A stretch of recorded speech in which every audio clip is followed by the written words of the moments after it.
Melissa. Good morning. Good morning. How are you today? Not so wonderful. Why? What's the matter? Because it's too early. Oh. I don't want to be on the stupid 7 o'clock hour. Nobody's up. You're telling me about it. You're Tell up. me about it, yep. Yeah, but you don't have to go on. Hello. That's true. You don't have to go on camera. It's hard walking backwards at this hour, though. I know it is, but you're doing a brilliant job. I used to go into the hold it. Yes. It's like Auschwitz. So one thing, I put it in the forwarded notes, and I didn't put it on here, you might want to write it down, was that supposedly Melissa broke up with the boyfriend because he was webcamming with girls. Now, so you're talking about the AVN guy? No. No. The boyfriend she was living with that's featured on the show all the time. In fact, the breakup happens on the show, but it was her live-in boyfriend. And he was webcamming girls, and is that generally known? Has she Talked about it She on... said it on Good Morning America. But she didn't really get into detail with Yeah, it. she wouldn't go into. Now she's with the guy from... From Vivid, right. It's got to be worth $1 gazillion. She was at the AVNs this past weekend. She went? Yeah. Oh, that's so funny. They were talking to Joe, who's the Girls Gone Wild guy. Joe Francis. Yeah. At least publicly, Joan's like very supportive. You know, he's a rich Jewish guy, so she's very happy for me. Yeah, but Joan didn't like the first husband. Never said it. Joan Rivers has been around for... Hey, guys, I need a plug. I'm sure she's got a ton of them. Joan and Melissa are here. They must be plugging the fact that they have a reality show that's returning. Yeah, it's the second season for them. Good for them. There we go. Thanks, Will. Joan's running around with her daughter, Melissa. They have a reality show. And it's on... What network? E?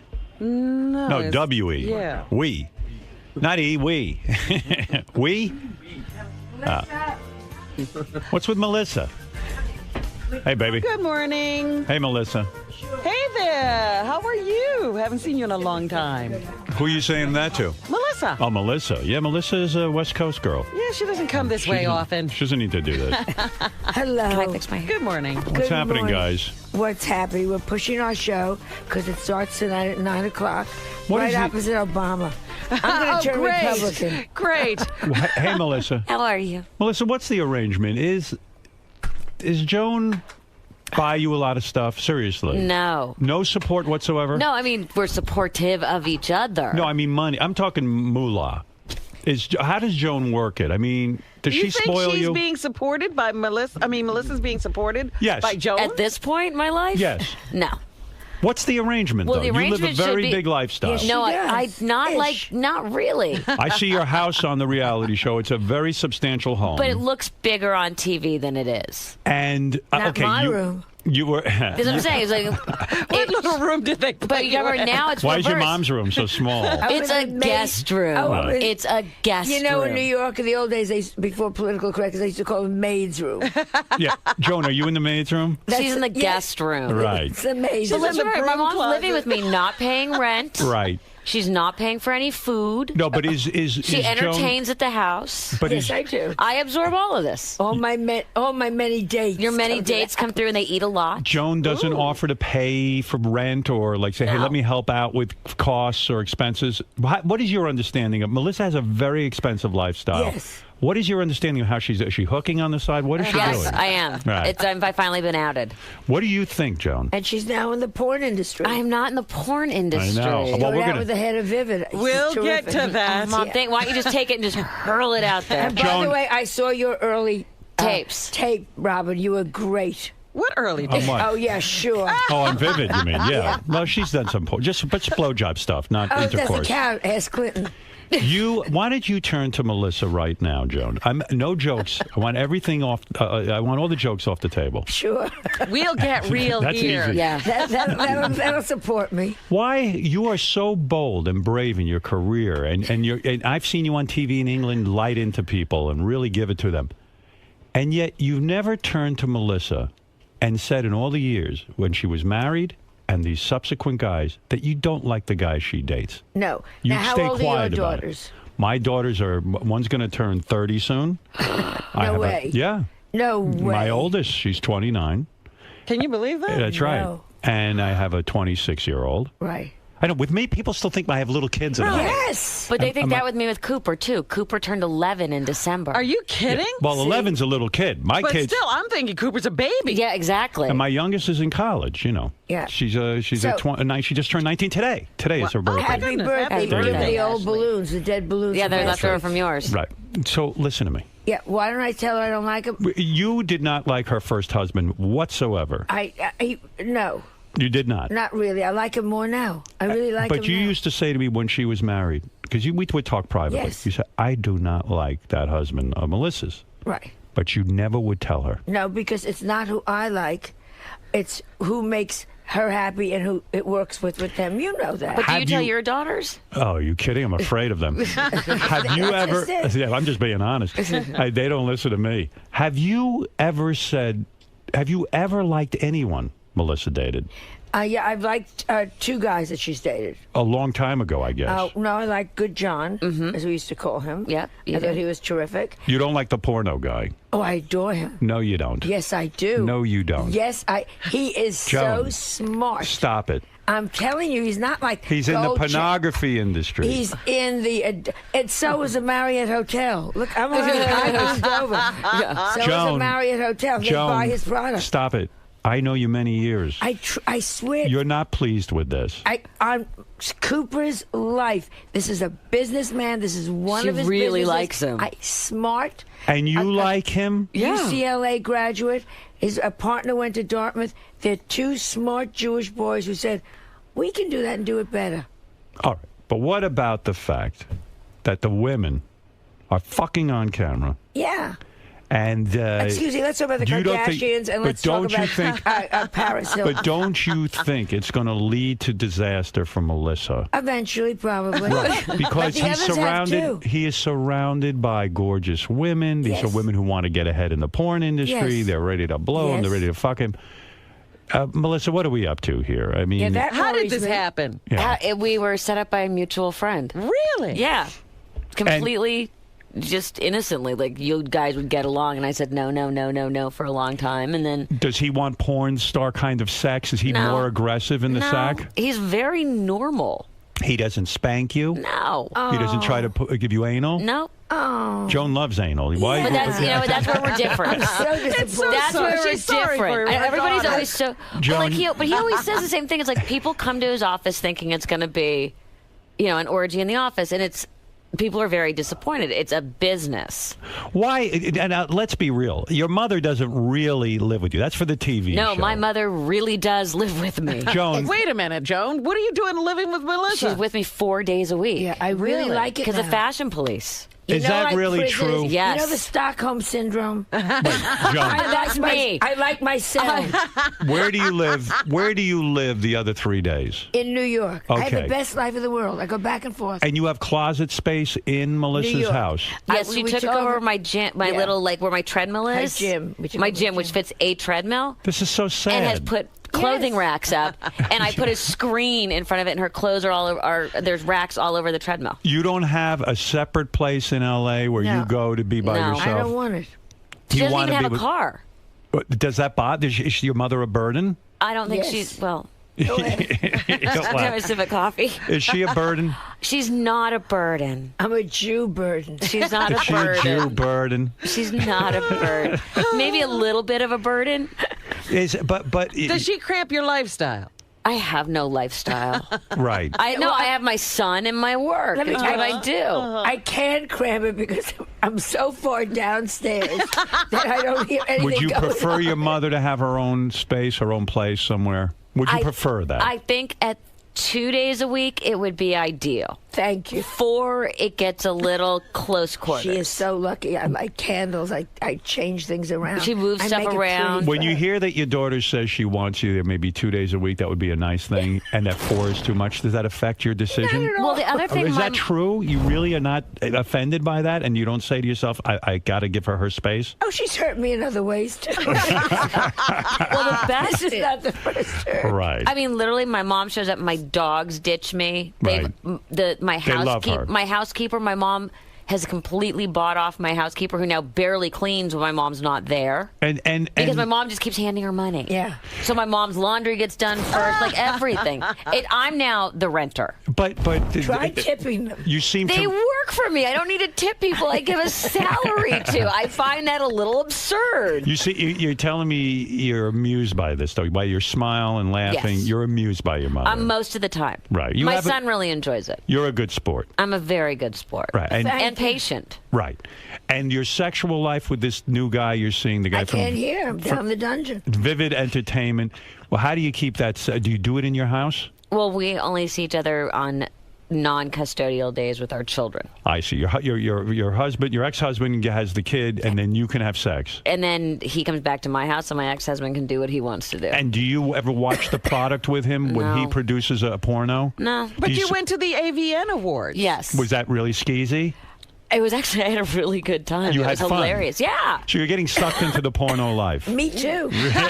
Joan, Well, you my went? mom calls me and says, are there any swag bags? Right. All she wanted was a swag bag. What would they have in a swag I bag? had no at the idea AVN? there weren't any. Joan needs a tremendous amount of lube. Yeah, lubricant and new kind of ticklish. She wanted a swag bag. Do you see any guys now, Joan, or are you completely done? I would like to, but there's nobody at this age. You're never going to see anyone. No, there's nobody around. The And you're not- field has thinned. And Betty White, that slut, is out there taking off the cream. By the way, is everyone getting a little tired of the whole Betty White worship thing? Honestly, Joan. I think it's wonderful because they now think I'm the young chick over at We. No, but be honest. Seriously, I'm being honest with you.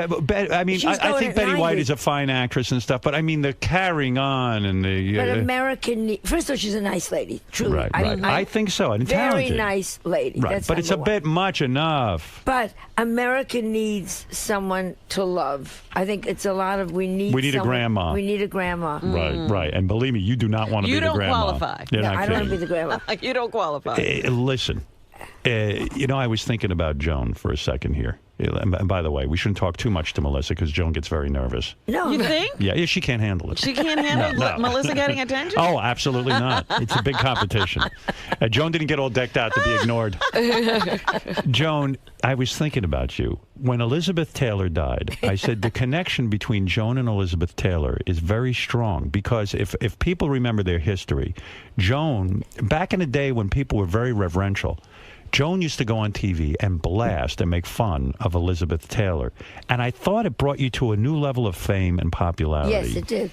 So when she died, were you thinking, oh, I was too mean to her? Not at all. You did not have any regrets? No, everybody did. Seriously, we're talking seriously for a second. Everybody did Elizabeth Taylor jokes. Mine were just the best. They were funny. So everyone remembered me doing them.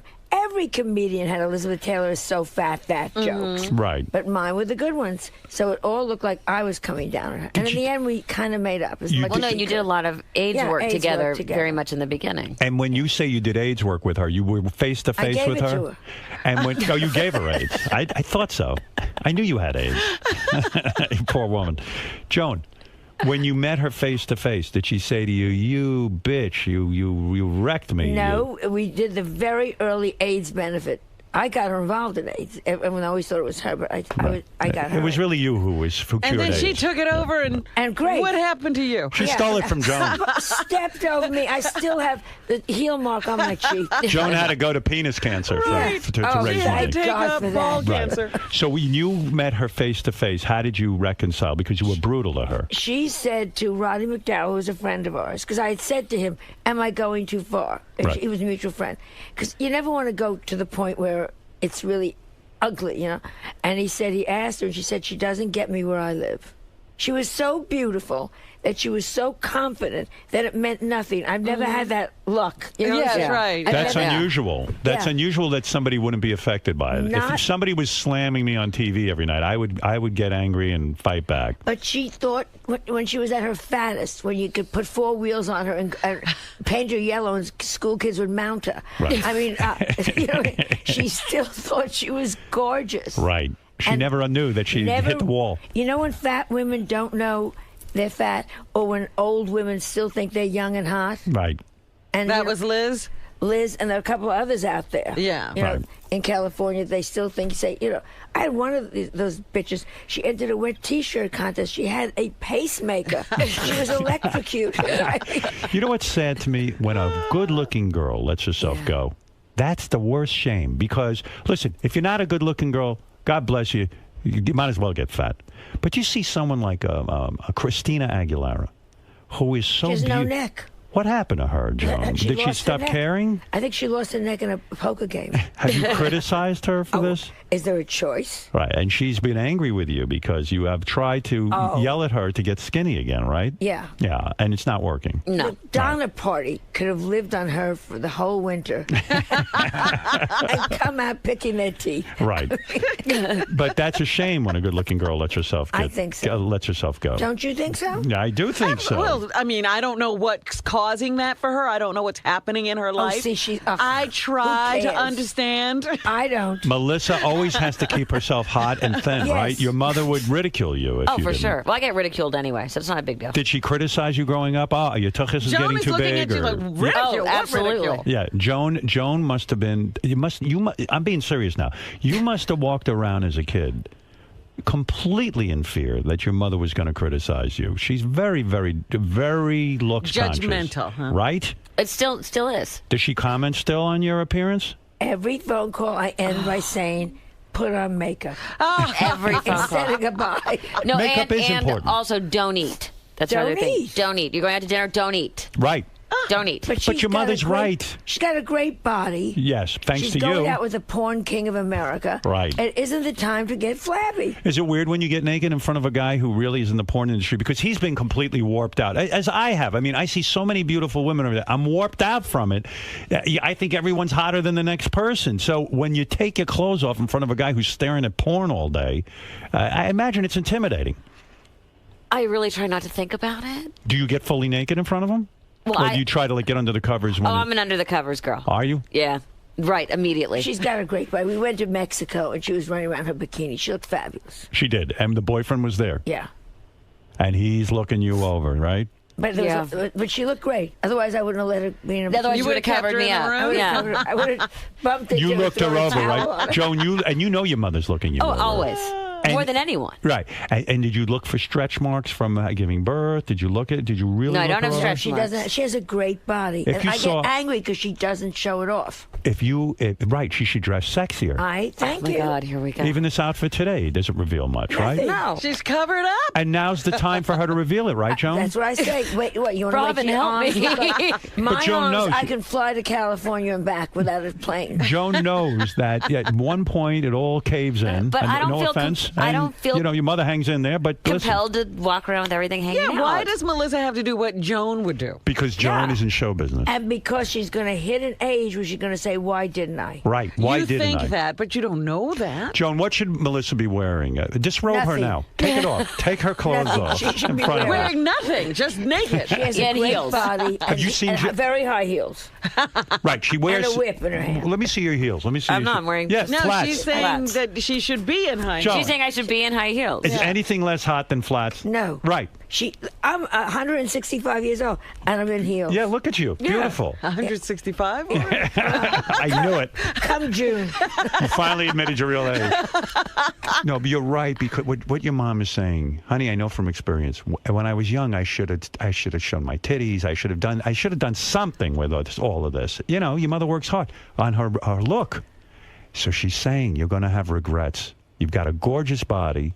The way you're Who dressing should today. she be showing it to? Why should Right, she be Men. showing it but also to Men and everyone? women. But Why not? My mom's. If my mom, she's the one who wanted me to pose naked. Yes. In Playboy. Yeah. Absolutely. What was the latest offer from Playboy? I heard you got another offer. No, I got an offer from another porn company How much Ooh, was you it? didn't tell to me. do some sort of video. Fabulous. And wasn't it over $600,000? I don't even know. I think it And she was a turned lot it of. down, and Yeah. I'm doing club dates in the Midwest. I'm not what I going mean. to do a What'd you sex teach her? tape. I'm saying hello in Indian casinos. I was raised with moral fiber. So How did that happen, Joan? And an education. Joan, have you seen Melissa nude, fully nude recently? yes. Where did you see her nude? I walk into a room unannounced a lot Right. when I come out of the dungeon. And is she fully shaved? Yes. She is. No, Mom. What? Oh my God! What? I'm thinking legs and No, I'm talking vagina. It's fully I didn't shaved. really look at it. You looked. A little bit. Was there a little bit of hair there? A little. Because you look to see what's Neat, doing. though. Initials. Right. Why do you keep a little bit of hair? Why not shave it all off? Because I think that's nasty. Why is that nasty? Oh, Robin to- shaves it all off. To me, it's not. Mom. Mom, I'm so upset that you got a porn thing and she didn't tell me. I know. A porn offer. Because she knows you'll push her into it. Yeah, if you would try, you'd badger me until I did it. This is third season for Joan and Melissa. There's no question. That's our premiere episode. Joan, did I read somewhere that you went on vacation with Cindy Adams and Judge Yes. Judy? Yes. I can't think Cindy of a... Adams and Judge I know, Judy. isn't that can't- hilarious? Oh my I goodness. can't think of a worse time. Had the best time. Cindy, First of all, who I Cindy adore. Adams, for I those of you who adore. don't know, is a gossip columnist. So she's about 1,000. She's 1,000 years older than Joan. Cindy is my good. I know her forever. She was my first interview when I got famous. Or whatever you Yeah. call it. Joan, how does she have all this money? I think she invests. She's a brilliant businesswoman. Brilliant. But what does that mean, brilliant businesswoman? I think she. Remember, she was married to Joey Adams. Joey Adams said he was not a big deal comic, No, but was he made good money. He did? He made good money. What is good money back then? I don't know, but he okay. always worked. Right. He was like a Freddie Roman. He did He worked constantly. constantly. Okay. And I think she and he together knew a lot of people on Wall Street, and they took anything she made. I'm just assuming that. Right. And they invested brilliantly. Is she a very wealthy woman? Yeah. She is? Yeah. And very generous. Very generous. What does that mean, very generous? Very generous with charities, very generous to her friends. And you and Very generous Judge of- Judy, Is her best friend. and she's a top macher, that Judge Judy. Yeah, and- She doesn't shut up, right? She's great. Yeah, And you so- like her. I went to Williamsburg, Virginia at Christmas time, which everyone should run, not walk to. Really? Because you walk around, everyone is like the outfits. They were dressed up like. They all dress Like up. pilgrims, yeah, And the you whole all thing. walk around and you all eat cornbread. It's Are any of you fabulous. married? Is Judge Judy married? Yes. She's married. To Judge Jerry. Judge Jerry. And But you he and didn't come. and you and Cindy walk around looking for guys, No, three of us walked around, and you go back into history, and everyone plays the game. right? That's fun. It's fabulous. You And like going back It's into a whole history? town A of pretending whole you're in town. revolutionary times. Yes. Yes. I'd rather kill myself. I had the best My mom, time. Cindy, and Judy. Who's the richest? Judge Judy out Oh, of the Judy, three of you, right? probably, Because yeah. of the syndication There's of no that show. question. Didn't that And burn your ass? Look at how hard Yes, you it work. burns my ass because I never syndicated anything. Right. Never. Yes, In you a know. sense, you blew it. Yeah. I Judge totally Judy's blew it. sitting there judging, Yeah. and she's probably worth 50 times what you're worth. Probably 150. 150. You tell jokes, you do comedy, you're writing, you're She on the doesn't road. write a thing. She Yeah. just tells people off. yeah. Yeah. It's unbelievable. Do you Good ever work if you can get it. Yeah. Do you resent her? No, I adore her. You it's do. not her fault. Right. She's terrific. It's show business's fault. It's somebody should have put me in a sitcom. I should have known Larry David. Yeah. Right.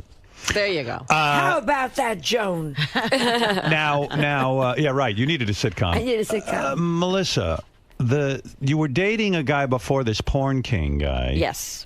And you went out with him for 3 years. Almost, yeah. Joan didn't like him. Not particularly. Yeah, do you ever Does she think, make it known to you? Do you know? I How was could you so not? nice. She was very, but how could you not know? Yeah. Wait a Even my second. mother being discreet about something isn't. Why did your last relationship end?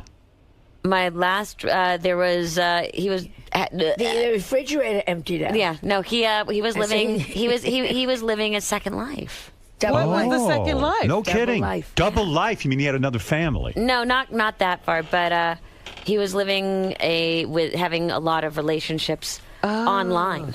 Oh, online. Dad, do you consider that cheating? It was to the extent that, in my opinion, it was. In other words, he would have like online sex with these women? Yes. And how did you come to find out that your boyfriend was doing this?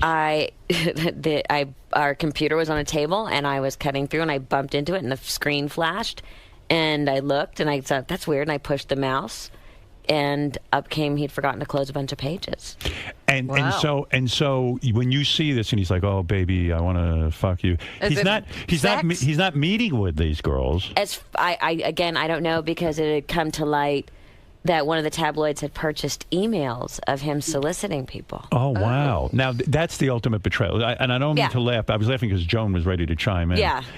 Joan, you're very upset about this. No, I was very glad it was over. It was But certainly it was the drain. incredibly painful for Cooper and for me. I bet. I mean, Cooper got to know him for 3 years. Yeah. 3 years. You probably thought maybe there was even a marriage. And, who knows? I was going through fertility treatments. Oh, no kidding. You're going to have a kid. Yeah. Why do you think he hung in? Like, if he was having these feelings, why not go to you and say, look, hey. I think it was an ongoing thing. In hindsight, it turned out it had been going on for quite some time.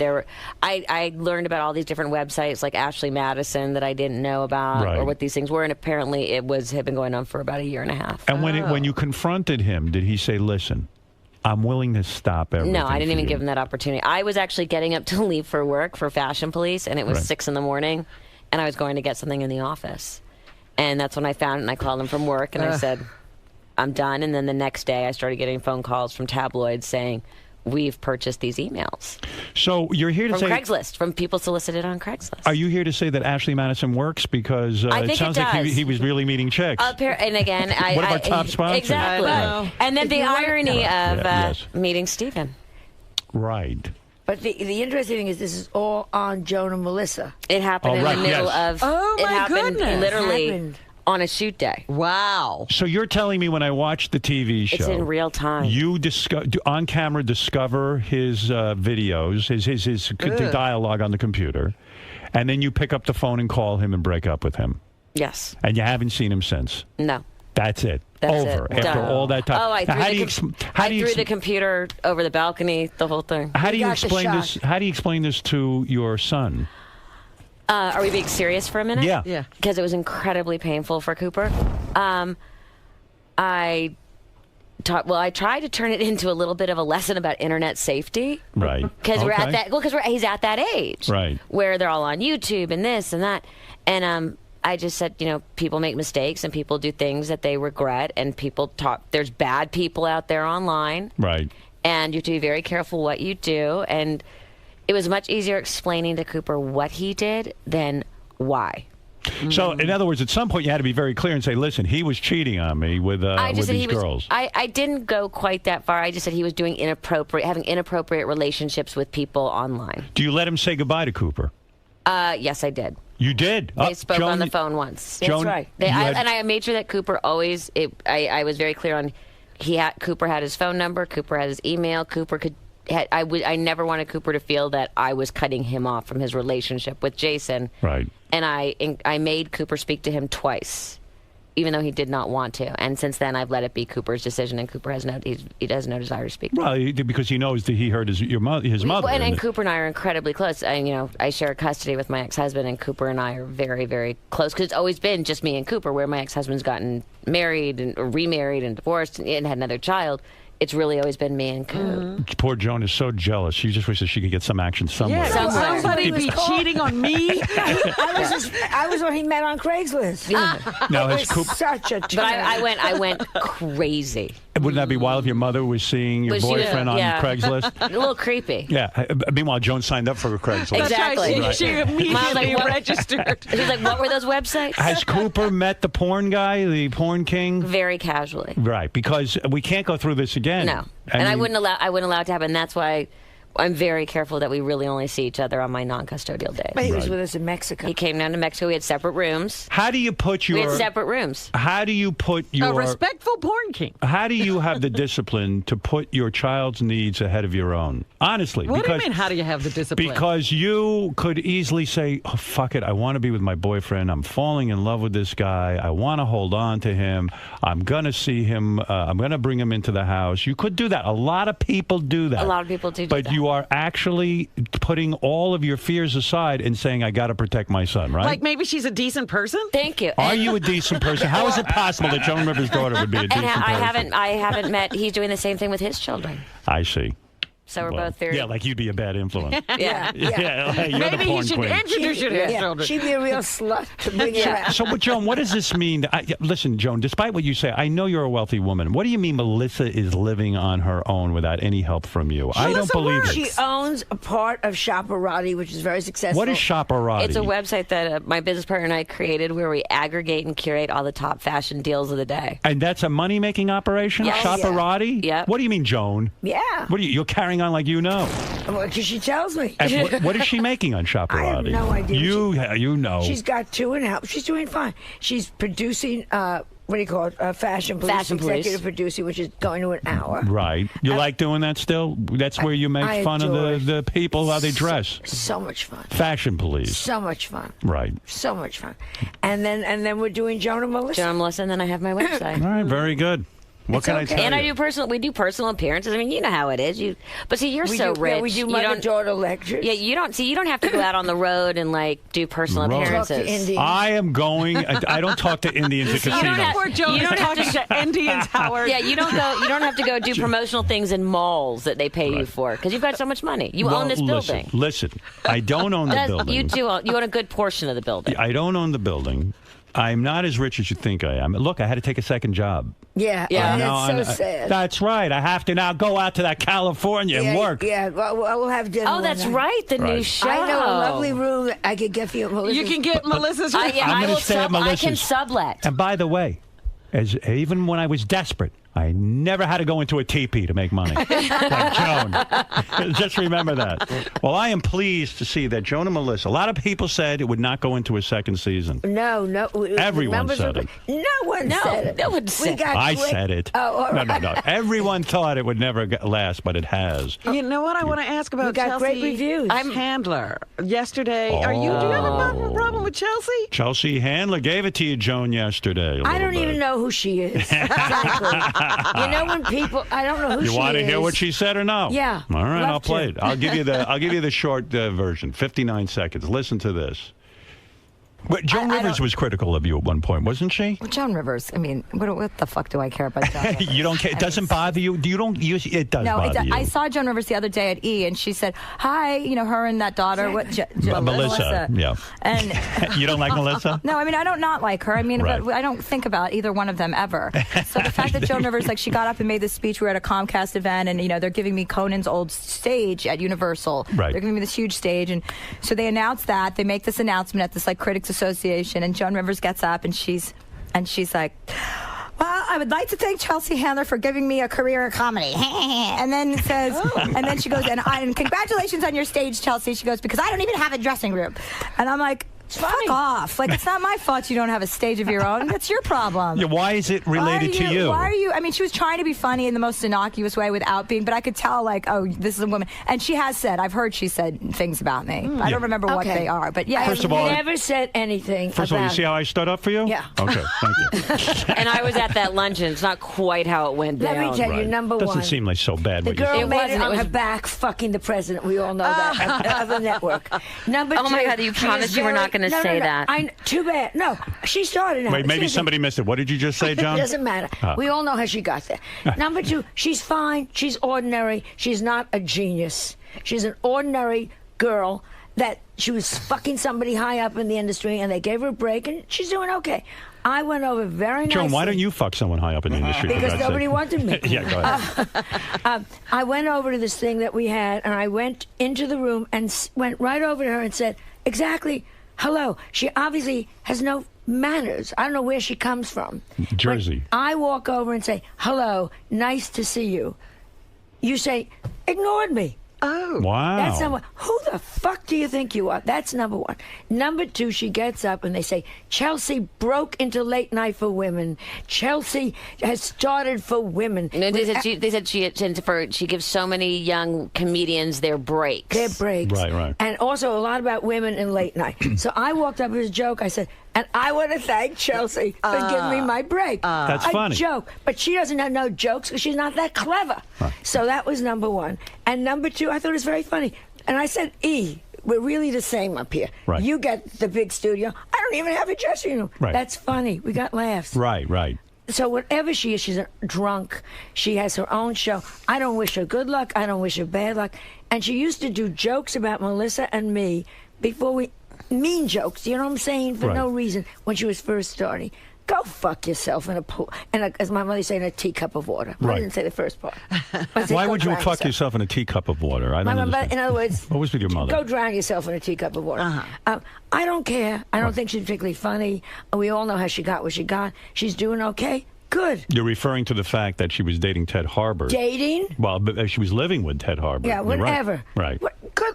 I don't care. But don't you come after me, you whore. Don't start. And with needless to me. say, when we discussed this morning what we were going to say if this was going to come up, it's not because what I we didn't really know what she- discussed. I What didn't your know mom said, you know what? I'm not going She's to act gonna like it take doesn't the bother high me. road. Did I walk in and put my hand out and say, hi? Yes, First that's what I'm time- saying. I just said I think Really? the main problem is that in all the times we have ever crossed paths with Chelsea, Chelsea has never come over to my mother and introduced herself and said, "How do you do? Nice to meet you. I'm Chelsea." Right. Which And- she should do. Right. You know- Because after all, Joan is a legend. She wouldn't honestly. be there without me. Right. And You know- I never say this. And I think that sort of was what started it. My mom's like, "We work at the same network, and you're not going to even come over and say hello to me." Passes me in the hall. And this has been for quite a few years now. That's not nice. No, and that's just bad manners in general. Well, so your mother and you had a discussion, Melissa. They This said, morning. Hey, listen, She you begged me. had a little. You sat down and you said, "Mom, Just let it go. don't even give." You probably said, "I'm guessing, if Chelsea Handler comes up, act like you don't even care." I said, just explain that she's never. That I think the main problem is why you feel slightly negatively towards her is that she's never done the correct thing to come over and say hello. Right. And then when she had the opportunity a few weeks ago at this particular event, she literally made a point of not saying hello. That's a very uncomfortable thing when you walk into a room and people are not saying hello to one another. yeah, I and walked especially when the over- president of the network is there. All right. And I walked over, which she should have come to me just age-wise. Yeah, I mean, And that's I just, walked over to her and said, hi. and and I my said hand hi went and out. didn't acknowledge. I'm like, hey, and didn't acknowledge me, and Wow. Oh boy. yet I I'm tell you. talking to So her let's- producer, and her producer's talking to my producer, and all the writers are like, we're all talking, and she's talking to Kelly Osbourne, who's sitting right next to me, Right. and Ignoring Kelly's you. kicking me under the table. Wow. So, you know, I this love is it. Who nonsense. knew this was going on? I at love E? it. Yeah, this is such And stupidity. then, but what Right. shocks me is what you said was very funny in the room. You know why she's angry? I got the laughs. That's right. You know what I'm saying? Well, who always gets the laugh? Joan Rivers. You're damn right. Damn right. Listen, Joan. I don't know what's going on with you living in Melissa's house. I don't know what's I think it's happening. lovely. Watch and find out. But Are you going to be renting a room now? yes, I am. I'm coming out to see The you. 3 days that Joan is not, Not there. You I'll can shack take, up in Joan's room. Don't There you worry go. about it. Joan needs me. Do you need a lot of closet space? No, Okay, closet. perfect. I'll Listen, put up another clothing rack next to the treadmill. What outfits do I have? Listen, you've got to see Joan and Melissa Rivers on Joan and Melissa. Joan knows best. And truly great reviews. So this is what I'm talking about. Life is good. Life is good, and you're still going strong, and you're going to be up speaking to the Indians soon over at the casino. I love those casinos. You're damn right you do. It's a lot of fun. And if you do well, they give you a blanket. I'm not making a joke. I get these great blankets from these. Do they really send blankets? At the end, if they love you, like the chief comes up to you and they give you a gift backstage. The chief gives it to you. Yeah, And wampum they give you, right? No, well, my agent doesn't take wampum. No, he doesn't. Thank God. Listen, you should do what the natives, remember the Pilgrims? When the Indians would give them a blanket, we gave them smallpox. So you should give the Just chief give it smallpox. That's to right. Chelsea. That's it. And what happened? You were negative about Tracy Morgan recently. No, I wasn't. No? You're okay with him? You're always in a feud. Like life me. is good. That's right. Conan O'Brien, I know you don't like. I don't Oh, like really? You said he's arrogant. Is he arrogant? He's arrogant. What happened? He had a run-in with him? No, he's just very arrogant. He just thinks he went to Harvard and the whole world is impressed. You know, you want to say we all went to Ivy League college. You went to an Ivy League And that's what I'm college. saying. We all went to Ivy League college. We all went. Calm down. No, I hate people that think they're superior. I'm not kidding. I'm so sick of you meet these people and you say, you're lucky. Get on your knees and be what's his name? Tebow. Yeah. Tebowing, yes. You like Tebow. Tebow. I love- What just- about Melissa and Tebow?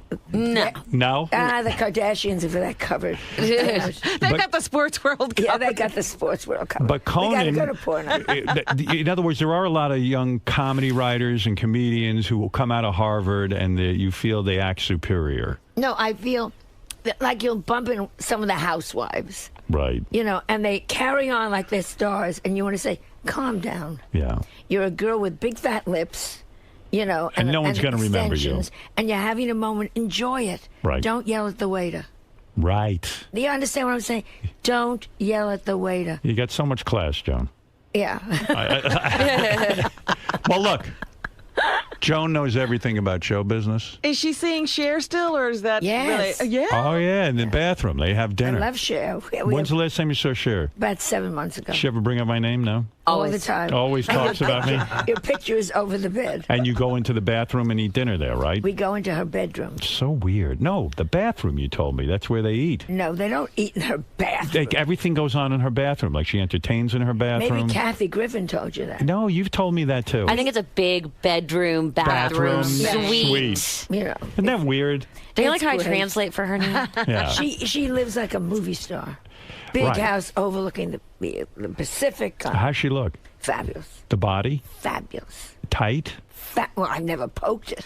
And Chaz? She's bring up Chaz to you in private? No. No one. She's not talking She to doesn't anyone. mention Cher. No, we don't talk about it. I had Chaz on the show. He was lovely. He was lovely. Yes, yes. You know he's going to get the penis now. Did you read that? No, Yes. really? Yeah, Yeah. yeah. He's going to stretch his clitoris into a. What about Chaz and Melissa? Once he becomes full. What do you mean? Oh, wait a second. What are you talking about? I'm very happy in my relationship as it is. That one's not lasting. Why Melissa. not? Because he's a porn guy. It's not going to happen. He's a nice Jewish boy that happens to be. How long so- was his last relationship? Right. 10 years. Oh, okay. Oh, That's 12 good. years. Okay. Well, and why not Chaz? Because he's not Jewish? He's Is not that it? Jewish. Is Not Joan- Jewish. Just not my type. You think he'll get a circumcised penis? Of course.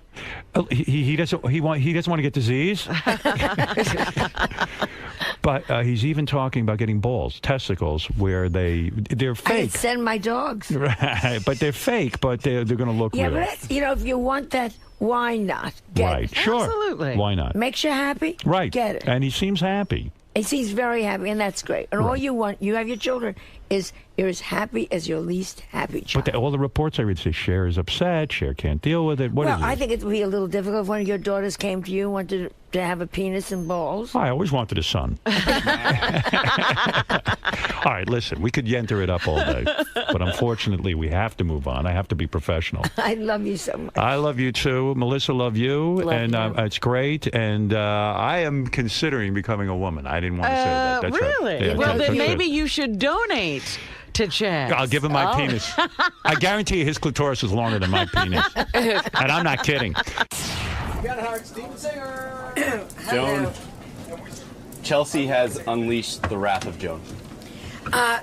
Yes, she has. Yes, but I don't understand why she. I tried to be nice. I tried to be professional, and I don't know who this upstart girl is, and whoever she is, go to hell. I couldn't care less.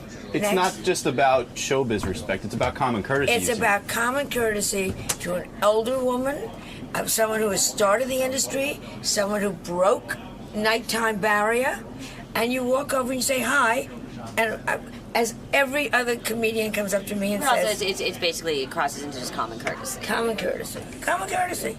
If you see someone in a restaurant, I get up and say hello. I don't expect them to come over to me. Right. If I Right. see one of my mom's friends, I get up and go over. You say, hi, how are you? Nice to see you. It's just common courtesy. And it doesn't matter. We should all live and continue to live. Melissa, this wasn't the plan, though, going into the No, interview? this was not the plan going into the interview. But nothing in our life goes according to plan. Well, plus, once you're hearing the actual words come out of Chelsea's mouth, it's a little more difficult to... Yes, To absolutely. zip your... Yeah. Absolutely. I'm sure I'll be getting a call from the network today. Joan, who are some of the young female comedians who do give proper respect and do to you? I don't even expect proper respect and due. But the ones I think, obviously, Kathy, is Sarah. Sarah Silverman, genius. Whitney. is incredible. And there's Lynn Coplitz, who is just starting to break through now, is so good. And there are a lot that are just coming up again. It's always somebody good around. There's always somebody funny and fresh. So they're not all Chelseas out there. No, and again, I don't want to make this into a bigger feud than it is, because I can't waste my time on negative.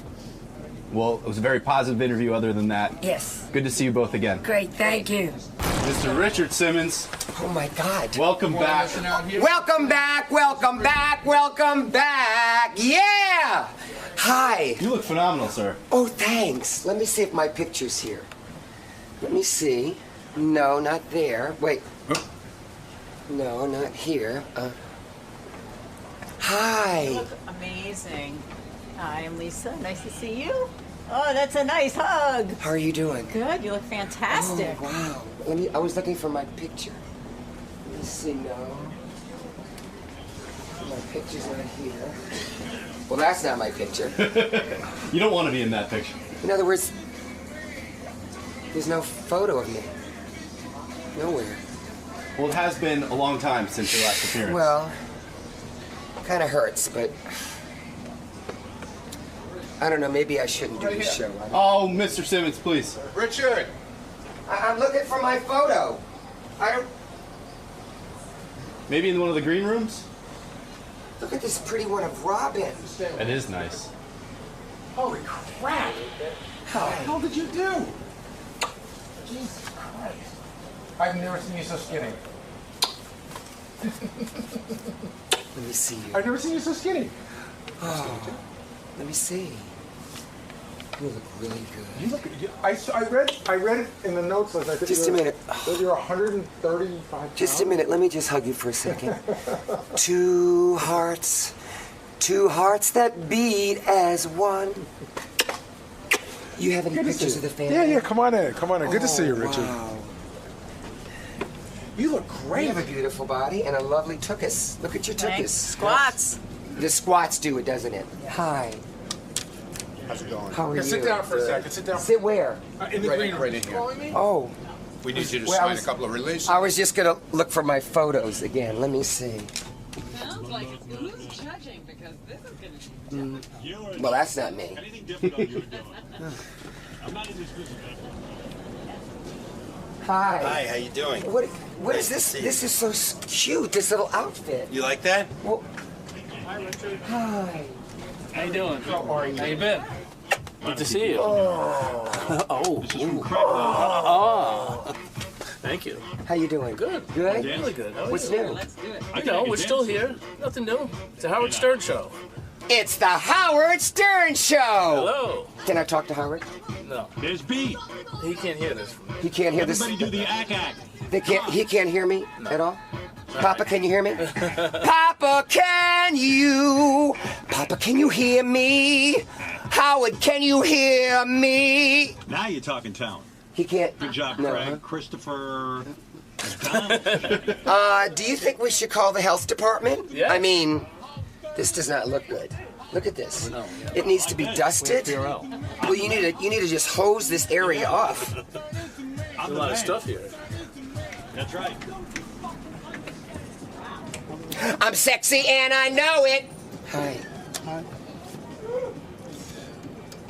What do you do here? I am Scott's intern. Oh, are you? Is it fun? It's awesome. Yeah? Hello. Hello. How are you? Nice I'm to very, see you. very well, thank you. What do you do here? I am Howard's executive producer for the TV channel. You're not. That's what we're shooting. Wow. The executive producer. Isn't that amazing? And what do you do? I'm an intern for Howard Stern. Are you excited? Just getting a little nervous. Okay, when you got the job, did you tell your family? Yeah, I told my family. So how did you break it to them? It's going to be the greatest. I called them up and I said I'm interning for Howard Stern. They said we're proud of you. Good job. Oh, and how long have you been here? About 2 weeks. You like it? Yeah, it's great. And they're good to you? Everyone's really. Do they treat you to lunch and stuff like that? Are you interrogating my interns? No, I asked him how he broke it to his family. What's that? Need to get him to sign. Richard, you need to sign it. I need you to sign it. No. Mama, no. Mama, I don't want to go to the prom. Carrie, go to your room. You're not going to the prom. Just a minute. Just a minute.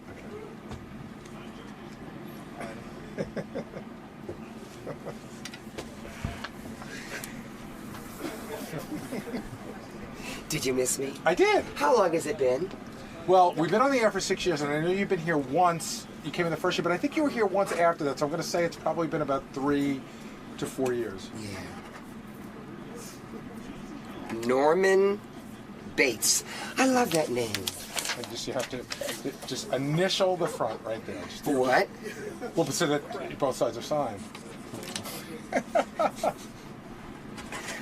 Could I get a glass of water? I could have a whole water. How's that? Here, take this. Well, here's your pen.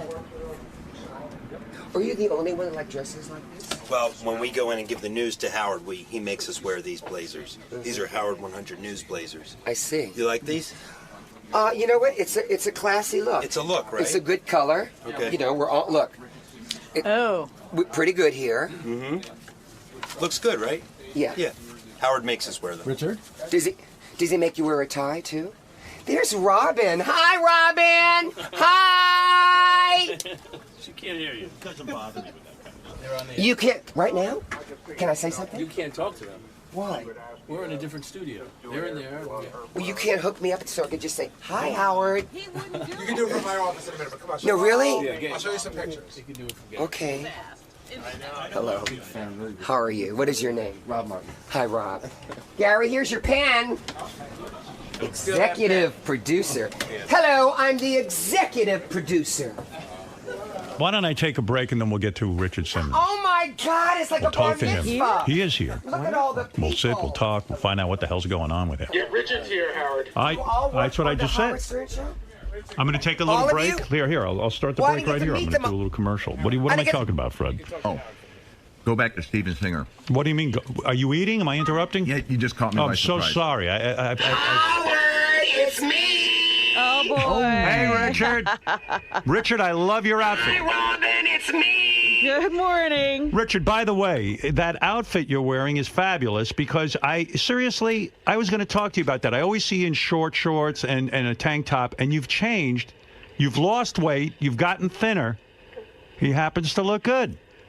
And the green and orange match perfectly. Yeah, what This a is color item number combination. 1179 from QVC. It comes in extra small to 4XL, and right now your payment of 2 payments of $19.99. Is that true that you're selling that outfit on QVC? I sell these, yeah. You do? All right. Is it on FlexPay? It's on Easy Pay, Robin. Easy Pay. Easy Pay. Why can't I go in the studio now? Because I'll do it. What kind of break? Richard, let me. Now we'd like to play some of our very favorite commercials on the Howard Stern Show. And Richard, I'll do a commercial break, then I'll give you a proper introduction. Okay, I don't need it. I just can't wait to hug you. Well, I can't wait to interview you and find out what you've been doing. Okay. All right. And now some commercials from the Howard Stern Show on Sirius. And by the way, keep your hands off Lisa G. She's not for you. Hey, Howard, he walked in and he goes, ooh, who are you? You have a skinny body and a nice tuchus. Introduce Richard to Lisa, see if we can't Lovely. She's a very lovely lady. Introduce Richard to Lisa and see if we can't get something going between those two. She's not Lisa. Richard? And now some commercials on the Howard Stern Show with Robin on Sirius FM. Richard, What? during the commercial, if you're nice to Lisa, maybe you'll get a date. Go ahead. No, Go. I think there's a lot of guys interested in Lisa. Well, there are, but you could get her. Do you have a boyfriend, Lisa? No. Come on. Were you ever married? No. No. But we can work out together. Okay. Well, go on a And date. now some commercials. All right, on okay. Howard Stern We'll on find out what's going on. Sirius. That's right. Thank you, Richard. Now, what was I talking about, Fred? Steven Singer. Steven Singer. I don't know why he's not going after Lisa G. I don't understand. I didn't think he wanted to go after her on camera. He's promoting this bill that they're trying to push through Congress, the Fit Kids bill. He was pushing it when he was here last time in 2008, so doesn't seem to be picking up much traction. He had to issue a statement after he appeared on Dancing with the Stars, like he was training Chaz, and he looked really gaunt, so he had to say that he was healthy. Right. He works out every day. He doesn't like shows like The Biggest Loser and Celebrity Fit Club because they kind of just glorify quick weight loss. Jack LaLanne, right? Big Jack LaLanne fan. Next page. He's had 4 hair transplants, 3,500 hair follicles, which I understand is painful. That's it. Okay, good. I got it. He's sitting very close to Gary right now, holding on to his arm in his office. Everything good? Yes. You really look fucking great, Richard. It's so great I have to curse when I say it. I'll be 64 this year. Really? Love it. Anything else to drink? I'm a little excited, guys. Huh? You're excited. Great. I'm excited. Can you call back after Did you meet Richard and Sal? Richard, how are you? We absolutely adore you. Big fan. Good. Great to see you. What do you all do? This is what we do. Our prank calls, we make funny prank phone calls, calls, can we just- song parodies. Oh. Would you like to sing something? You know what? I think we should call some people today. Okay. Yeah, we would definitely be up for that. we'll make some prank calls. Remember that one thing, the prank call I made years ago, and he still plays, where I called this man and I said, I'm your daughter. Do you remember that? We did that. We did that. No, you didn't. Yes, Can we we did, do it? yeah. Let's do something today. I'm so excited. We did that from your audio But you know, a lot of people still email me about that one thing. Yeah, I'm your daughter. Yeah. I don't have a daughter. Did you hear the one when you called for Gary? We called somebody by the name of Gary because you kept calling for Gary. You were yelling for Gary one day here. Gary! And we called somebody named Gary, and it was a brilliant phone call. We just did that one recently. Well, can we do something today? Yeah, sure. How do I get permission? Oh, no, we'll take care of it. Just talk to Gary. Maybe after, Gary? Yes. Can we do a prank call on the air? On the air? I don't know. Not on the air, but you should come back and do one with them afterwards. They call people. You call like a pizza You know place what, and Richard? stuff. I think today... Because they have to be edited. At 9 o'clock, there's a tradio. Yeah, we call it a swap shop. We call these Maybe you shows can sell your... stuff. You can actually sell... I think I'm your product. I think You I'm can a sell little your product. disappointed. No, Richard. How about if you sold your products? Now I on feel swap? rejected. Richard, we don't do any phone calls live on the radio. We can sell 'Cause they this need to be product. edited. Otherwise, you don't do a phony phone call. But why not start something new today? Sing it, Richard. So do you want to make good money? Okay, look, we're back. Richard Simmons is here. It's been, I don't know how long it's been. Don't call me poor. Richard can probably tell us. He's been counting the days. I feel it's been a very long time since I've seen Richard Simmons. And there's a dramatic weight loss going on in his life. He weighs 135 pounds, I'm told. That, in fact, he had, when he was on Dancing with the Stars training Chaz Bono, people were alarmed how thin he had gotten. Really? And he had to actually go on TV and... Wow. There's no music he'll provide his own. What's up, my friend? Oh my God! How are you doing? Doing all right, man. Don't hug me. Hi. Come here. Richard, don't hug me. You're going to be How are like you doing? Letterman and say, don't hug me? Well, because he hugs hard and I don't like it. Nah, he was Don't very come gentle. in here. No. You have Come. to sit. Sit down. Sit down. We No one want to cares. talk to you. Wait, No, Richard, no one can hear that. Oh. Richard, Hello, come on. Richard. You're being silly. Sit down. Come on. I want to talk to you. He's No. coming. Do we have to shake? Okay. I love you. I love you. Sit down. Wait a Relax. minute, let me just look Let's at you. do I an haven't seen you interview. in a couple years. Let me look at you. But let me do an interview with you. Okay. Sit down. Everyone wants to hear from you. Where's my Have a PRL? seat, Richard. All right. Let's talk to you. You have to. But I just want to talk to Howard for a second. Yeah, but no, those have a microphone in them. Richard, no one can hear you. Richard, if you... I love you, and I have missed you. I am so excited you got this new gig. Are you excited? I Did am. he hear about your hearing problem? God. You must have heard I have a hearing loss because you're yelling. Oh. I detected the other day. I was on. I was doing some work with a camera. Where is the microphone? It's in. Oh, it's like a Madonna microphone. Yes. Yeah, put it on, Have you please. heard her new song, Masterpiece? No, I'm not a fan. All right. Hey, you look tremendous. Even for you, this is the thinnest I think I've seen you in your entire life since I know This was my you. weight of General Hospital, 1979. Someone told me you now weigh 135 pounds. Yes. Is this the ideal weight for you? This is the perfect weight for my height and my bone frame.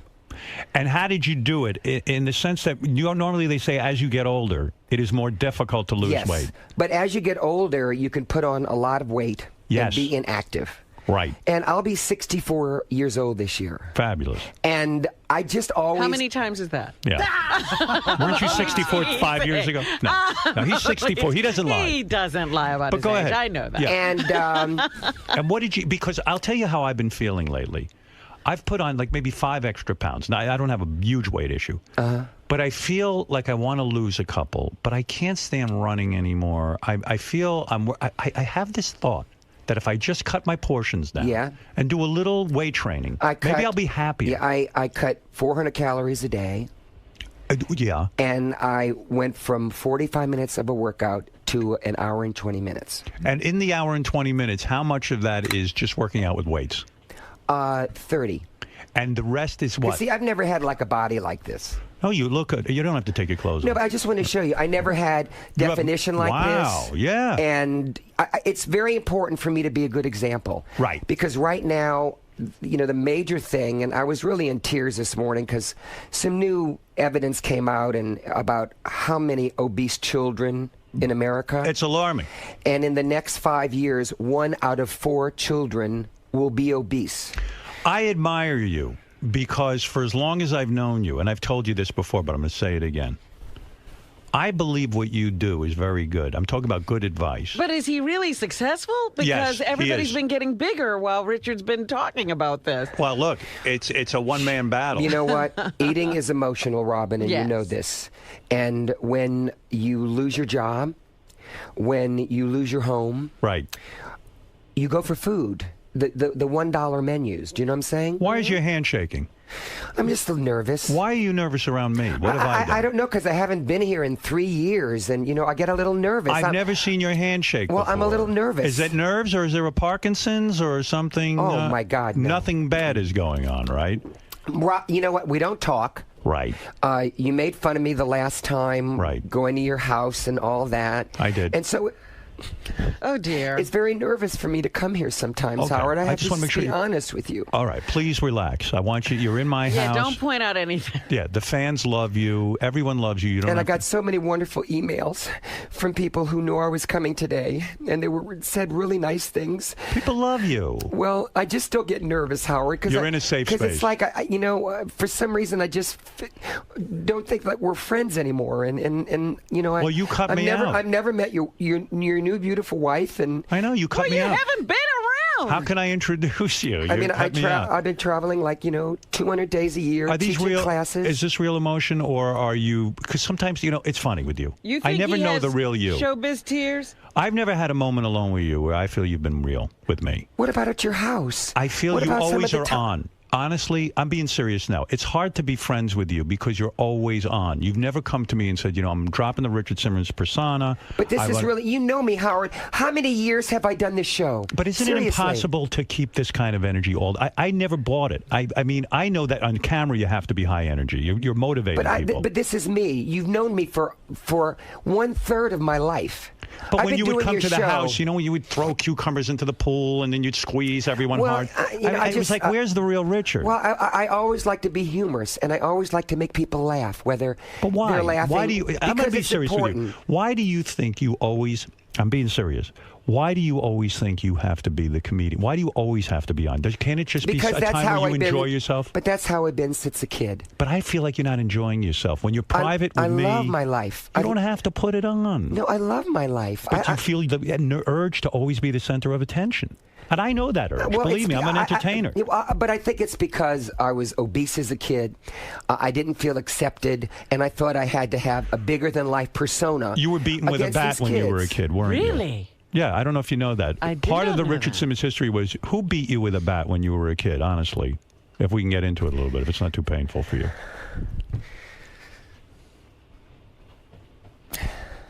Who beat you? Just a guy in school who made fun of me. Made fun of me every day and told me I was a piece of garbage and I was a fat pig. And you don't forget those things, Howard. And so, do you remember his name? Not that I want you to say it here, but do you remember his name? Sure. Did you ever confront him as an adult and say, "Why did you do that to me"? No, I confronted him when I was a kid and took the baseball bat out of his hand. Did you hit him with it? No, that's not me. Okay. And I told him that I didn't appreciate what he did, and I didn't appreciate him making fun of me. And I have to tell you, 30 years later, Howard, I was in New Orleans, and I was at a department store shopping with my mother. Right. And this man came up to me, and he said, "Do you remember me?" And it was this boy with the bat. Is that true? True. And he says, "My wife is 250 pounds, and I'm wondering if you could call her for me." Now, what do you do? And I called her. And You did? Yeah, and I sent her. Big of you. I sent her some videos. I'm forgiving. Are you know? really forgiving, or is it, Yes. again, you're just trying to earn accept? Why would it have been so bad to say to him, "You asked me for a favor, you beat me with a bat"? No, that's you not motherfucker. that's not me. You know, what No, is wrong with getting angry about that? I'm not an angry person. I'm a forgiving person, And part of me thought like you ran into him and he walked up to you and he said, "My wife's 250 pounds," and he started hitting you with a bat again. I mean, that could have gone horribly too. Imagine that. But Richard, when this guy beats you with a bat, maybe this is good for people to know, you took the bat out of his hands. Don't normally 9 times out of 10 that ends badly because then the guy says, "Now I'm going to beat the shit out of you even more." Well, I got his eye contact, and I Right. told him that he hurt me. And he responded to that? And I had never, ever heard him before. And I asked him to please leave me alone and just accept me like all the other kids in school. And that worked? It worked. It worked. I think honesty a lot works. I think, in 2012, we have so many bullies out there. That speech worked. How old were you? 14 at that time? Or how old were you? No, I was in 7th grade. And that worked? That worked. I have certainly been in my share of fights. People were very cruel. And what did you do? I got the shit beaten out of me. Okay, what did you do to them? What did I do to them? I fought back. You did? I punched their fucking ass in. Well, I'm not a fighter. I'm not either, but what was I going to do? It was a matter of survival. I'm talking about people trying to kill me.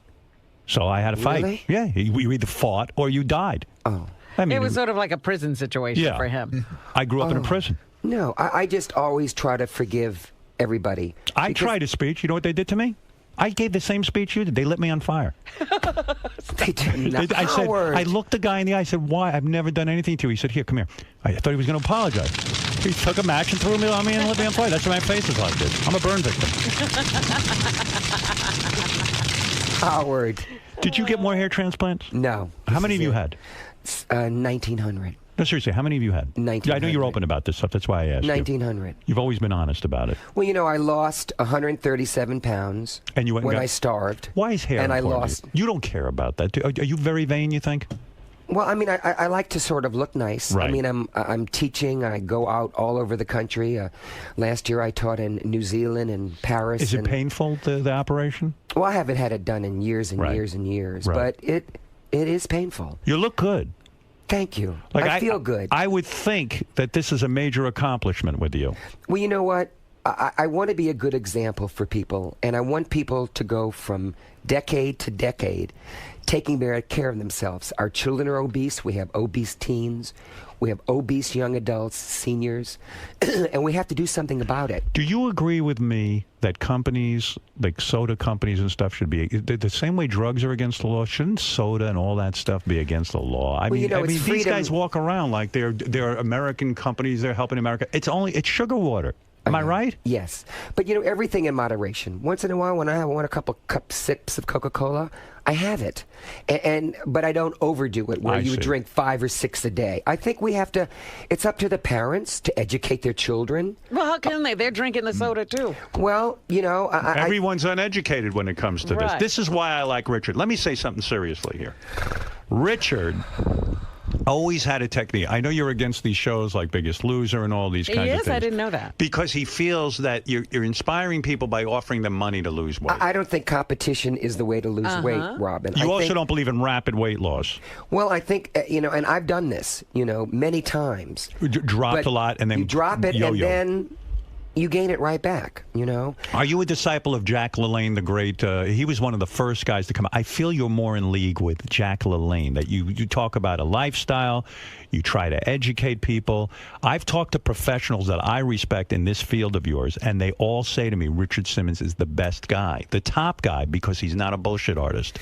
They do say that about you. I'm very honored that next month I received the Jack LaLanne Award from his wife. Right, LaLanne. And that really means a lot to me because he was an inspiration to me. Right. Did you know the guy personally? Yes, and I spoke at his memorial service. What did you say?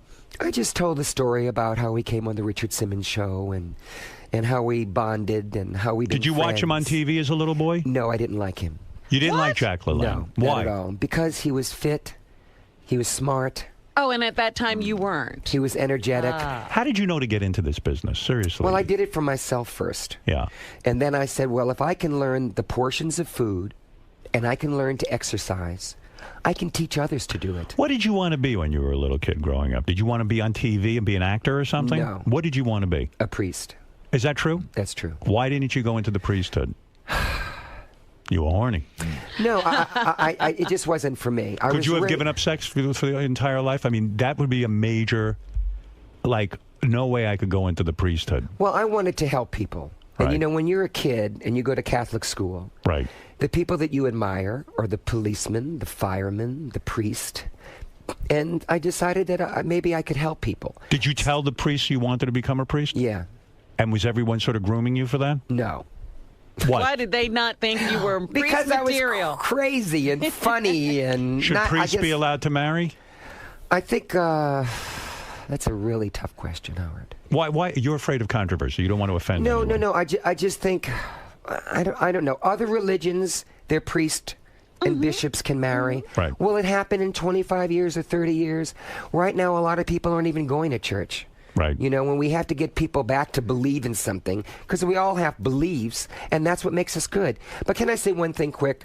Because do you ever come out with any kind of political statement? Do you No. ever feel strongly about any candidate? No. Do you privately feel strongly about candidates? Do you have a political point of view? Yes. Have you ever contributed to a political party? No. Because what? You're like the president. You want to be for. You want to keep up the aura that you're for everyone, and that. Well, I just pray we make the right decision, put the right person in, or keep President Obama, and maybe get this world to be a better place. Did you like Bush? Parts of him. No, you didn't like him. I did. You? I liked his ears. No, are you afraid to say you don't like somebody? No, but I like to pretty much be, even level and let other. Were you against the war in Iraq? Oh God, Howard, were you I'm against the wrong war? person. Were you against Talk to the me war? about fitness. No, Talk to me I want to about know calories. you. I want to know Richard Simmons, the man. Were you against the war in Iraq? Parts of me were, parts of me weren't. You can't say that. Well, no, because we have to protect our country.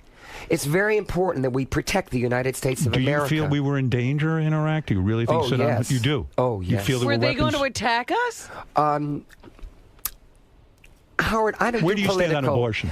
Oh my, Howard, I'm the wrong person. Because you were training to be a priest. Guys, help! No, Richard. Guys, help me Richard, out these here. are Would you legitimate please help me questions. out? Are you wearing panties? What are those? What do you wear for underwear? I don't wear those. Oh, these are. I wear These boxers. are jockeys. You wear jockeys? Yeah. Yes. Man, you got a nice ass. But let me say this quick. Look, I know you're in a lot of questions, but let me say this. For 6 years, I've been trying to get PE back in the school system. But is this about abortion, or because I'm asking you a direct question? Are you for or against abortion? Robin. Yes. Did you help him write these questions? No. Where do you stand on gay marriage? You're against it. I can't believe you are against it. I am for any people who fall in love with each other. Of course. And be happy. It's all about, we're not on this earth. What is this? That's the wedding mark. That's wedding. You're talking about we're wedding not on shit. this earth to just work and just to pay our bills. Love is the key. We're on this earth to find someone, and if you feel that strongly about somebody and you love them, I don't think anyone should get in your way. Have you ever been in love? Seriously, have you ever been in love? Maybe he's in love right now. I'm in love with what I do, and that is Stop. All. No, Now, Howard, that's not you've the real asked guy. me this question thousands But of I'm times. being serious. Why I used to do wait it a minute, wait a comically. minute. I'm being serious. Mother, daughter. Why are you so uncomfortable with the reality of life? I don't like reality. Yes, you do. No, I don't. I live in my own little world Do you? of exercise, motivation, calling people. I feel like you've visiting retreated people. somewhat, not just from my show, but I feel like you've kind of like retreated a little bit. You've not slowed down. That's the wrong word, but I feel like you've become a little more cautious. Well, no, I That he's lowered his profile? Yeah. No, I do exactly what I want to do. I get to travel. I get to pick out where I want to go and teach. I get to meet wonderful people. I help people with their weight. I sometimes help people get into a rehab center or a hospital. That's my passion. I know That's that all about I you. live for. What you did for Gary's brother when he was dying was one of the most selfless things. You were actively involved. You were there for him, and I thank you for that. I thought that was one of the most loving things, and you are a loving man. I just wonder if you've ever had love in your life, and I don't mean that in any comical sense. Yeah, a lot do you know love? A lot of people love me, Howard. No, that's not the same, Richard. I don't know why you're picking on me today. Is that picking? Yeah, a little bit. You won't Okay. even let me talk about Go the ahead. PE. All right. I Talk can't about PE. anything. I It's wanted just- to know where you No, stand on abortion. No, I feel You're an important guy. People look up to you. They don't want that information from me. They, They want do. it from you. They want it from Robin. No, they they want it don't. from some Not of your from other Robin. guests. Is it wrong to? Am I really picking on you? Because I don't sense I am. Well, it's like an interview, but you won't let me talk or say Because anything. you're avoiding questions. Well, I'm not avoiding it. It's just this is who I Have am. you ever been in love? Oh, Are you? Here's the following questions. Answer them right off the top of your head. Don't even give it any thought. Robin, please help me with He's this. trying to get to know But you. I want to know Haven't you noticed? Suddenly I'm bright Let's start and out- breezy. Richard, let's start out easy. Should Puerto Rico be a state? Do you think Gary! Do you think Fred is stupid? Gary! Gary! Get back over here. Come here. Come here. What about marijuana? Should it be legal? First, let me say this. Go ahead. Okay. Why is that offensive? I don't for 6 understand. years. I never understand when you're angry with me. I'm I not swear angry. I don't. I love you, Howard. I love you. There's very few people that I'm in love with, and Thank you're you. one of them. Is that true? And I've known you for 1/3 of my life, and you've always allowed me to come on. Yes. And talk about things that were very important to me. I adore you. And now I feel like I'm like it's the crucible, you know. No, and you it's don't. just That's I not know true. it's true. And I wanted to come and tell you about my PE fit kids. Are you checking your notes? No, I How just dare you? have We're having a real. everything. You're in the middle of crying and you're checking your notes. No, but I just See this what I is mean? But this is important to me. You have some causes in your life that are important. Not really. What is this music? It's because you're pouring your heart out. All right. You really won't answer my questions? You won't even answer if you're for or against abortion? And I want to find out when you went into... when you told your mother you wanted to go into the priesthood, did she say, Richard, that's not for you? You have so much personality. You have so much to give. I feel that's not the right decision. She said anything I wanted to do to help people, because that's all I care about. And you know that to So be then true. why did you leave the idea of going to the priesthood? When did that happen? Because I thought maybe I could do some other things to help people. And what was that? You must have been lost as a young man. You had trouble with your weight. You had all kinds of problems. Did you? I think I have to take a break. You want to take a break? What's going on? This is like a courtroom. No, it's just that... What You happened? won't let me talk about the things that are important. All right, to go me. ahead. Go ahead, talk. I wanted to know about your life as a young man. Can I have a Kleenex, please? Okay, right here. Thank you. Here, honey. Are you good friends with Chaz? Because you were on Dancing with the Stars. That's where I last saw you. He's very nice. He was on here, you know. We had a wonderful conversation. He very thought nice it was man. fine. I love him. I think I was a little too loud for him. You came on strong. You came on. That's your style. That's fine for showbiz. I'm trying to get to know the real Richard Simmons. Can I talk about my PE bill for schools? Would you answer one question? Are you lonely? No. When you go home at night, are you just like, ugh? I'm exhausted You because are. I call 30, 40 people a day. I travel and teach. I just came back from a bunch of cities teaching. I guess what I was asking is anyone there for you? My wonderful housekeeper, Teresa, who's been with me 24 years. Yeah, but that's someone you pay. Is there anyone there who cares about you? No, she cares about me. Really?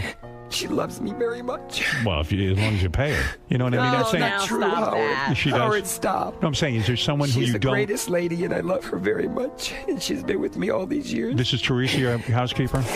All right. Okay. I feel I've offended you, and I don't mean to. I'm dying to interview you. I want to know everything you're up to. Well, Tell me about the organization you're involved with, please. All right.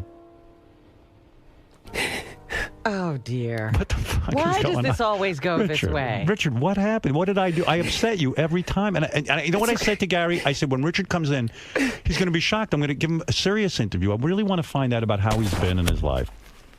You want to sit on my lap? Come over here. No, don't forget. That's a bad idea. Richard, I just worry about you. I've never gotten to know the real you, and I was attempting to get to know the real you. If I've offended you in any way, I apologize. But tell me about what you're up to, please.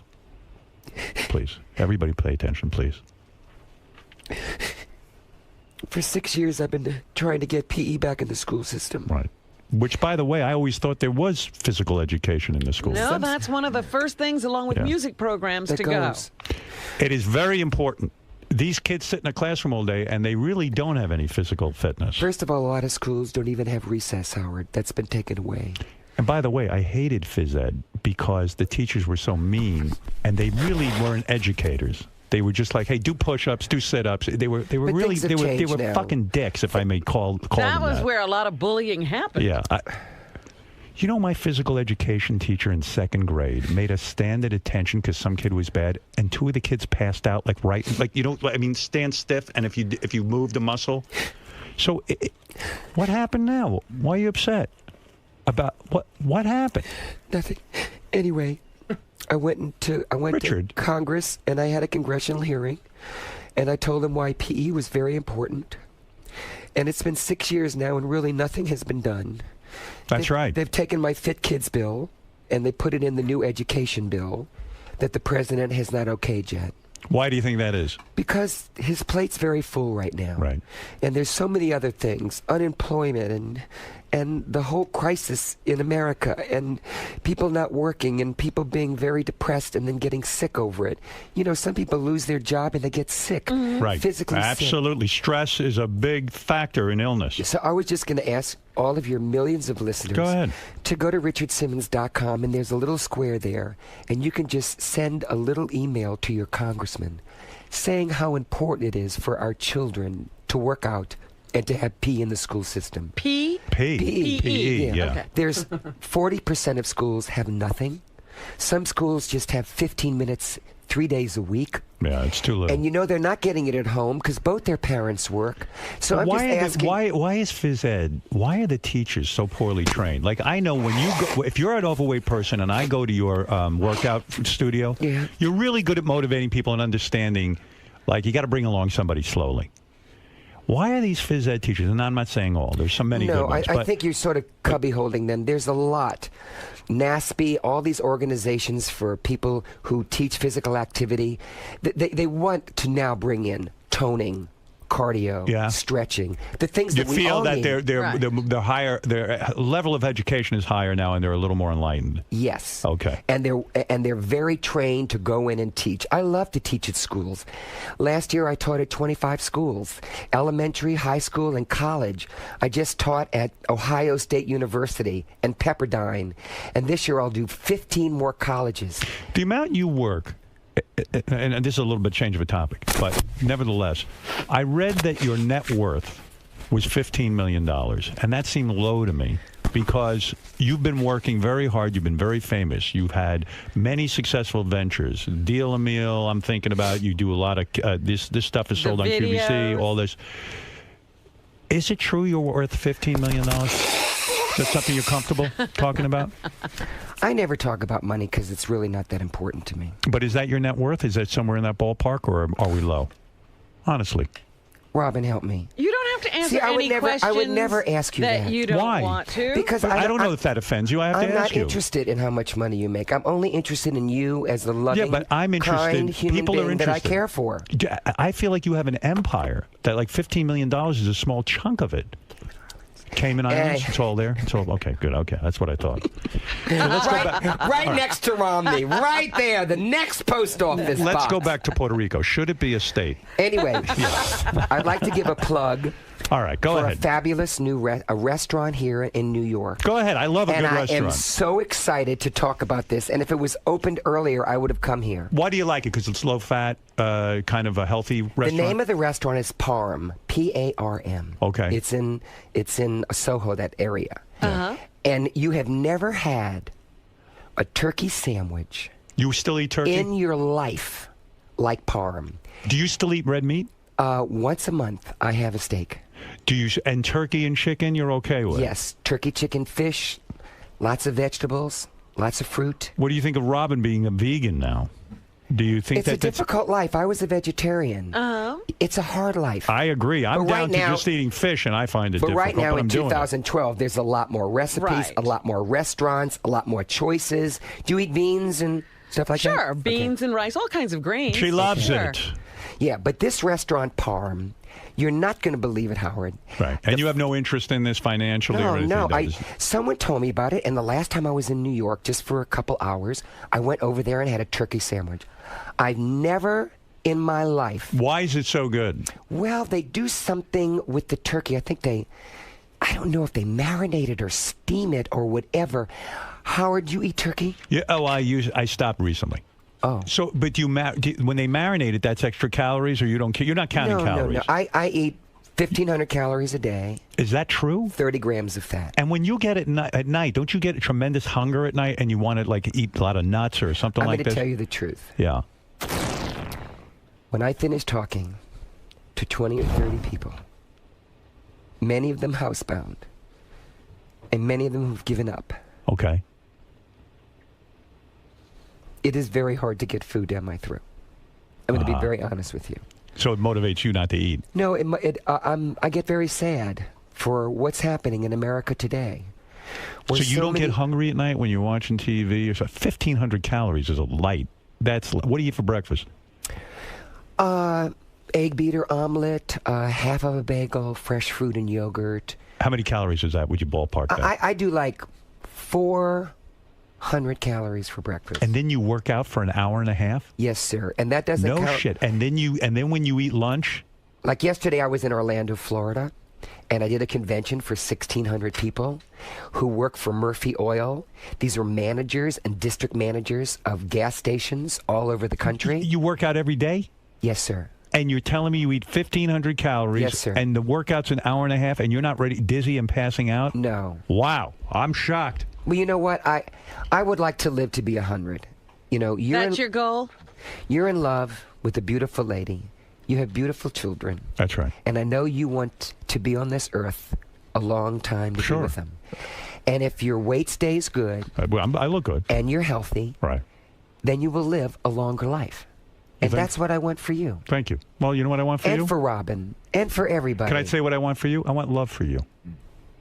I want love in your life. I don't know if you have that. And I'm not talking about Teresa, the housekeeper, or the Dalmatians. Suddenly the music began. Yeah, all right. It was a tinkling on the piano. Something like... You going to let me get to know the real you someday, interview you, and find out some real things? I would love to take you... You're avoiding me. I would love to take you and your wife and Robin out for dinner. I'm not available. Ever? Ever. Oh, my goodness. I'm being honest. I'm not available. Ever? That's right. Why? Because, first of all, when I'm in this city, I work, and I don't go out there. I stay home and work. Would you invite me to your home? Out on Long Island? Yeah. Absolutely not. Not the way you behaved the last time. If you can promise me you'll behave and act normal and not go around throwing shit into the pool, maybe we could do that. I mean, but you totally Why can't you forget out. this? Why can't we go beyond this? Because I want to meet the real guy. I'm interested in the real guy. If you ever want to really have a friend, a real friend, not put on the bullshit and carrying on like Richard Simmons, throwing cucumbers and lifting people up and throwing them over your head. Can I give you a little hug? Can I come over there? Absolutely not. So everything's a no. No, because you I came here with an open heart. Of course you can hug me. We'll hug after. Not now. I don't want to hug now. I got to get this guy. Oh, man. Okay, come over here. And don't hurt me when you hug me. Seriously, don't hurt me. You hug too hard. Hug me like, come on over. I love you. You're a great guy. I love you. Beautiful. Love you. Can we do it one more time? What? Can we do it one more time? Oh, another one? Don't. This is it. All right, don't kiss me. oh, this is so wonderful and beautiful, really. It's great to have you here. So, about going to your house for dinner. I would have you over if you can. You want to be real? You want to come over? Yeah, I would. Okay, I would I'd invite love you. to. I'll invite you. Okay. All right. And then I get to meet your wife. Yeah, I would love for you to meet her. And she won't know what to make of you. I mean, have you talked to her about me? No, not really, because you're not in my life anymore. You totally rejected me. I mean, you didn't say anything about me coming on the show today? No, not a bit. Because you didn't say, honey, I'm having someone that I really care about on the show? No, I didn't say that. How are your daughters? My daughters are great. Everyone's fine. Do they ask about me? They never ask about you. Oh. They don't. You've been forgotten, Richard. And you're not going to tell me about your life or anyone who's in it. I mean, you hold back from me. I know it. You never talk to me. You never give me the real you. How old are you now? How old do you think I am? My skin is fabulous. I've been doing this 20. Robin. Robin, when you were at the other studio and you had me in, how many years ago was that? That was a long time ago. That's about 20 years ago. You have a good What is this new 20 voice years, of yours? and he can't hear me. I'm going to talk to you the way you talk to me. Richard, wait a minute, Howard. Listen to me. Listen to me. You want me to be real, or you want me to be this? I want you. Come on, what do you want? I like. You'll be swell. Go ahead, You'll be great. Go back to your couch. Okay. All right, Richard, I first of all want to say, let me give you a plug here because I know that's why you're here. No, I just want... For more information on Richard Simmons' Fit Kids Bill, go to richardsimmons.com. That's first of all. Go and get in touch with Richard. Richard isn't comfortable talking about his views on abortion, on gay marriage. Richard is apolitical. Are these phone calls? No. Oh, yes, You want they to take are. some phone calls? Oh, my my God! What I love! What are the chances are he's going to start crying if we take phone calls? I don't want you crying if you're going to take phone calls. You know, I haven't really been here this close and look at me. It's uncomfortable. And stared at you. Thank you. And I'm a married man. I'm going to tell you something. But you have been such, even though you don't want to admit this, you have been a good friend. Of and course you've I have. always supported me. I love you. And you've always been kind to me. Thank you. Thank you. And can I say something? Most of the time. Most of the time. Listen, I'm also doing Most of the time. I'm doing a comedy show. Sometimes things can, get funny, but you get insulted. And I don't mean. Well, you're sensitive too, Howard. Yes. We're both sensitive men. But, if I could ever just really. A minute, just a if second. I could ever. Can you take that one hair? I'm getting uncomfortable. Wait, okay. Now you're making me uncomfortable. If you ever want to have a conversation with me where we sit down and talk about life, find out about what's going on in your life, your friends, your family, have you found love? I don't care who with. You understand? But if I go through all this with you at your home, sitting there with your beautiful wife, right? Sure. Who does a lot of charity work? Yes, she and you know does. what? I She's would a help lot like her. you. If she wants me to teach a class for something, I would do it. She doesn't want you to help. But go ahead. Oh, I'm just kidding. I'm kidding. You know that. Of course I mean, you if I want could do something to help and raise money and teach an exercise class, I would. I love you. That would be wonderful. I told you have a great heart. What you do for people, I feel, is sincere. And I think that what you impart to people, the knowledge you give them. What? No, I don't want to hug again. I don't want to hug you again. We hugged enough. Stop it. It's getting embarrassing. Tell him you'll hug him on the way out. Sometimes I get hard when I hug you. I didn't want to tell you that. Don't do that. You know how I feel about you. I think we make a good couple. I think Richard just knocked me up on that last hug. I feel life You're inside of me. feeling a little sick? I You're do. getting morning sickness? But here's a mic. I love seeing you. It was wonderful seeing you. I love you. I will give Gary my phone number. Please do. And anytime I can come to your home, and I'll behave. Thank you. And I'll dress accordingly. Right. And if you want, I could just take over your whole kitchen and cook. No. Oh my God, I can make chicken piccata. I'll bring my friends to look at you too. I really want to do that. Your friends? Yes. I need my friends to look at you, to show them that there's a celebrity in my house. Of course. I would love to have you come there and sit down and rekindle our friendship. I would love it. I would love it. Okay? Thank you, Howard. You hear what I'm saying? Yes, sir. All right. And God bless you. I think the work you do is fantastic. Thank you, Howard. All right. Okay. Do you want to take a phone call? You would love to? You love me. You're in love with me? I'm spoken for. All right, next time we'll take phone calls. I think you had And enough. now some commercials from the Howard Stern Show We'll be. on Sirius. We're gonna be. What's that? What? We'll be back. What is that, Gary? He's going to write down his numbers. Oh. Look at Gary. God bless. You look at him. Gary lost a lot of weight. Lost a lot of I weight. love Gary. He looks good. His children are beautiful. His wife is beautiful. Right. He's a good boy. You were there at the beginning. Yeah, you were, and then you dumped him. Richard dumped He us all. dumped us all. He dumped us all. Well, all right. All right, listen, But Richard that's okay. Simmons. Good Lord. I'm drained from the interview. You avoided a lot of questions, but I'm going to break you down. You'll see. All right. We'll be back right after these words. Richard, you look fabulous. Oh, thank you. What? I worked hard at this. You look fantastic.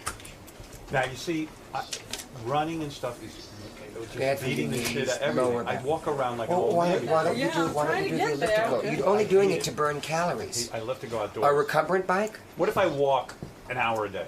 It depends on your stride, and Right. it depends on what you do with your arms. If you're walking, you should get a pedometer. Yeah. This is amazing because 10,000 steps a day keeps you healthy, okay? Wow. So if you put your pedometer on here, in the middle of where your thigh is, and you're using your hands and you're taking a stride. Right. Like you're not. That way, not like browsing, that way you burn calories. Hi, baby. Hello, darling. How are you? Maybe I should do that.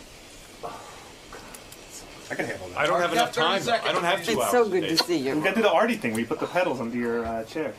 Right. And you have to come back more often. Hey, Richard. Yes. Oh. Why is Richard whispering? I don't know. 10 seconds. Yes, he always does. He always remembers you to me. Who? Who remembers Richard? Who remembers Richard like nobody Richard, thank could? you. Richard, I'm glad you came in. Thank you. I missed you. Richard, I missed you. I miss you too, and I'll be back. Love it. Very emotional. I tell you, a very emotional visit from Richard Simmons. Yes, it's lovely been man. a There he goes. tough day. I love his pantsuit. I love it. Fabulous. I could see you wearing that. I might wear that on America's Got I Talent. would say you would be very fashionable. I have to go on QVC and buy that outfit. So long, Richard. All right, there he goes. Richard. Bye. Richard. What? Do you feel that your relationship with Howard has been... Oh, Richard. Hi, Greg. Hi, Richard. Do you feel that your relationship is back with Howard? Do you feel you guys have made the connection again? I felt so good talking to Howard and Robin and everybody. It was really very good for me to come back and to be part of the show. I've been doing this show for 1/3 of my life, and just to come here and see him and Robin, I'm very excited that I was welcomed back. What does this show represent to you in your life? I mean, so many great memories. And Well, Howard and I have had a lot of laughs, and we've done a lot of fun things, and certainly he makes fun of me, but that's okay. I can take it. He's just an endearing friend. I don't really get close to people. My work is my most important thing, and I don't have a lot of friends or outlets, and when I come here, I feel like I have friends in there. if you had to pick a favorite, would it be Howard, Robin, or Gary? What kind of a person are you? Why do you do that? Oh, Sophie's choice. Daughter, son! Daughter, son! Well, there you go, Richard Simmons. Hadn't seen him in a while. Very emotional visit. He cried 6 or 7 times. That's probably par for a visit with us. But it's funny with Richard because JD gave me a tape of him on other talk shows, and he always breaks into tears. Really? Yeah, it's a thing that I don't know what the real right. deal is. Right. I don't know what the real deal is with him. And what was that whole emotional thing going on with you after we did the interview? He hugged me, then he hugged you, and he started whispering to you about something? Yeah, we have a mutual acquaintance. Yeah. And he was just telling me how much that person loves me and that he always says to him to say hello to me. And I was telling him that the guy always delivers the message. I'm confused. It doesn't sound like that much, but he was very emotional about it. Oh, he was like, Robin?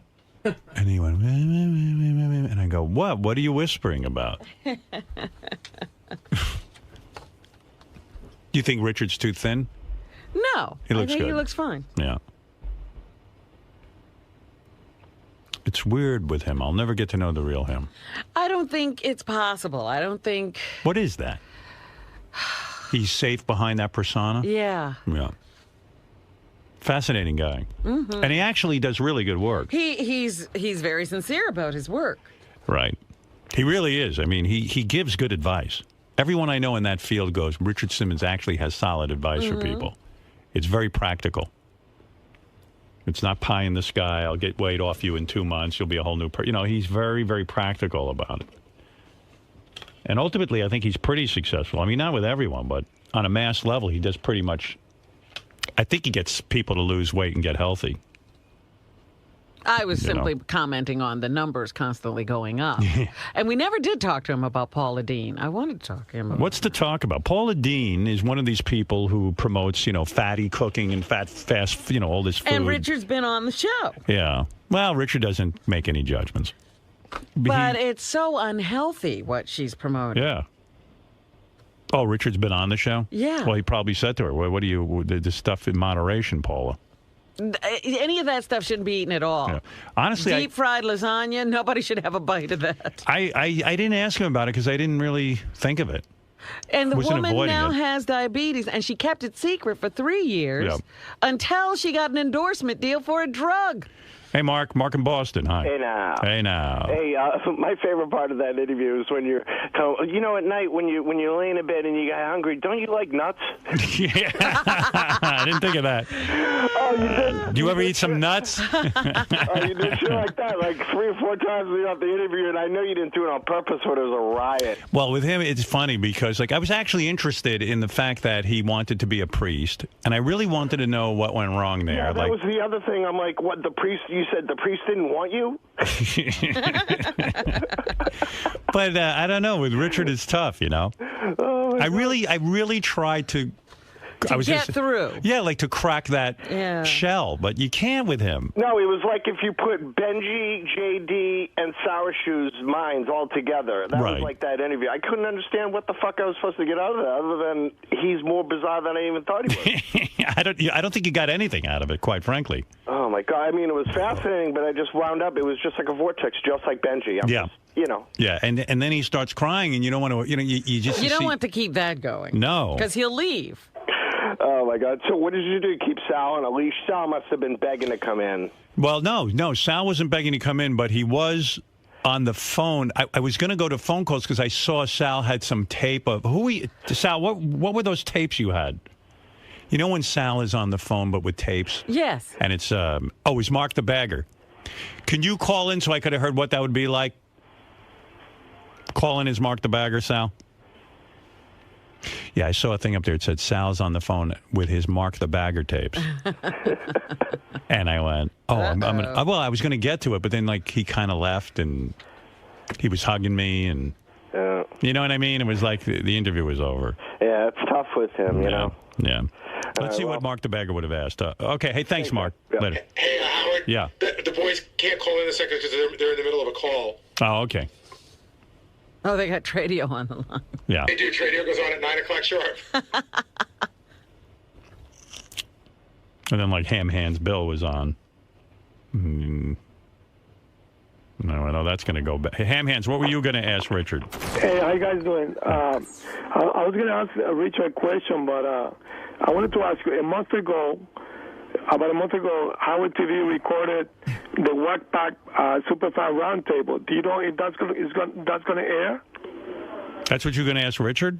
Well, no, I was going to ask Richard if he still reciprocates after the guys lick his asshole. You see what I mean? That would have just that would have gone badly. That would have gone badly. Thanks, Ham Hands. And as far as the Superfan thing, when is that airing, Doug Goodstein? Ham Hands wants to know. We are looking into it for a behind-the-scenes show. I'm not sure yet. Behind-the-scenes show, so he doesn't have an exact date yet, Ham Hands. Thanks, guys. And happy birthday. Happy New Year, guys. All right, later. Same to you. Thanks. Bye. Oh, yeah. Here's Mark the Bagger for Richard.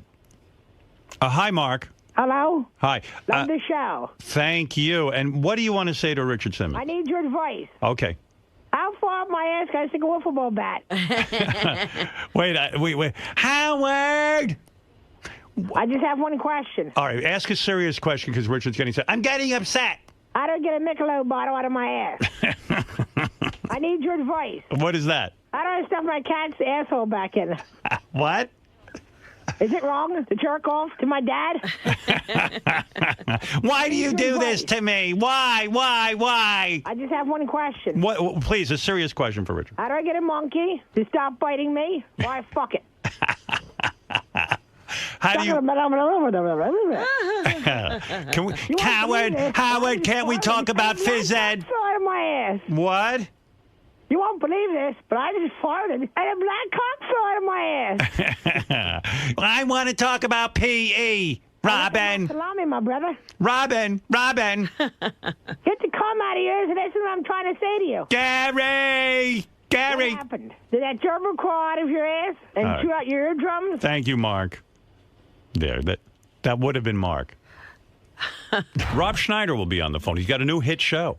Is it a hit? Has it started yet? Oh, yeah, no, it did. I watched it, with Cheech and Chong. I saw the previews. Yeah, the show, the critics gave him so much shit. You know Rob's career. Right. So he put on a sitcom, and I think he's up against American Idol and stuff. And the show fucking slammed in the ratings. Like, did wow, great. Yeah, yeah. Cool. So now he's pissing on everybody. He's going to call up and piss on everybody. I told you that movie he does, Big Stan, I think it's called. I love that movie. Well, the man is Deuce Bigelow, male gigolo. Enough said. He's Big Stan to me. Well, he's Deuce Bigelow and always will be to me. All right, we'll talk to Rob in a minute, right after these words. I was saying to Will, has anyone asked Rob ever to change his name? Like when I was typing his name, I said, first of all, it's like hard to spell. It doesn't sound good. You know, I always wanted to do. Very Jewy. You know, what if anyone ever said, "Hey, you should change your name"? Very Jewy. Rob Diaz. Rob Schneider, you talked about how the show got panned by critics, but it's doing well in the ratings.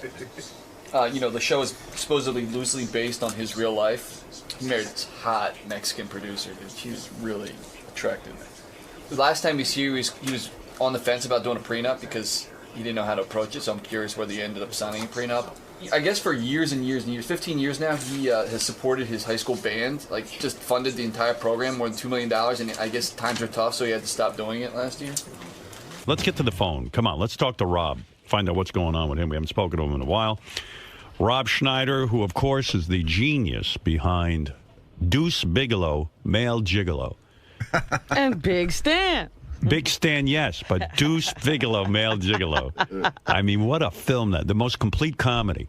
Well, I say Big Stan is just right up there. All right.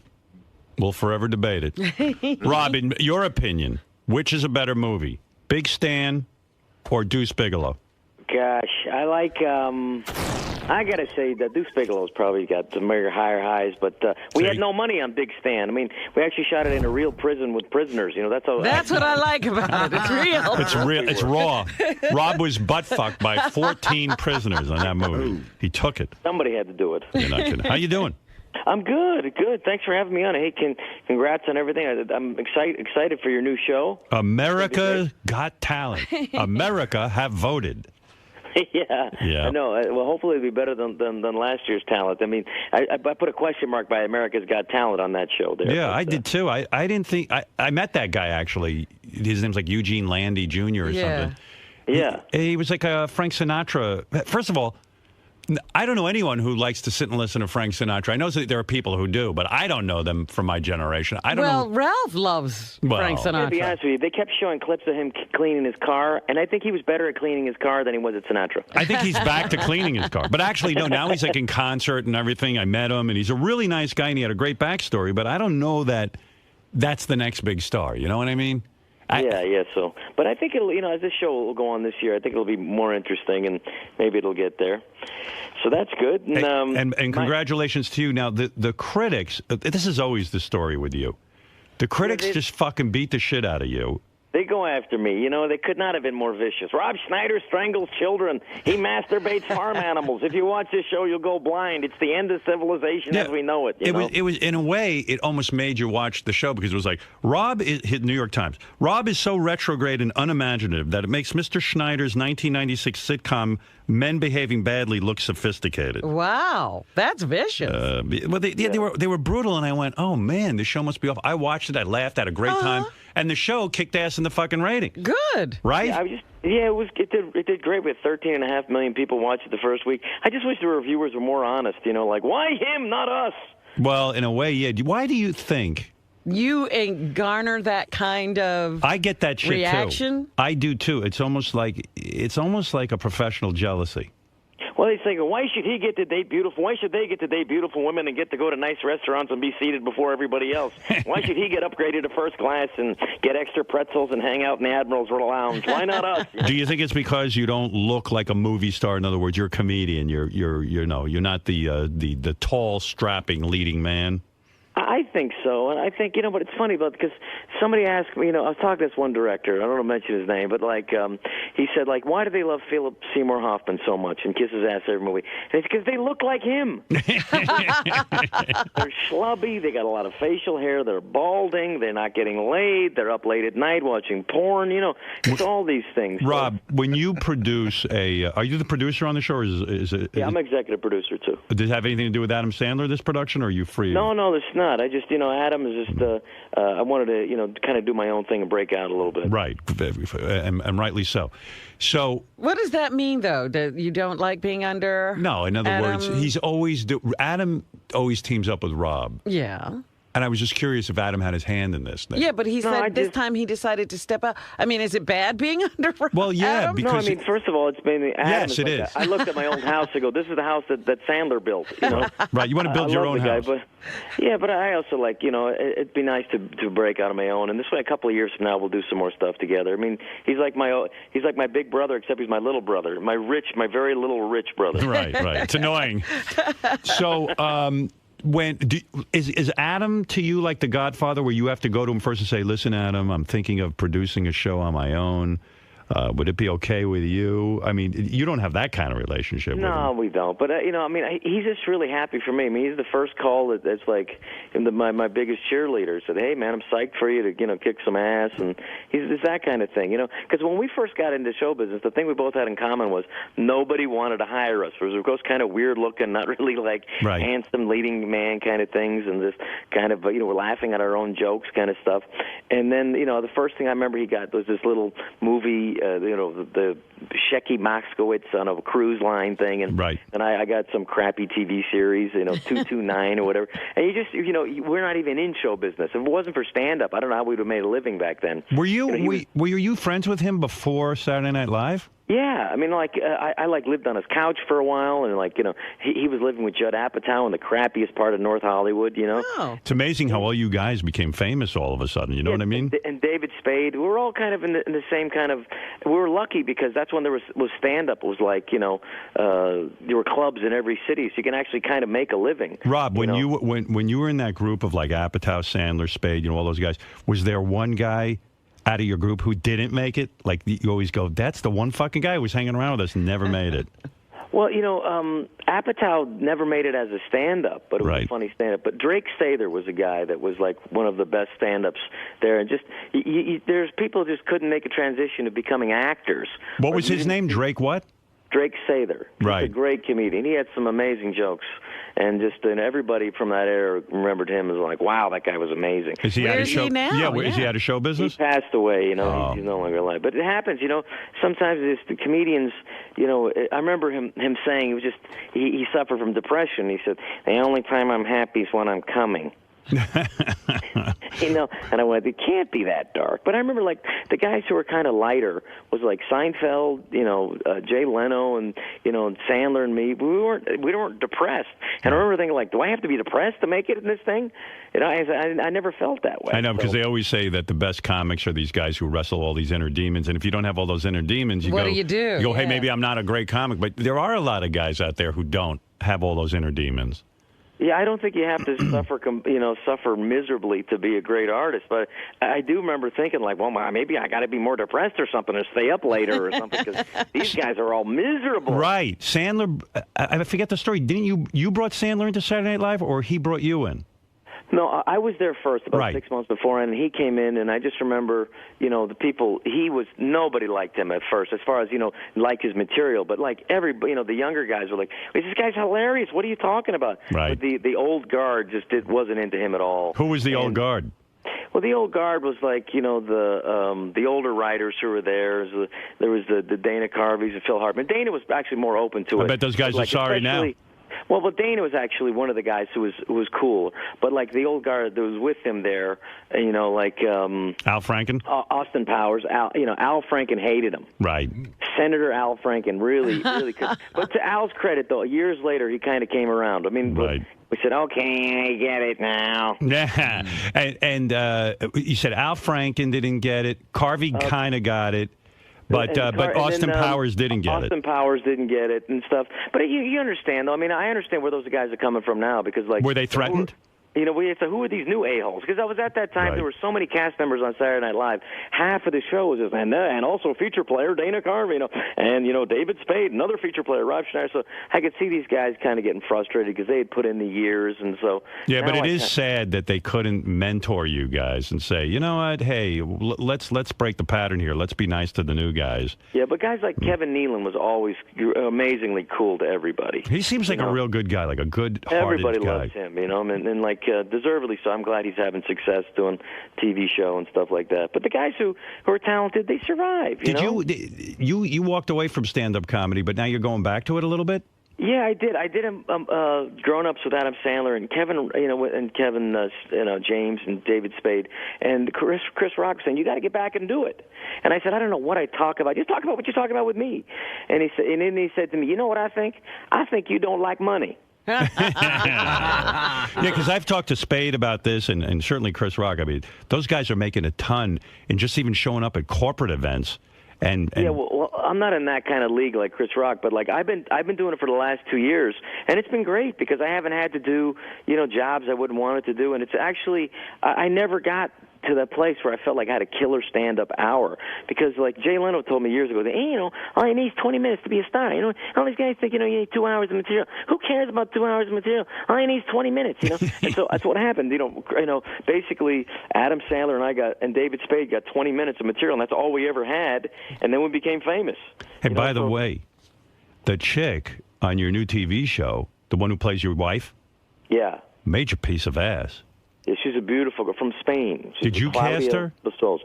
Yeah, there was a bunch of people that we were looking at, and she was just, a standout. Just a beautiful girl. Gorgeous. It's kind of cool, too, the way you write it, because you're making out with her all the time. And... Did you have another one of those right. fun casting things? Remember when he called us from the set? Yeah, Rob was casting some movie, and all of a sudden he sends me the casting video of these girls washing something against a piece of plexiglass with their titties out.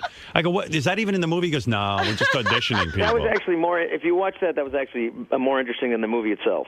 Yeah, it was exactly. It was fantastic. But you're married now, right? Yeah, I'm married. If you think that she's beautiful, you should go online and see my real wife. I got my TV wife is beautiful, but my real life wife is much more beautiful, I think. And she's been my life changed. This whole TV show was her idea. She said you should do a TV show where you're married to your Mexican girl, and the in-laws don't like you, like my in-laws don't like you. And I thought this was your life. Her parents don't like you? For real? Well, I think they're coming around to the idea, but I'm older than her, Yeah. I don't want to say, I hate talking about people, what's her age, because it doesn't matter. Well, how old is your wife? How young she is, but I don't want to say how old she is, but I will say she still has those little ridges on her teeth. Oh, from the braces. She's 11. No, she's in her late 20s. That's what. She's 28. Well, how old are you now? 48.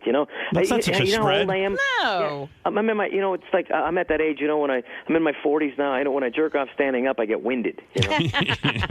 So I find myself, instead of watching porn, I watch the military channel. Things that my life shifting. That's old. Hey, since I last spoke to you, you were about to get married. He met this really hot Mexican chick. Yes. And he says to me, I'm getting married, I'm in love, blah, blah, blah. And I go, I'm happy for you. I go, hey, Rob, you're doing a prenup this time, aren't you?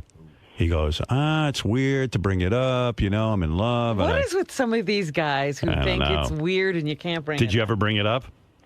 Actually, she brought it up with me. Wow.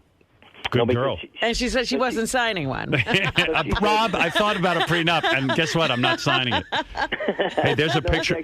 Listen, I know you own a lot of California real estate, and I got to tell you, it's not going up. So you got to sign something that if we divorce, I'm not getting any part of your debt. Yeah, but I mean, you're not a super wealthy guy. I mean, if this show really does take off, you'll have a lot of money.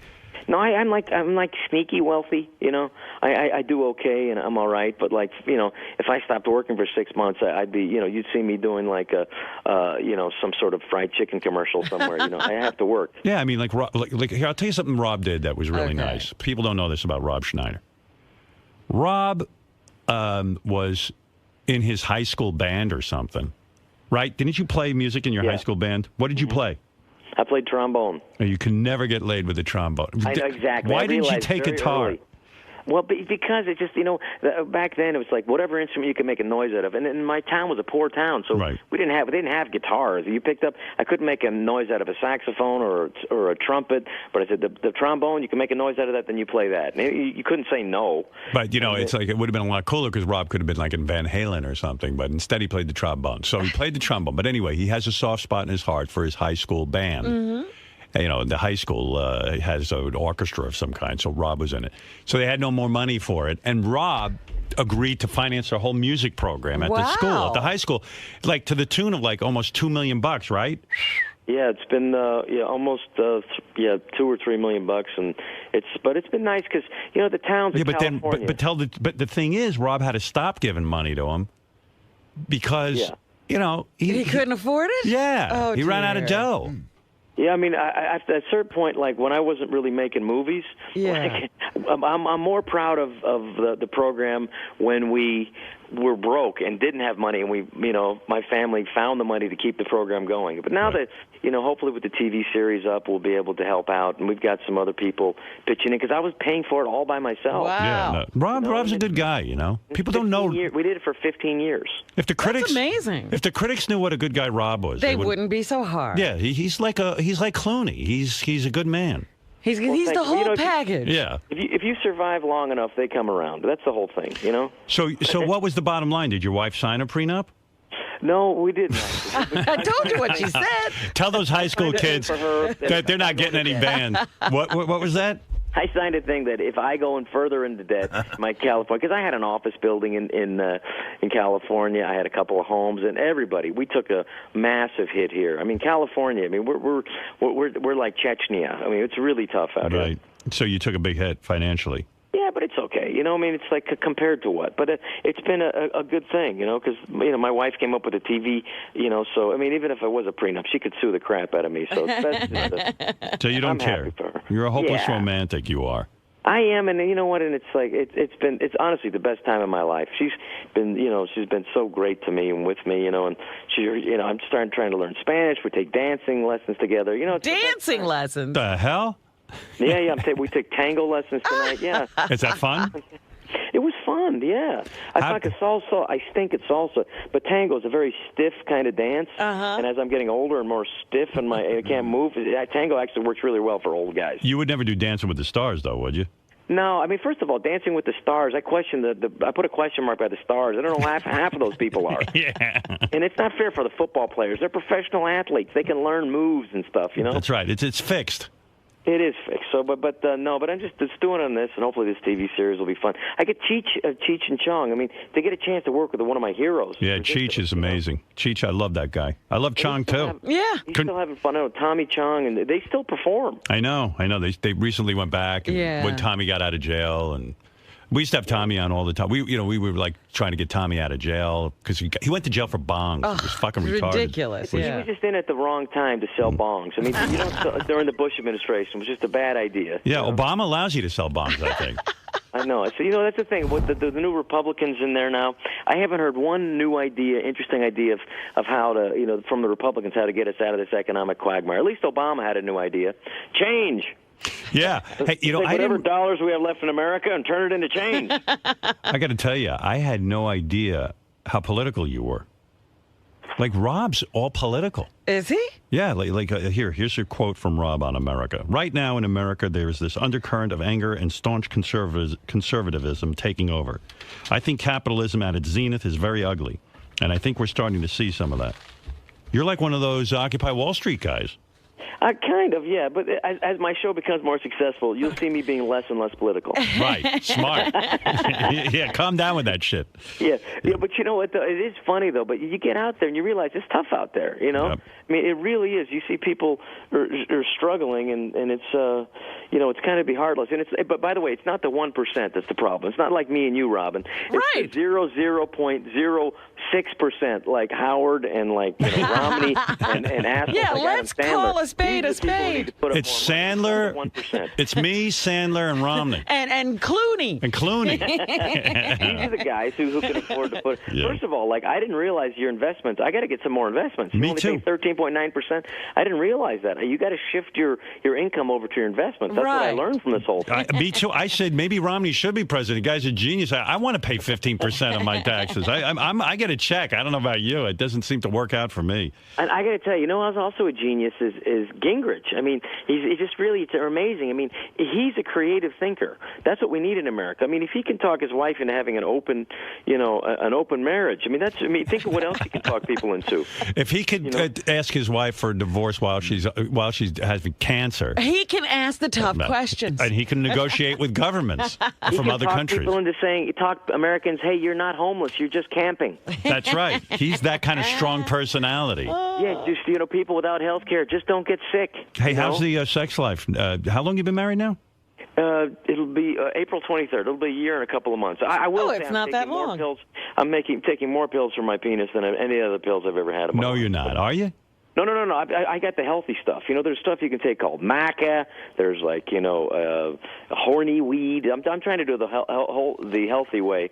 So you go to the health food store. Be honest with me, Rob. You're married a year now. You went out. How long did you go out with your wife before you married her? Almost 2 years. Okay. Is for me, that was a long time. Is the sex still, in terms of just the amount, it slacks off a little, right? A little bit, yeah. But I'm trying to do things to make it. I mean, I think she kind of got bored after a while, and then right. I think as we do more and more stuff together, because as you know, women need the intimacy, not necessarily the sexual act. They need the drama up to it. So when you added the dance classes and all that stuff in, the sex increased? Yeah, it's helping because it's not just a dance class. We go out to dinner, we talk, we spend time, we drink some wine. What made you think she got bored, though? Was she really slowing down on you? Were you getting nervous that, this is it, it's over? I noticed there was a lot of more watching the television than me. Right. The lights were not just going down, they were going off completely. Now, are you thinking of having kids with her? Yeah, I would like to, sure. I mean, I'm ready to, my friends think my friends who are in their late 40s are like, are you ridiculous? You want to change diapers now? Right. Because all their kids are graduating from college, But I said, yeah. I mean, I kind of get that thing where where John Lennon was like, hey, let's spend some time at home and have a kid because I'll be able to really enjoy the kid now. Whereas, before I was just, you're just interested in your career and how do you make it and how do you crush your enemies and become more successful. Right. But now I think I really want to enjoy it. You're a changed man, but aren't you afraid that then she'll start focusing on the kid and not you? I'll be fine with that. I don't know, man. You're an actor. You're a comedian. You guys. You're saying he's a baby. We all are. All men are. Yeah. I know. What do you mean you're not paying attention to me? Why are you paying attention to that kid? I think you're right. I think that will be a problem, but that's okay. I'm willing to accept that now and just transition into that. Where is your hot wife right now? She's downstairs. She's flying back to Mexico tomorrow for a couple of days. She's not afraid? She's no, she's fine. But it's one of those things you do got to be careful.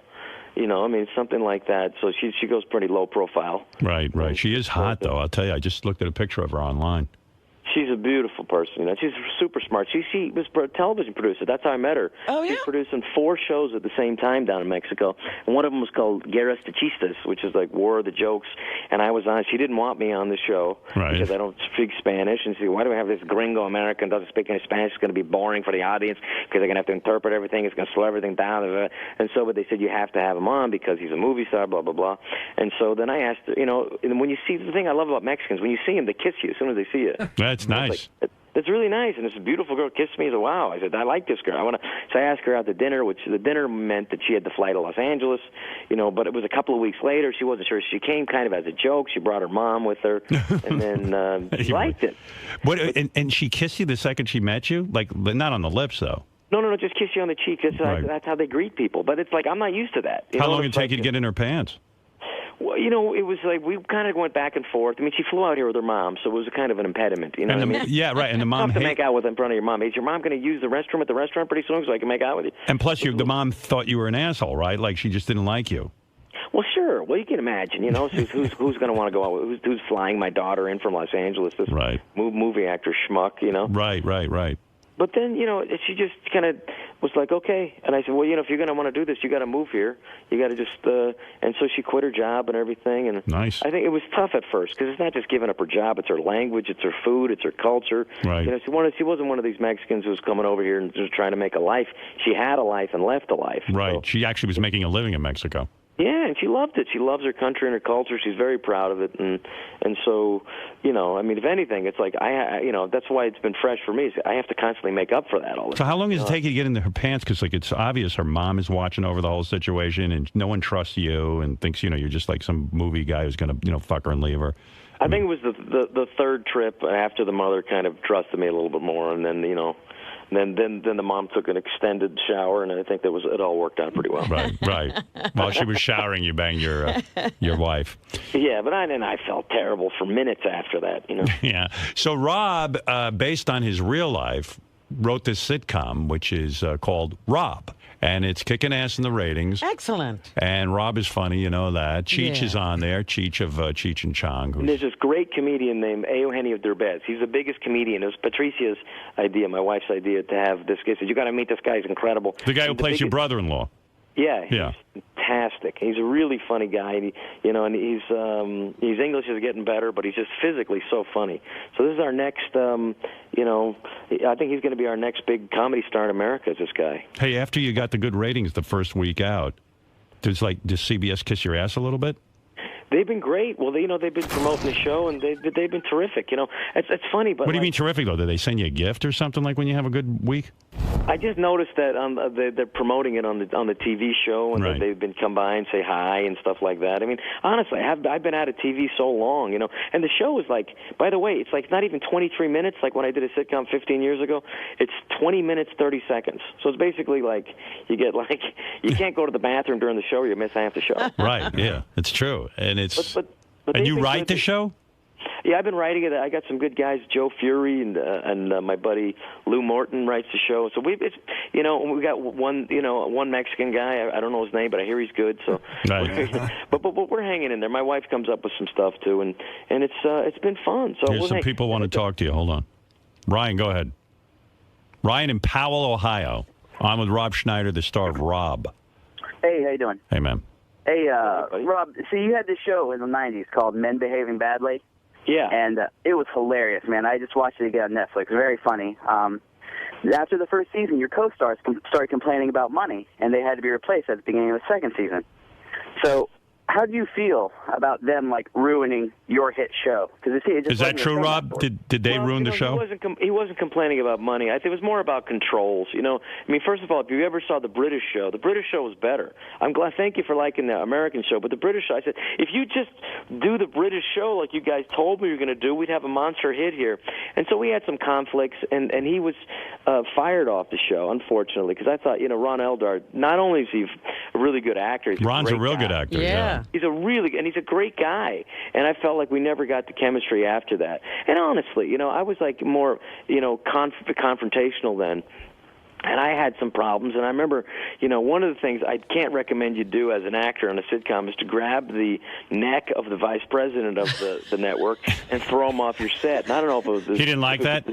The steroids I was on, but there was a guy who was kind of a dick, and I don't know. I said, I can't take this anymore. He was and I just grabbed him by the neck, and I Rob, was taking some kind of steroids at the time. Were And it you? was it was like those, the light steroids. It's like, this isn't real steroids. It's kind of red stuff, while you work out. Yeah. It's like little drops. But I was taking a whole thing a day, and my neck was getting bigger, my back was getting bigger, and I just turned to him and I grabbed him, and the week later it was canceled. So it was my own fault. Is that really true? I mean, you grabbed his neck, and they just said, "Hey, fuck these guys." And now, when you look back on it, don't you realize what the hell were you like? What was Ron Eldard all upset about?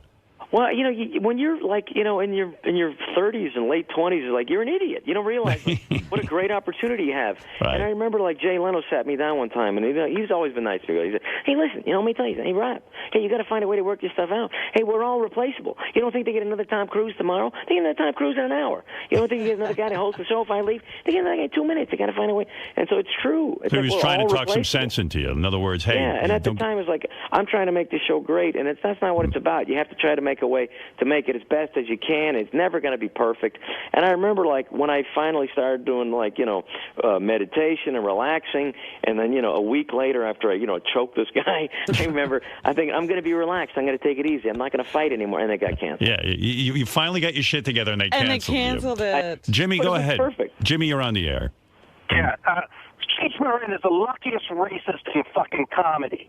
What do you He's mean? a fucking Persian. He's Persian. He's an Iranian, and he's been doing a Mexican stereotype for the entirety of his career. Cheech is Iranian? Cheech is Iranian? Yes, he is. Look at his fucking face in the first place. And every other interview he says he's Persian.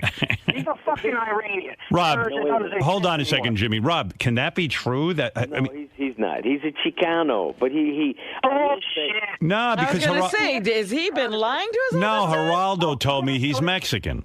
Every time Rob gets his dick wet, he writes a sitcom about it. You're breaking up, Jimmy. I can't even hear you, but. I'm sorry. All right, but Rob, there's no way that's true. No. He's a Chicano. He speaks Spanish, and what Farsi he speaks is not fluent. All right, one last call, and I'll let you get back to bed. Clayton, go ahead. You're on the air in Nashville. Hey, thank you, Howard. Rob, I don't know how you got away with sticking that scene in there where you went into the grandmother's room and got the candle wax. That was a on good the front scene. of you.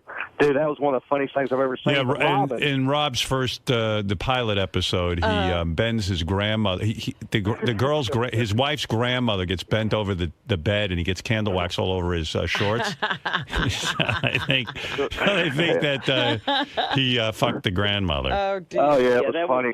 And she liked I was it. kind of surprised by that. Well, the only reason that we got that on is because the original scene was much worse. Originally, I walk into the room, and there's a huge Jesus on the cross. Right. And what happens is it's a little crooked, so I try to straighten it, and then the Jesus falls off the cross. And I pick up the Jesus, and I start hammering it back on the cross. And CBS just said, "We're not having a Jew hammer Jesus back on the cross." Hey, Rob, the name Schneider, did you ever, when you were starting out in show business, did you ever consider changing it?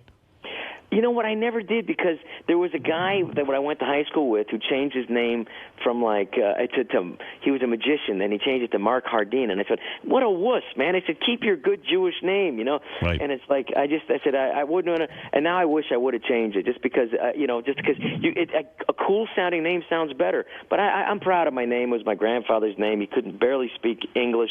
He was a good Austrian Jew, and just survived all the blah blah blah. So I'm glad I kept it. But Rob, yeah, I admire that. I think it's sort of disappointing. I think it's disappointing when I meet like a lot of Italian guys and stuff, and the generation before ours, they all changed their names. Jewish guys too. They're all ashamed of their ethnicity. They're almost making the racism and the all the bias true because they become ashamed of it. I like that you kept your name. Well, but I do I forgive those guys because that was part of the thing. Like Bernie Schwartz would have never made it unless he changed his name. Right, Tony Curtis, yeah. Yeah, I mean Tony Curtis is a cool, cooler sounding name. But at the same time, and I don't mean to pick on the Jason Alexander, but his last name was Greenspan, and I think Greenspan's a cool name. Yeah, why not? Go with it.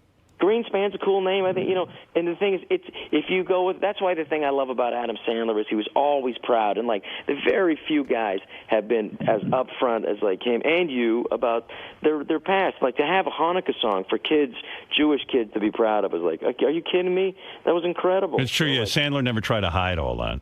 That's true. He made, for Jewish kids to have a song at, when everybody else at Christmas times, I thought that was great. So, yeah, and I'm proud of my grandfather, my dad, because my dad said, "Hey, your grandfather would have loved this." Isn't it crazy, though? Do people realize that Jerry Seinfeld's real name is Thomas Paine III? He actually went to a more Jewish... He took a Jewish name. He took a Jewish name because he saw these comics were succeeding. He's actually, yes, Thomas Paine III, for those of you trivia experts, if you ever want to know. Wow. Well, Lorne Michaels was Lorne Lipowitz or Lorne Lipowitz or something like that. Yeah. Hey, Howard. But that happens in the past, and it's I feel but I do think, hey, hang on to it, your name, and be proud of it. And... What is it, Clayton? Hey, I just want to point something out. Robin, you're a huge young Elvis fan, right? Yeah, I love Elvis. Was that's.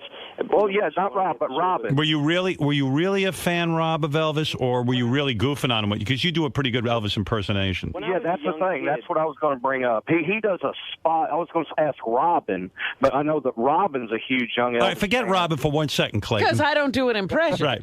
Rob. Rob does. Thank you, Howard. Thank you, Clayton. I got to get Clayton off the phone. Rob. You're really goofing on Elvis. You don't really... Yeah, I was. Well, the thing about it was when I was a kid, 13, 14, 15, Elvis was was was a joke by that time, and then he passed away, then I went back and saw his stuff when I was a kid, and it's like you realize what a legend this guy was, so but the goofing on him was like, well, if you realize this guy was just a truck driver and just like had no idea of how to handle any of this fame, and then when you get older and you get in the show business, you realize like when I heard him say he only sleep like 4 or 5 hours a night, it's like, what kind of lunatic only sleeps 4 or 5 hours a night? And then look at us, we only sleep like 3, 4, 5 hours a night. You get it, Yeah, but you're full of worry. But the thing is, like, he's the biggest star in the world, and he would like only felt confident around like 13 and 14-year-old girls. I know, it's a little weird. My cousin was like friends with this girl that he, that he almost killed on Dilaudid. She was 16. Oh my God, he almost killed her? Yeah. Yeah, she's the girl. Her real name is Paige, but she was the girl that was in Elvis What Happened that OD'd with him because they were doing Dilaudid, except she's 16 and he was like in his 30s. True. How did he not end up in jail? Yeah, I mean, no, they let Elvis do whatever he wanted. Yeah.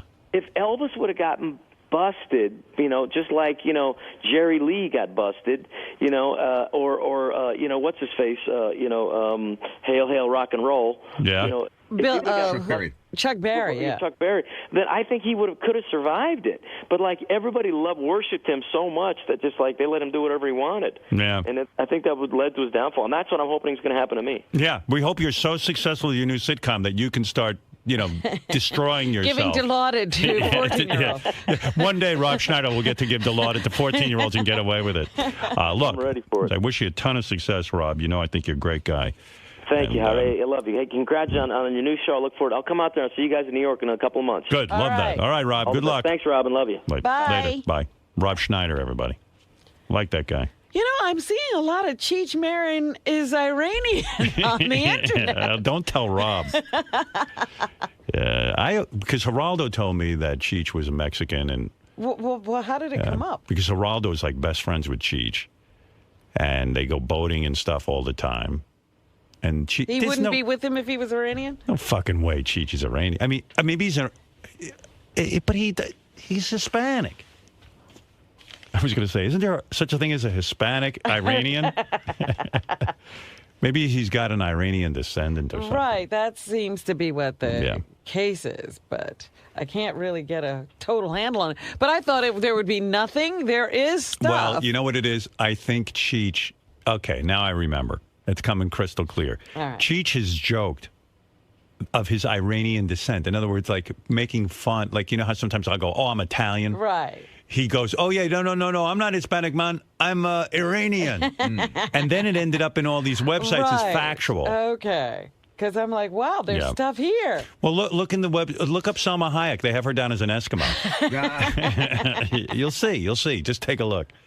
No, that's exactly what happened. Like it was a joke. Hey, no, man. I'm not Mexican, man. I'm Iranian. I'm Persian.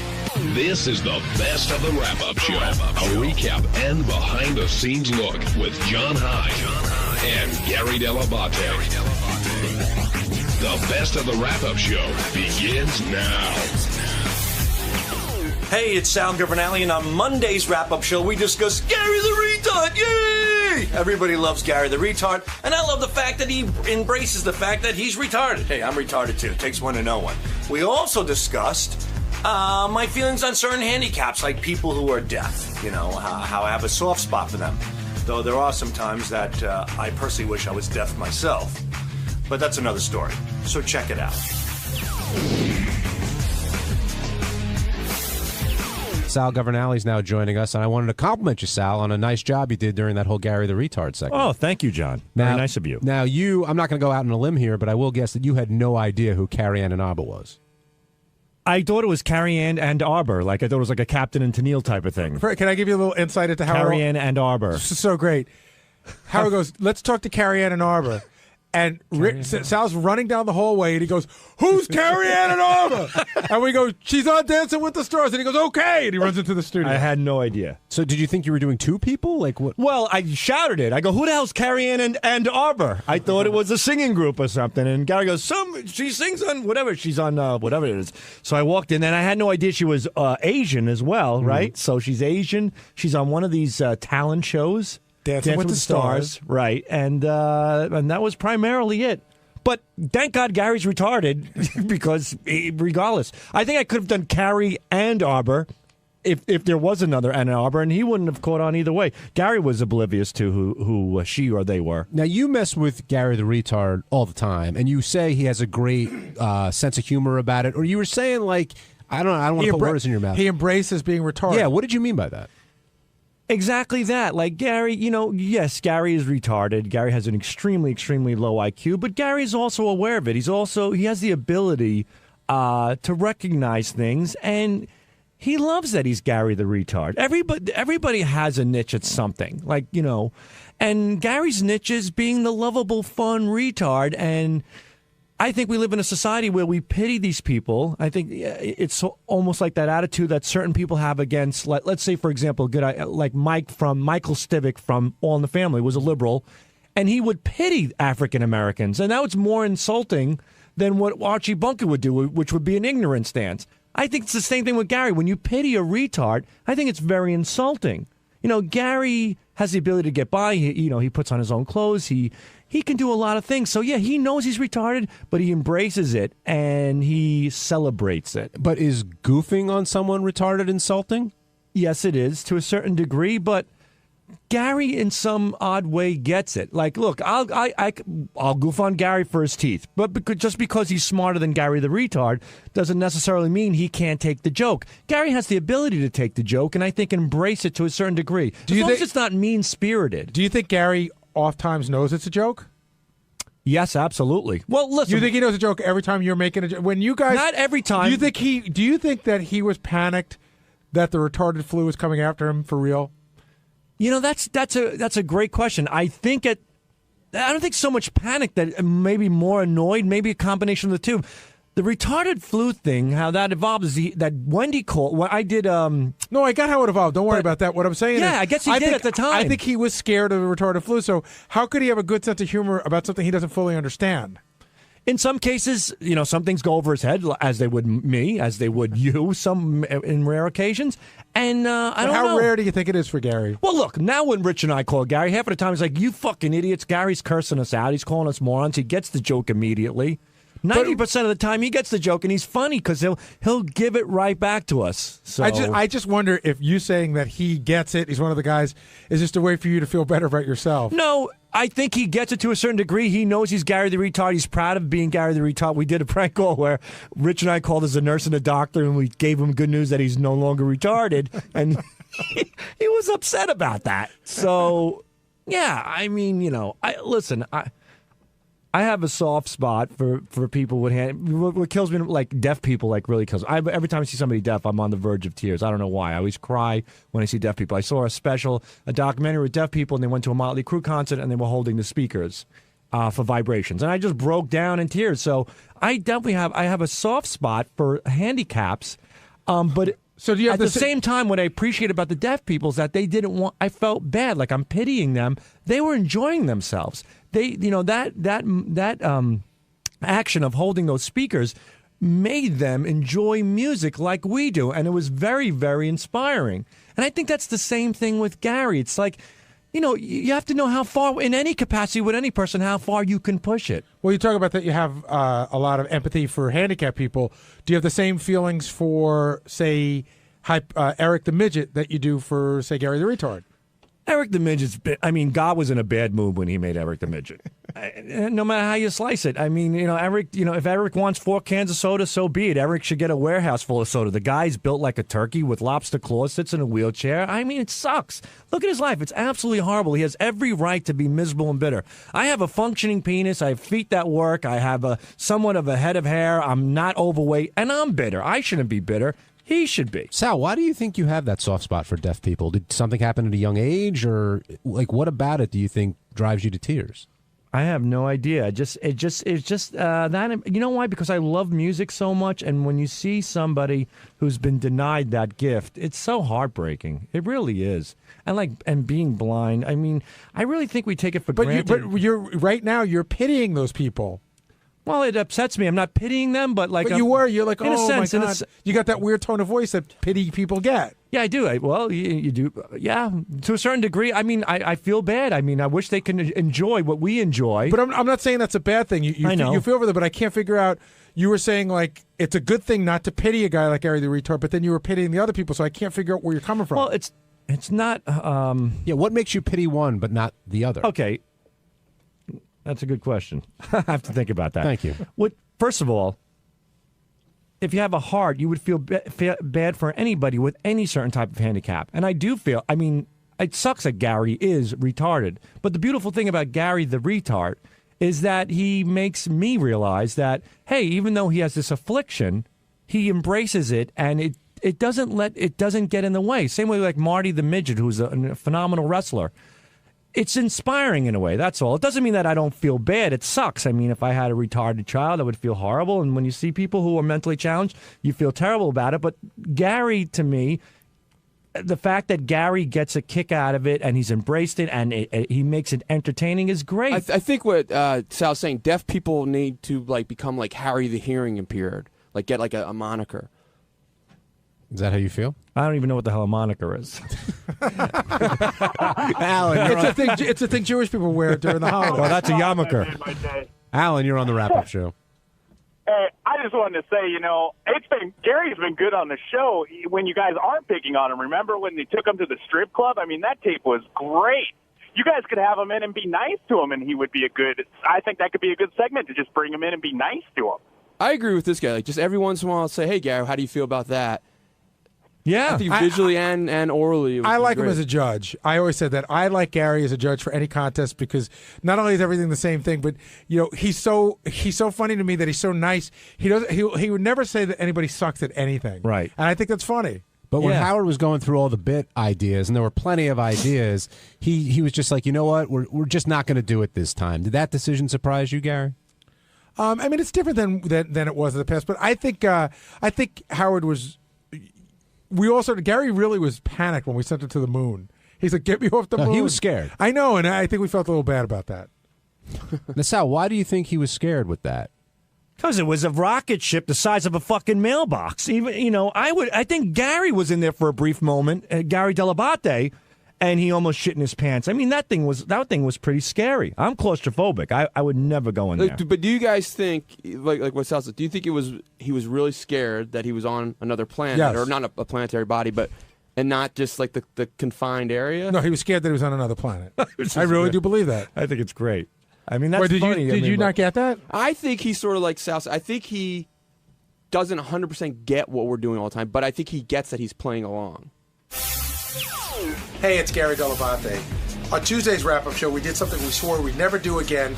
We dove into the Benjy vortex, starting with Lisa G coming in and talking about how disappointed she was in Benjy's behavior, how he had changed, and with me accusing Benjy of crowbarring in plugs and just being a plug machine, which he did not take too well. Here's what happened.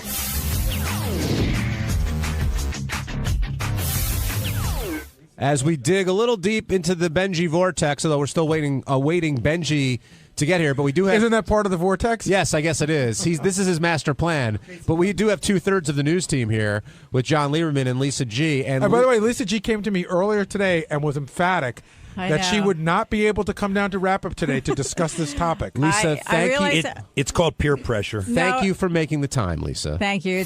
I got a late start today with some interviews I was doing, and I just thought I couldn't have time, but it's important, and I'm making time, and I'm glad I'm here. Well, Lisa, I was shocked to hear that your bias prevented you from covering this story. I wanted to go cover it. And my news director, Brad Driver, didn't think it would be the best idea.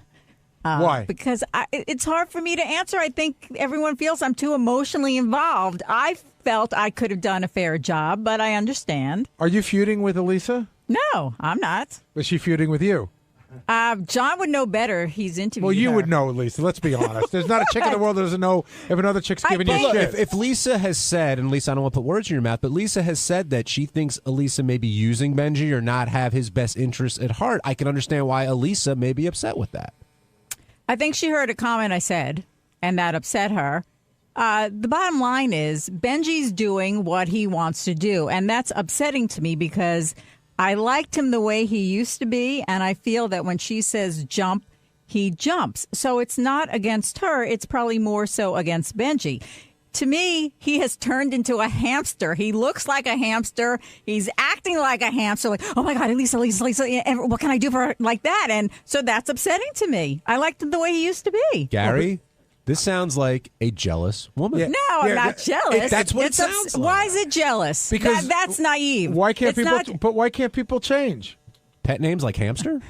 And the other thing I'm is, not giving him a pet name. I'm criticizing the way he looks and he acts. if you were in a relationship with a guy, right, you would probably change a little bit. You just do because you people adapt to each other. We all do. Right. So then I have to accept that this is what makes him happy. It's similar to, you've got kids, having a kid, maybe not liking her boyfriend so much, but realizing this is her choice. We'll cross that bridge when we come to it. Right. So that's what I'm going through. Benjy, it's all about you right now. I just walked in, so I don't know what's been said. Well, we were talking about Lisa was saying how she feels, and Lisa, you say so. I don't want to put words in your mouth. That it's upsetting to me that the way you've changed, that I liked you the way you were before. And I'm not the only one who has said that, but this is your choice. So it's my issue. I need to accept it. Okay, so this happens a lot around here. People just kind of make labels. How have I changed? I feel that when Elisa says jump, you jump. And I watched that video of the two of you in your apartment, and you take off your hat, and she goes, "Put back that hat," and you put the hat back on, and I'm thinking, what's wrong with your head? Lisa's theory. right, hold on. Lisa's theory was, by the way, because she said to me this morning that you were blowing your image by showing the world your baldness, and Elisa wanted to put that hat back on. Well, I think she thinks, and I do too, that I look a lot better with a hat on, and that. Benjy, what's the big deal? What's the big deal? You have a bald spot or whatever it is. Well, I don't know anymore. Well, Elisa, I'm much more. I think. What? I think I'm a more attractive person with a hat. But that goes way before Elisa. You can play clips of the show when you guys yell at me, and sometimes I do jokingly take off the hat. Benjy, are you going to say that you haven't changed since you've been in this relationship at all? Not my personality, I don't think. I've lost some weight, and You changed your look. Not a lot, but a few things. Not a lot. No, not a lot. I grew a beard at her suggestion. I thought that was you know what You grew a beard, then you colored it, and then you wore put on a platform hat. sneakers. That was my idea to dye the beard. But first of all, I thought that was a good suggestion. I said, I'll try that, and I ended up liking it. And sometimes I shave it when I don't. So I mean, but Lisa, you're saying that I don't know. I don't think my personality's really changed that much. I just don't think. I think that's BS. Lisa's not the only one upset, Benjy, because I was talking to Gary before, and he's having some issues with you lately in terms of what's going on. I feel like that I said this on the news, so I'll say it right to your face. I feel like you're becoming like Jackie, like you're crowbarring in plugs, and I feel like it's become about plugging everything that you do. You don't reel it in at all, and it's getting tedious. And I almost feel like Howard's the sleeping tiger, and you're poking him. One day he's going to get up, and it's just going to go, enough of this shit already. And I'm not sure what the end game is. Like if it was for something, like, is this song really super important to you? Like super important on a level that you're going to go all in with your plugs, because you can't plug like this forever. I don't think. I mean, I don't know how to fight that. You feel that not way. Not a fight. No, I mean, I don't know how to argue that. What's the question? Is this song the most important thing in my life? In other words, I feel like I feel like you're taking whatever you put in the bank as far as goodwill on how much you could plug something, and you're putting it all in on this particular project. I think a lot of things that you guys think I do to seek attention on the show, I'm not. I'm just being myself. But my question is, are you answer what I just said? Everybody, we all know that You're saying your question is, do you still beat your wife? Kind of question. Then that wasn't what I said. No, it's that kind of question that it presumes. It's not. It presumes some guilt. No, it doesn't. I'm saying that you're taking all the goodwill you built up, and you plug day and night. That's not bullshit. That's a fact. No, but I don't think I do, Gary. A plug day, and I do plugs on the show that we're given the opportunity to do. You bring it up whenever you can, and you do whatever you can. Wait a second, and you do whatever you can to draw attention to having people talk. It's not an interpretation. It's a fact. Are you talking about the writing on the hands, Gary? At least, and you were very not truthful today. You did say to me off the air yesterday, I thought about taking you off, and I thought, why should I do that? I thought about that, the fact like I did it for a purpose Right. of that hey, this is something like when I want to look at it, I can look at it and it'll help me learn the lyrics. And then right before I got in work yesterday, I was like, fuck, you know what? They're going to give me shit they're going to say because they always think I'm doing shit for attention. Right. And I'm like, because they think that, maybe I should wash it, even though that wasn't the reason I put it on there. But I said, you know, fuck that. It's something I would do for a purpose, not for the attention. I'm not going to just change things so they don't think I'm seeking attention. That's what I said. And I think that you took part of that, but you didn't take the full thing. Well, I think you said, I thought of their feelings, and I thought of my feelings, and my feelings were way more important than what their feelings are. That's what I'm hearing. No. But that's what you're saying. No. I'm saying that you would have listened to me clearly. I heard you. Okay. I heard everything you said. You thought I did it for a certain purpose. I said, that's not the purpose I did it. But it hit me before I got here that you would think that. But I said, you know what? What I'm doing is not a bad thing, and I did it for another purpose. I'm not going to change it because... I'll give you that you did it for whatever purpose you want. Say you didn't do it for the purpose of getting on the air. I'll give you that. But you realized that it was going to be a distraction, and you said distraction... How is it a distraction? Well, Benjy, don't be fucking stupid. Don't that bullshit about... Of course it's a distraction. Everybody fucking noticed it and handed Howard a note. It's weird. You're fucking writing on your hands. It's odd, and everybody noticed it. Don't act like it's not weird or a distraction. I don't think it's that weird or that much of a distraction. But see, that's your move on everything. I don't know what I don't know who that guy is over there. I've never seen him before in my life. When we know that's you know John who it is. Lieberman. I'm just saying that's your move. Your move is you don't know anything till you need to know. All right. I don't think you're being truthful there, Benjy. Give me a lie detector test. No, about the words. Everybody noticed it. Like maybe that wasn't your purpose, right? But you're kidding yourself. If anybody walked in here and did that, people are going to notice. That's the nature of the show. If I did, you'd write Howard a note. There's something weird on Gary's hands. Well, it's, you would. Even with the and then you hickeys, write a too. joke about it. And he came in with the hickeys too, And I mean, nobody else. I agree with that too. I think that's part of a whole sort of passive aggressive thing. All right. Notice me. All right. Maybe you should remake that song. All right. Notice me, notice me. Here's a question, Gary. Now you booked Elisa to start with. Yes.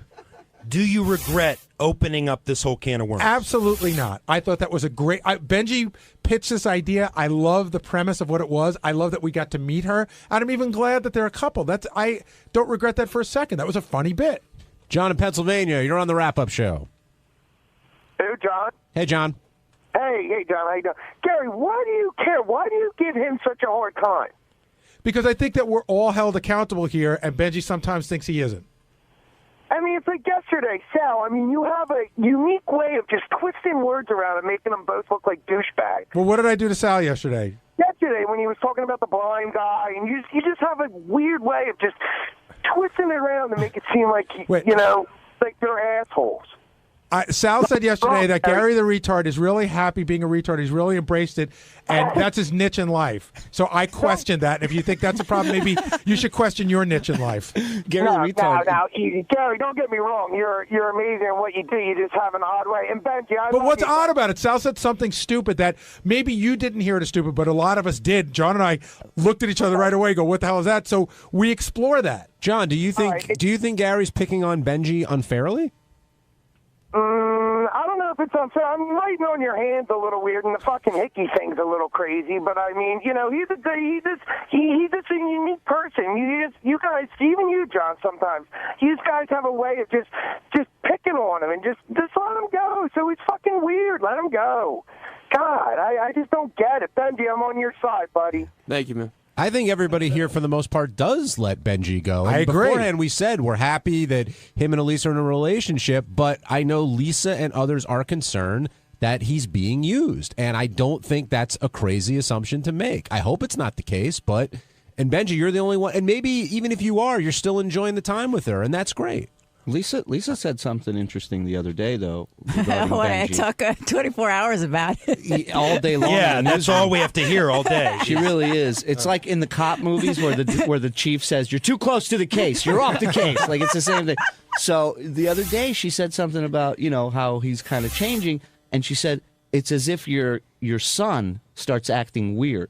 Like, she put him in the context of, like, No, I just said. Well, No, I just at least said that I to have John. a revelation to make. No, I said that to John. The It's age like when doesn't his work. daughter dates dates a guy that he's not that fond of. So but that's their choice. So this is Benjy's choice.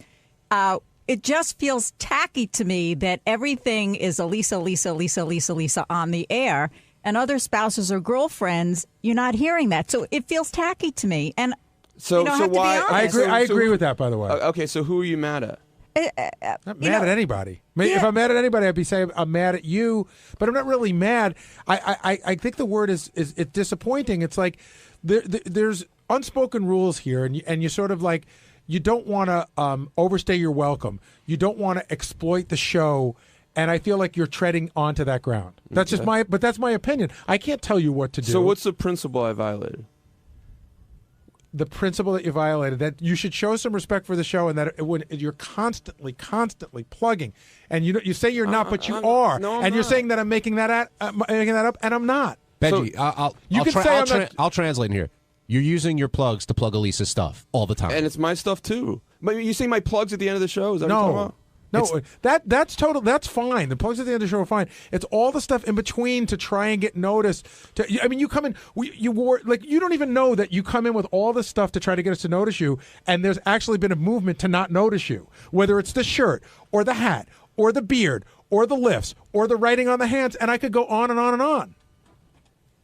I just I think lots of times with me, you guys assume things are for a certain reason, and you get mad. But why for would that we assumption. assume that? Benji, you once showed up in African garb and said you came from a tribe. We thought that was a riot. We let you go with that. You do come in to try and be noticed sometimes. It's part of your comedy. Well, that was. But this is a weird. That was for Kalahari Kiai, and you know that. I'm saying that it's not like this is without precedent. Were you asking Lisa why she was mad at you before? Yeah. Lisa? I'm not mad at you. I just, like I said, it feels tacky to me, and that's upsetting to me because I like you and I know who you are, and we had a private talk about it. Yeah, and you said you said very, very mean stuff publicly about my girlfriend. I thought you were being very, very. What did she say that was mean?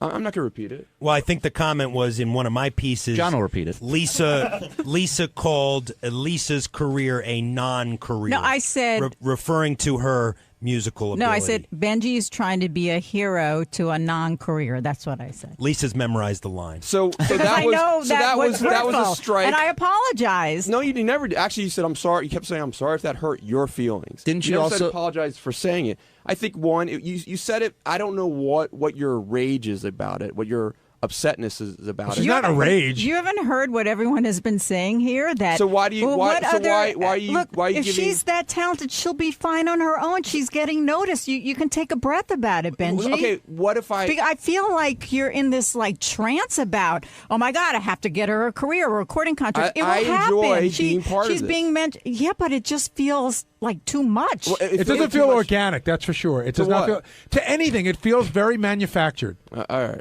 Lisa also said the keytar's for fags. Gary, the thing that surprises me about this is I thought Lisa had sort of a, being into Benji a little bit, like, I could be the one who changed him. No. But based on this, it sounds like you have much more of a maternal instinct towards Benji. A friendship. I mean, I like Benji. I think he's funny. I think he's very smart. I think he's 10 steps ahead of everyone. And I think he's fantastic. So it's upsetting to me that I see some changes that I don't feel good about, but I'm not Benji. So like I said, it's my issue. I need to accept it and let him go.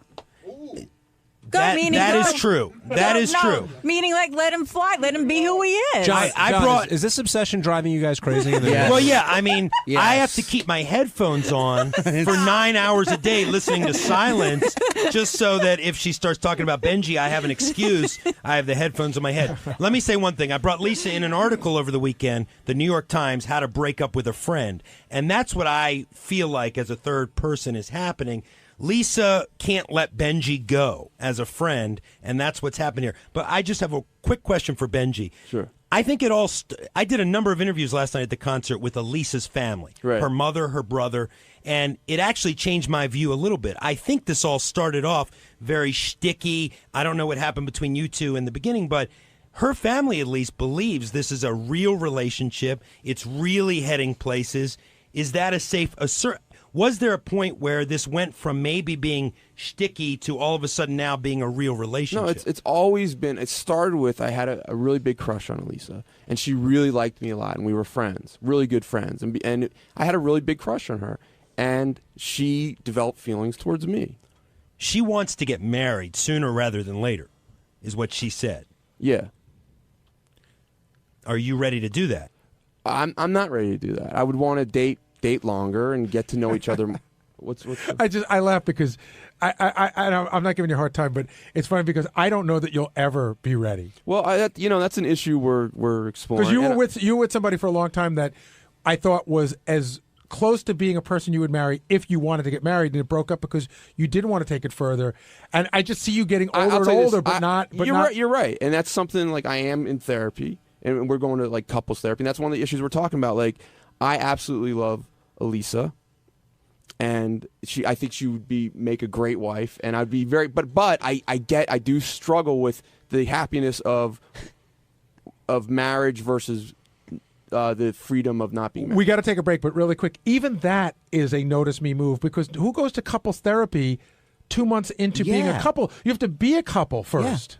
I think we started that not as a joke for the show, but sort of as each other. We scheduled an appointment, just thought it'd be fun. And then we needed it. On Wednesday's wrap-up show, we talked about Howie Mandel dropping by, and Howie wants to prank Howard, and Howard wants absolutely no part of that. So we speculated on what would go down if that actually happened, and plus talked about the chemistry that Howie and Howard are going to have on America's Got Talent. I don't know if we're right, but here's what we talked about.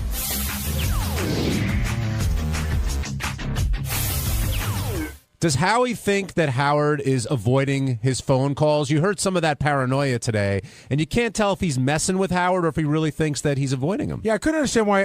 When I sent Howie the number, I said, if you don't get him, just leave a message.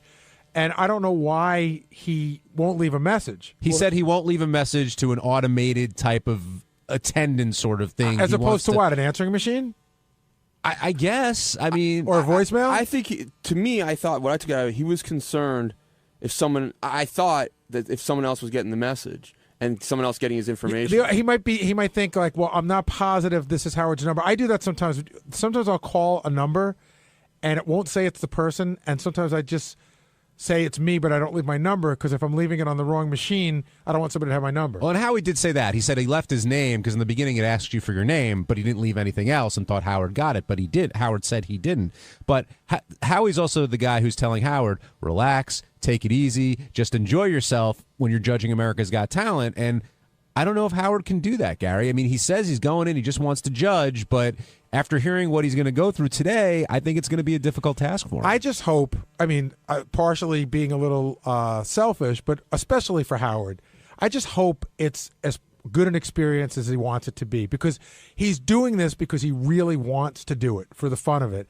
And Howie, I love Howie's thing about how like I'd go to clubs at night. I've been, he said, I've been, judging people for years. It's not even a job. He said he would sit at home and watch, when he was off, and now he doesn't even consider it a job. I loved his wardrobe request, too, of chainmail and tunics when they asked Howie, when he wants to come on America's Got Talent, because Howie never revealed that he was pranking them. He just said he really wants tunics and put the costume person through that. But Howard's got his wardrobe, I guess, all set, or he's setting it up, and he said, well, Howie, there's an easy way to avoid like these 3 a.m. nights. And I'll just listen to what I have to say, and then we'll take care of it. But I think with Vegas week, there are going to be some serious deliberations by the producers and the judges, and Howard's in for some long nights, whether he wants them or not. And that's going to be trouble because Howard doesn't do 2 a.m. It's just not. It's not in his repertoire. He's just not. He did it, and now he doesn't do it anymore. Is that? I haven't seen the show in the past. Is that part of the show? No. Because I would think that'd be a great part of the show. Well, they'll shoot a lot of it, and they might shoot until 2 a.m. Is that what he was saying? But no. The Vegas week, that's when they narrow it down to 48 contestants. Oh, I see. And so that's when they're up late deciding who the 48 are going to be. But they shoot all of that, right? Yeah, they do. But that's not a quick decision to be made. So that week is a very intense, long week. And Howard's like, well, why up till 3 in the morning? Just make up your minds and go forward. But I don't know if the producers are going to be up for it or if Howie and Sharon are going to be up for it. But Howie said to Howard, I'm going to mess with you. And Howard's like, if you fuck with me, I'll kill you. I'll kill you. And then he talked about rubbing germs all over him. And I said this when I went in today, I think Howie will mess with him once. and then Howard will strike back once, and then that will be the end of the pranks on Howard. The room. I come back. He's already had a fight, and it's over by the time I get back. Our argument the other night. Yeah. Well, first of all, this started a couple of weeks ago. Right. He blows into the office and starts ordering the interns. He wants the interns to go bring something back to Barney's that belongs to you. Right. And I said that, listen, I've got interns here, but that's not really their job. That's what you allegedly get paid to do. Right. So he says, well, I don't have time. I have to go to Howard's house and do something. Well, P.S., 2 hours later, he's just hanging around the office doing nothing. Right. So he could have brought it back, but he didn't because he's Ralph, and Ralph doesn't go to Barney's to return stuff. Right. So then a couple of weeks later, at the screening the other night, I put this whole screening together. You know, Right. Don It was a Anthony- screening for the people in the movie. The truth is, it was a screening for Robin, Jackie, Fred, myself, and John. Right. Everyone else that got invited was because we wanted to have more people there, but it was really for us to just see it. Right. So I was very nervous because I wanted everybody. We had packed the house. There were 70 seats. Right. We invited 69 people. Right. So I asked them to tape off 2 rows because I was afraid that like Robin might get there a little late, Right. or the owner of the company might get there a little late, and I didn't want them to not have good Right, seats. and the point was that you could have had an empty screening, and just for Right. the 5 of you, and you were saying, hey, we're screening off, we're taping off 2 rows so that these people could see the film. So Jackie, Fred, myself, and Tom, and all our wives were at dinner.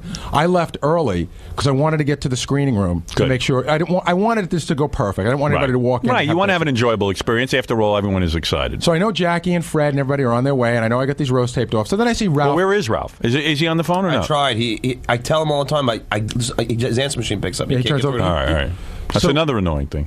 So I get there, and Ralph's already like behind the tape. He's decided that he belongs being in there, which is fine. That's okay. Okay. I had gone in there. So he's sitting in the taped off section. Well, he's walking around it. He's socializing. Scoping it out, yeah. So Stuttering John's girlfriend is sitting there. So I decide that my wife and I are going to sit next to Stuttering John. So I leave a seat empty, and I take my jacket and I put it on the seat. I don't drape it over the seat. I put it like on the seat, like this is where I will be sitting. Right. I walk away for 2 minutes. My jacket is thrown like 8 seats down. My wallet's like hanging out of it because my wallet's inside. He just like must have taken it and tossed it. Right. So I said, Ralph, what are you doing? I'm going to sit here. And he goes, the seats are for Robin. I said, Robin is... Right, I now see he's her- now Robin's representative. Right. I saw Right. Robin was like in the back row where there were actually bigger, nicer seats, and Robin didn't appear to have a problem with seating. It looked like you were going to sit somewhere. But Ralph has now decided he's going to... And it's Howard, it's a completely... And who empty- made him Robin's representative? Nobody ever empty- talked to me wait, about wait, this. It's a completely empty row. Right. So He's gonna assert the only himself people now. sitting in the row are my jacket and John's girlfriend. Right. But he decides that where my jacket is where he needs to sit. Right. So I said, what are you doing? So then he starts to give me a hard time. I said, Ralph, just calm down. He goes, what are you going to be like that for, man? I said, hey, who invited you behind the velvet ropes? Get out. Yeah. No, I mean, you shouldn't even be here. Right. So then he feels starts he's really entitled getting to be mad. there, Now yeah. he's like yelling at me. He's like, you're an a-hole, man. And I'm thinking to myself, like, I can't believe like this is going to be the most exciting night for me. Right. And I'm arguing with Ralph over where I can sit. Right. So this goes on, and we had a really big argument. We called each other a lot of names, and I really wanted to hit him for Right. the first time ever. Right. So he walks away, and he tells me that I'm on a power trip, and I'm sitting there, and I'm thinking to myself... This is all going on right in the theater. Yeah, everybody's And I'm trying to thinking- get into Did anybody get it on people are film? Yeah, right. So I'm socializing. thinking to Go ahead. myself, I always hate, like, I don't want to come across as one of those people who's on a power trip, and I always, whenever anybody says that to me... You don't sound like you were on a power I trip. want to, like, I take a step back and I say to myself, now, was I just wrong? Was I inappropriate? And at that exact moment, while I'm thinking that, Scott Einziger, who was sitting right in front of the whole thing, goes, I just heard the whole thing, and I cannot believe you have to deal with that. Yeah. Wow. Wow. Which I want Ralph to hear this See, because the only misunderstanding is that Ralph came with me and Robin, and he just assumed that we would all sit together. yeah, but there's an attitude you can have. You can be cooperative and Well, see that someone's you say, code is there. Hey, whose code is this? Gary, Right. I came with John. Do you mind if I sit with you guys? I said, yeah, I'll move it down a couple Right, seats. right. But It it's like, would have, But it's throwing attitude. the code. It's attitude. He threw the code. See, now he says he claims that he has a whole other side to this story, but you know. I couldn't even get him to talk about it that night. I mean, he was just cursing and fuming when I walked back in. I was like, what is going on? He goes, Gary's such a dick, and that's all I could get out of it. Ralph is. We've all decided this. A bunch of us were discussing him the other day. Ralph is on a star trip, but he's not a star. Right. He's on a star trip. He wants first-class treatment. He wants to go to the front of the line wherever he goes. He wants to be treated like a god. Right. He has spent way too much time hanging around with you. Right. He wants treatment that even sometimes you don't even get. Right. Well, all right. I think what happens is when he's with you, all of that stuff is happening, and he doesn't Yes. understand why it's not happening. Why does when it he's stop not with happening? you. Right. Why does it stop happening? You got to get him on the phone. I just talking about it makes my blood boil. But I was so angry at him. Right. And then like a half an hour later, my wife's going, "You were really good in the movie. You know, I'm so proud of you." And I'm just going, "I hate Ralph. I Right. can't believe he did that to me." Yeah. He ruined my night. He ruined your night. He really did. Yeah. And then Ralph tells me he couldn't even watch the movie because he was freaking out so Are much. you kidding? Yeah. He has to see it again because Jeez. he was so annoyed by Gary. But I said, Ralph, you get into these things way too much with everybody. Well, that's the one thing. The common denominator is everybody's Ralph. fighting with Ralph. And Ralph doesn't understand. Like Ralph never stopped to think for one moment that he was a guest at that screening. Right. In Ralph's mind, that screening was for him. Right. You know, he should have said to himself, "Hey, all right, man, if you want to sit there, I'll move." Or he never stops to explain anything. Right. And he shouldn't even be where he is half the time. Oh, here's Ralph. Ralph. Gary, man, you are such a fucking. Whoa! You cannot use the F. Gary, Ralph, you can't use the F word on the air. Get your head together. Yeah, you jerk. What's the matter with you? You can't do that. It's your friend. Calm down. And Ralph, of course, I'm the only one who thinks you're a jerk. Of course, I'm the only one who thinks you're a jerk. The line of people. Wait, who think you're an why don't you idiot. let Ralph explain his side? Why don't you shut up for 2 minutes? Well, why don't you explain yourself, you moron? I don't have to explain myself to you. Of course you don't, because you're Ralph. You're Ralph the God. Yeah, right. That's it, Gary. Well, Ralph, explain so what happened. Jealous, Gary. Ralph, Why don't you just jealous get of over what? it already? You're such a little baby. Oh yeah, I'm a baby. Yeah, Gary.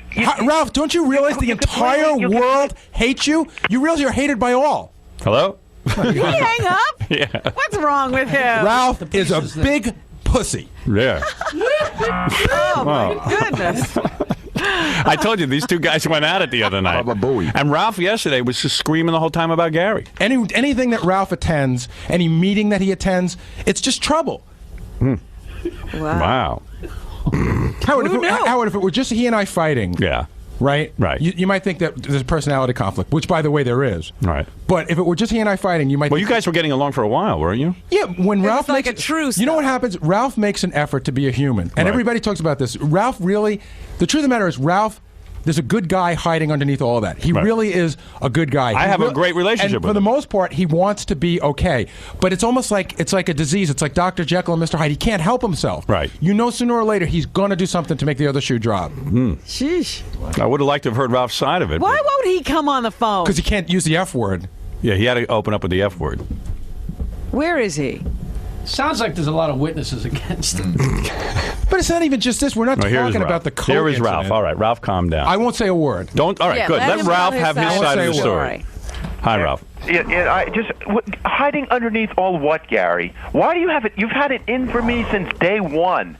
I have tried with you to get along. Can I explain to you why I've had it in? I had made more of an effort with you in my life than I ever have with anybody to get along. Can I explain why I had it in for you? You still don't accept it. Can I explain it? Yeah. Because from day one, you walked in like you owned the station. You wanted to be the producer of the show. You never listened to anybody. When you first started working with us on the E! Show, you would like walk in. You would be in the studio when you weren't supposed to be in there. I'm not talking about on-air stuff. I'm talking about like I have to talk to Howard during the breaks because that's my only chance to tell him what's going on. And you would be in there. You would interrupt. You felt that suddenly you playing with Howard's hair was more important than me producing the show. In other words, And you were in Gary my has to way. be respected as the producer. No, Gary, I never made that determination. I mean, I might have an agenda and go forward with it, but that's not being. Okay, so you weren't able to recognize that you were getting in the way. And then when I told you, you felt like I had a. Does that make me a terrible person? No, it makes you terrible shit for the rest of my life. No, Wait. Did you say the S word? What is Ralph. problem today? Hold on a second. I got to stop you guys. Ralph, did you just say the S word? Yes. Calm down. No, it doesn't make you a terrible person that you have your own agenda. It makes you a terrible person when you have this agenda and then somebody tries to get you to recognize that maybe you got to change things and you become so resistant. Now, Ralph, and what so happened? abrasive. What happened the other night at the screening? What happened? I'm getting Gary, you got me sick because I've been so upset about Oh, yeah, this I the got you last 2 sick. days. Did you get Ralph sick? Yeah, and I was working on it. What, you got a voodoo doll? Yeah. Are you smoking weed? Yeah. Oh man, I can't even explain that now because I'm just so pissed off. Well, calm down and try. I walked in. I don't know what Gary's got, what Gary's agenda is, and his whole setup over there. I walk in there. Okay, all right. Let me start. I'll start from there. I walk in. I'm just walking around talking. people. Hold on a minute. All right. Hold Just on. ignore them. He's got to go see who's on call waiting while we're talking to him. Oh, how annoying. Who was that? I don't know. His boyfriend. Just hung up on him. More or less annoying than you. Okay. All right, so you walk in. There's two. There's a. See, I'm trying to help you because people find you annoying. I'm trying to help you. Okay. I'm trying to talk here. Do you understand anything of what Gary said that he found annoying? Yes, I do. All right, okay, go ahead. So you weren't aware of his agenda. You walk in. Okay, I walk in. You're looking for seats. I'm waiting for Robin's chatting. I came in with John and Susanna and Robin. We all had dinner. We were hanging out together. So John and Susanna go sit down, and I'm waiting for Robin. Polite thing to do. We came together. I thought we'd sit and watch the movie together. So there's a couple rows that are taped off. And I'm standing there. I'm talking to Don. I'm talking to some other people. Don goes to me, "Go sit down there," and he says, "Go behind the tape and sit in that row." Or one of the, there were like 2 rows taped off. I don't know exactly which row it was. Okay. I said, "Okay." I said, "I'm just waiting for Robin." So I'm sitting there and I'm waiting for Robin. She's chatting away, and John and Suzanne are sitting there, and Scott Einziger and all those people sitting over there. So I wanted to go say hi. So I go over the velvet ropes. Meanwhile, it's a piece of stupid masking tape, and Gary's yelling, joke, you velvet idiot. ropes. Velvet ropes. It's a joke. The velvet masking tape. So I hop over it and go talk to John and Susanna for a minute. And there's a jacket sitting next to him. And now Is it sitting next to him, or is it on the? Wait a second. Is it on? You're a liar, Gary. Is it on the chair?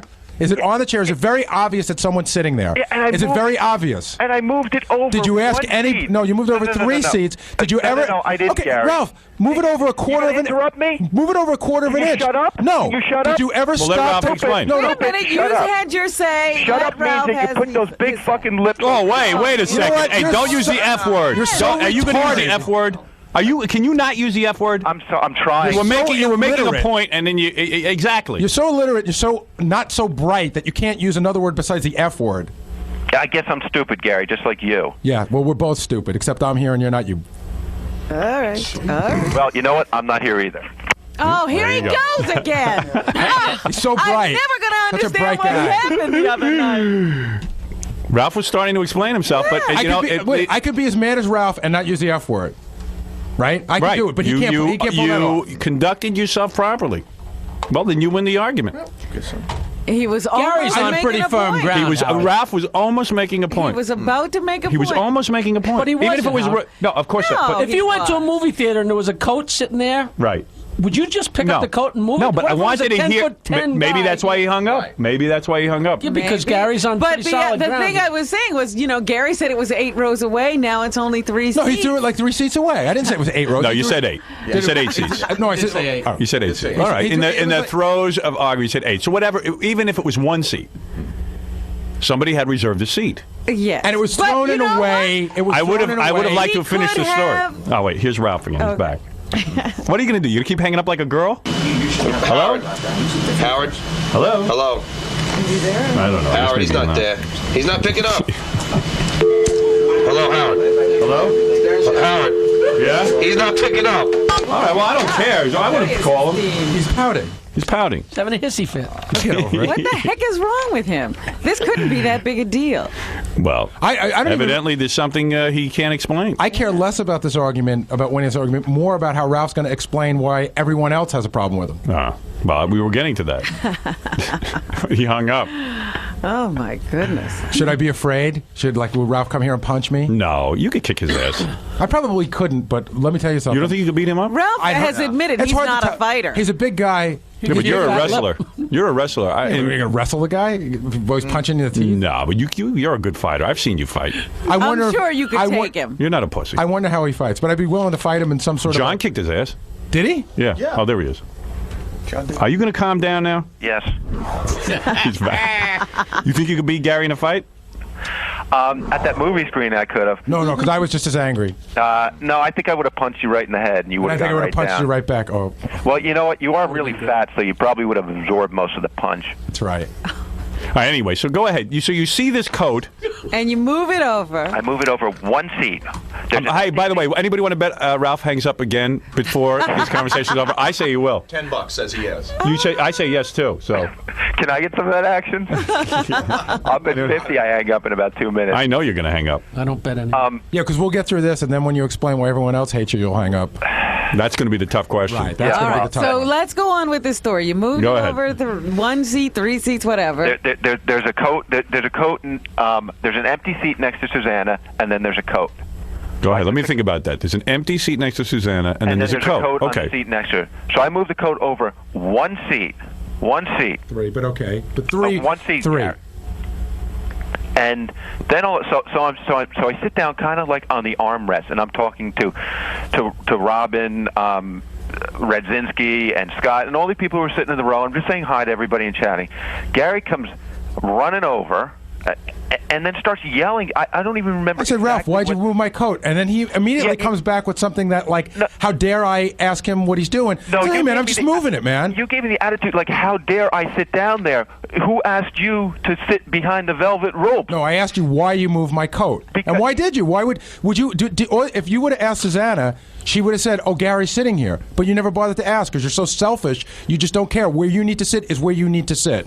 No. I just moved the coat. Did you ask? I just moved the coat over. Didn't you wonder who it belonged to? Gary, when you came over, was I sitting? Ralph, did you wonder who it belonged to? When you moved it, when you came over, was I sitting in a seat or did I just have my ass on an armrest? Did you ass on an armrest and you moved it over like you and Robin were going to sit there and you even said as much? Like me and Robin were gonna did sit you there? ever ask who the coat belonged to? Did you ever think that somebody was already sitting there?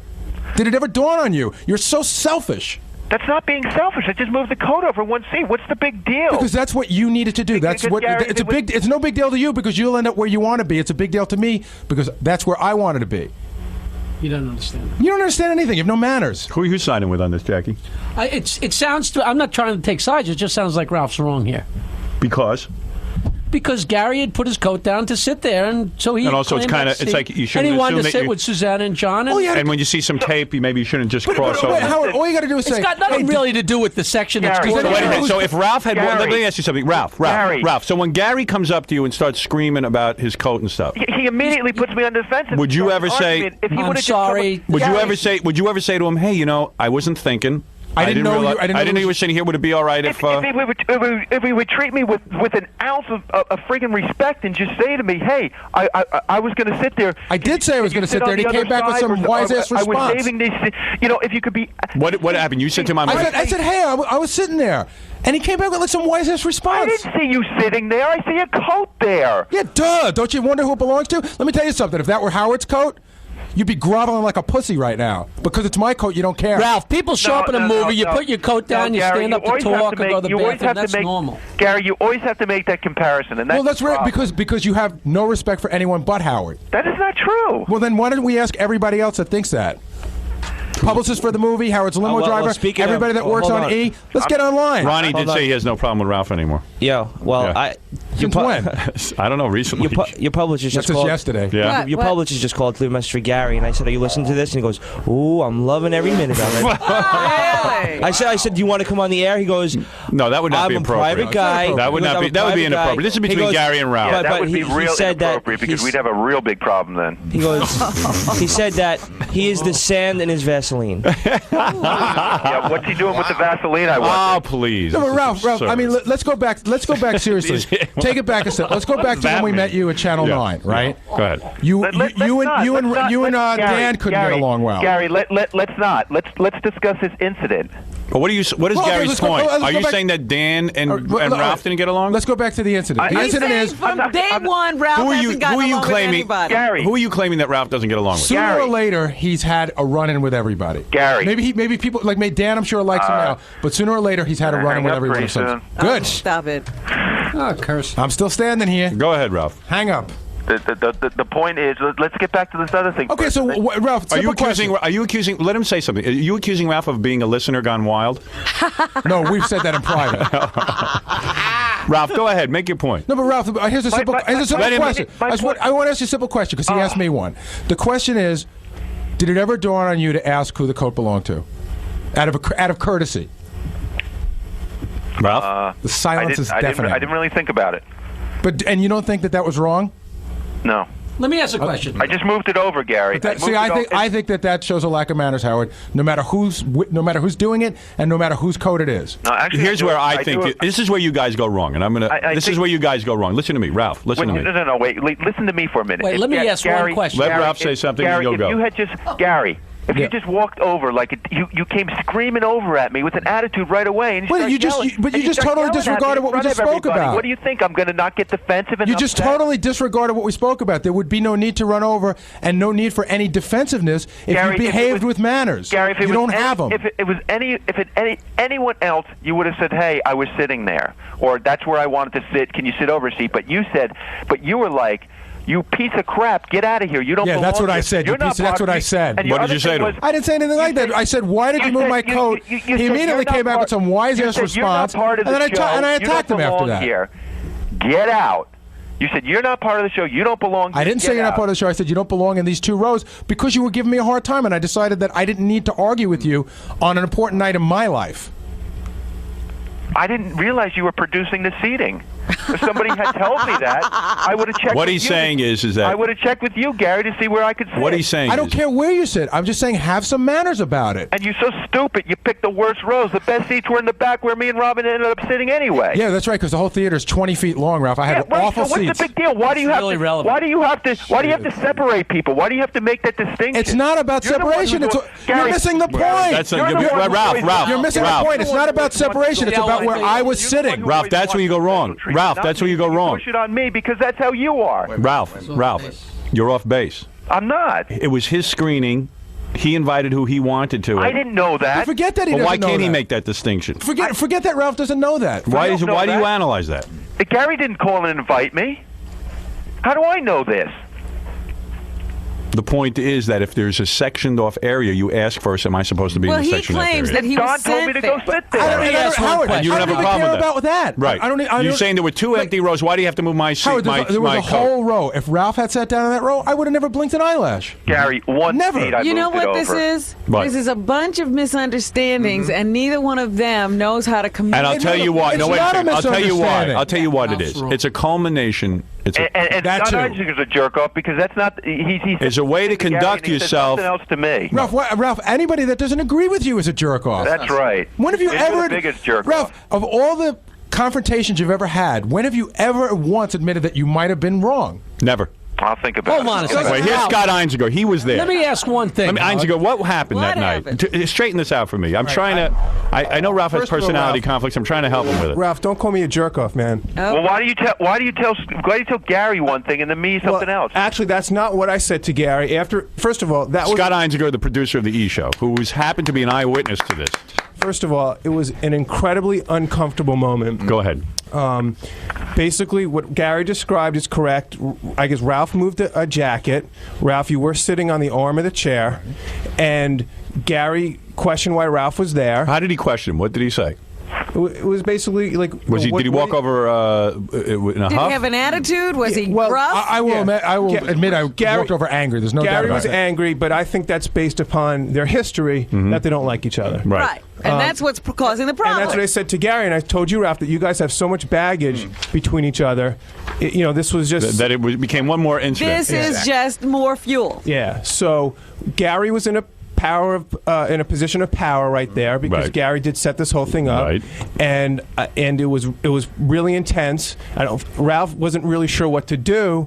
But in that case, I think Ralph decided it was better to retreat, but was super angry to the point where I thought these guys were going to go at it for a moment. Over a stupid chair. Yeah. But you know what? It's not over a stupid chair. In a 20-seat theater. Come on, guys. Robert, but you can obviously see that that's not what it's about. It's not about a chair. Yes, but that's what you were talking about. No, it's about a lack of. It's about a lack of respect. Scott's right. Excuse me. Wait a minute. No. What they were talking about was a chair. They made it about their entire relationship. Yes. I still hold, Howard. I still hold fast to the very. I still hold fast to the very simple premise that you had a coat on a chair that and you moved. ask somebody. You just ask somebody. It's a courtesy. It's a courtesy. If Ralph went to a movie somewhere, he wouldn't do that. Is discourteous, and he's discourteous all the time. It really has nothing to do with you. Right. He just is a discourteous person. Yeah, but he had I enough. should just know Ralph is discourteous and learn to live with it? No, I'm not saying learn to live with it. Say, Ralph, that was my seat. Don't move my coat. End the story. Well, that's the way it started. But then Ralph immediately came back with attitude. No, he yells at Ralph. Ralph yells, feels defensive, and starts yelling back. But That's evidently, what happened. but Ralph has had similar problems, right, Ralph? Thank you, Robin. Have you had similar problems? But did you have problems with Ralph? You and Ralph get along? Are you now going to give me a lesson in manners? You're somebody. No, it's too late. Your mother missed the boat on that 20 years ago. I can't help you. That's what I'm saying. I can't help. I can't teach you to be mannered now. You are a person. You are a person that I had to have a talk with about a year ago because I was doing all these things for the show, and you would never once said thank you to me. Never once. What I was things helping for the you show? out with things. And you never once said thank you. Ralph, let me ask you a question. How many things have I helped you with? How many things have I helped you with? Let's talk about the guy. Hold on. Let's talk about the guy who I got front row tickets to see Kiss to. You know, Howard said it was okay to do it. Get you front row tickets to Kiss to. No, I got those for you, buddy. I went. Howard said, if you need to get Ralph tickets, get them. I'm the one who called in a huge favor. I'm the one who got you in the front row. Okay. And you walk in the door, and I said, how was the concert? And your response to me was, it's really a concert that needs to be seen from farther back to get the full effect. Did that not happen, Ralph? Gary, I don't. That's what happened. See, Gary, I don't even know you perceived it like that because I said thank you and I said I didn't say. All right, look, Thank you appeared to be an afterthought, and I always thank you, Ralph. Anything you ask for, I try to get you. Here's another problem with Ralph. Yeah. When Ralph wanted those Kiss tickets, this is a typical Ralph move.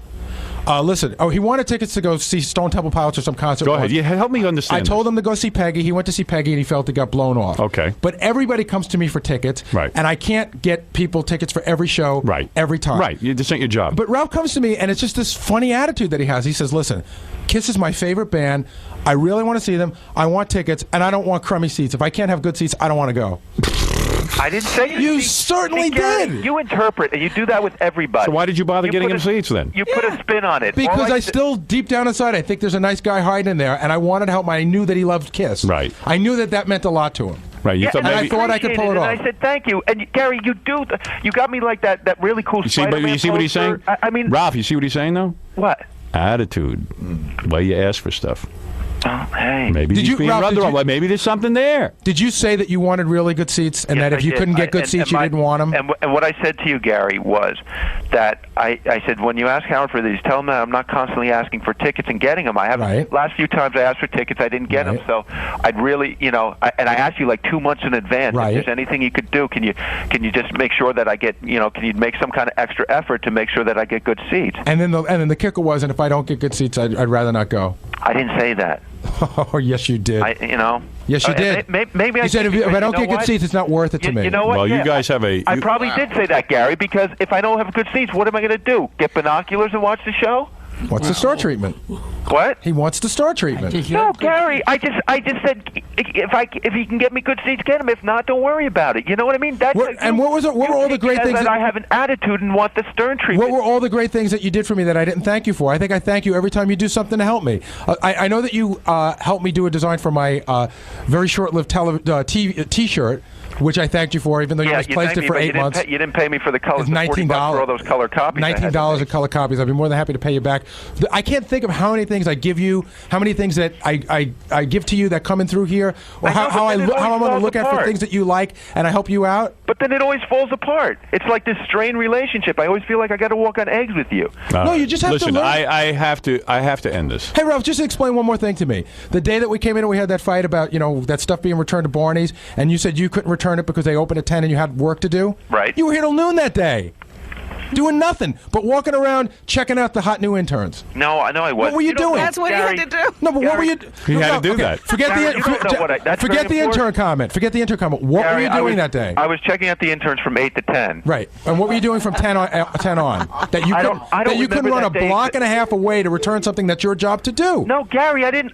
I left at 10. You absolutely did not. Kathy and I both. Why are you telling me what my job is? Kathy and I both noticed that you were here in way more time than you needed to just be able to run over to Barney's, drop something off, and be back. Gary, you don't know what I was doing. Why are you sitting there telling me what? You weren't on a phone. You weren't sitting at a desk writing, and you didn't appear to be thinking very hard. That, to me, says that you're walking around chatting with people. What I do? Because you're affecting what I do in my office and how I run my people. That's how? Why.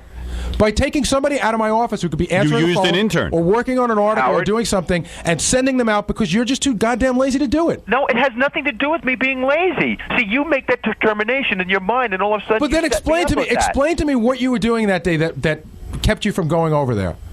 I was busy with stuff. Tell me what I got you. I had to get out to Howard's that day, actually. Right, but you didn't get out there till much later. The time was there, Ralph. No, I left at 10. I left the station at 10. He didn't. Howard, he just didn't. I did. And you know what, Gary? Even if I didn't, if I had other stuff to do. What's the matter, Jackie? Just what you keep saying. I definitely didn't. And even if I did, Right. I didn't do that. Listen, even if I Fran Drescher is here. I'm very interested in speaking with her. Yeah, she's hot. Yeah, why aren't you She here is today, hot. Ralph? You would love to come in when only the good-looking guests are here.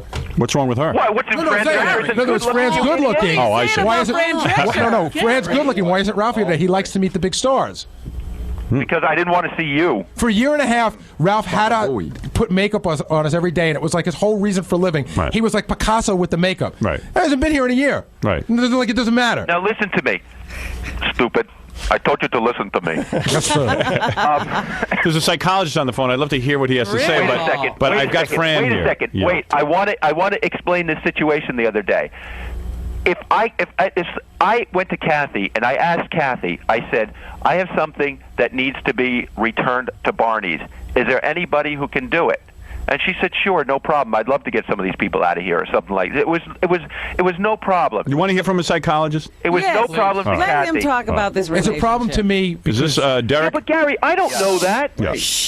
Let's hear what this guy has to say. Maybe there'll be some resolve. And anytime I don't... Shut up. We got to get to Fran. Lazy. I got to get to Fran Drescher. So, Derek. Gary, let me ask you a question. If you need something run down the hall or typed up, do you do it yourself or do you ask somebody else to do it? Ralph, this is my office, not your office. Ralph, be quiet. Ralph, you're digging a ditch. You're digging a ditch for yourself. It's Gary's office. He uses these interns. It's like me going to your house and saying, I need my house cleaned. Get your your maid own over. staff, Yeah. Ralph, if that's what you want. Get your own staff. Get an I didn't intern. tell an intern to do it. What does the psychiatrist have to say? Psychologist. May I speak? Even Yes. if I did. Go ahead, Derek. Howard, I used to do exit counseling for cults. Yes. Go ahead. And this is a classic example of a minor sociopath who is do anything for your love, affection, and recognition. Okay, which one are you talking about? I'm talking about Ralph. Oh, okay. Gary, you're a normal, decent human being. You are never going to make any headway with Ralph. Oh, you are an idiot. What do you mean by a psychopath? I am not an idiot. Sociopath. Who is this, Dr. Seuss?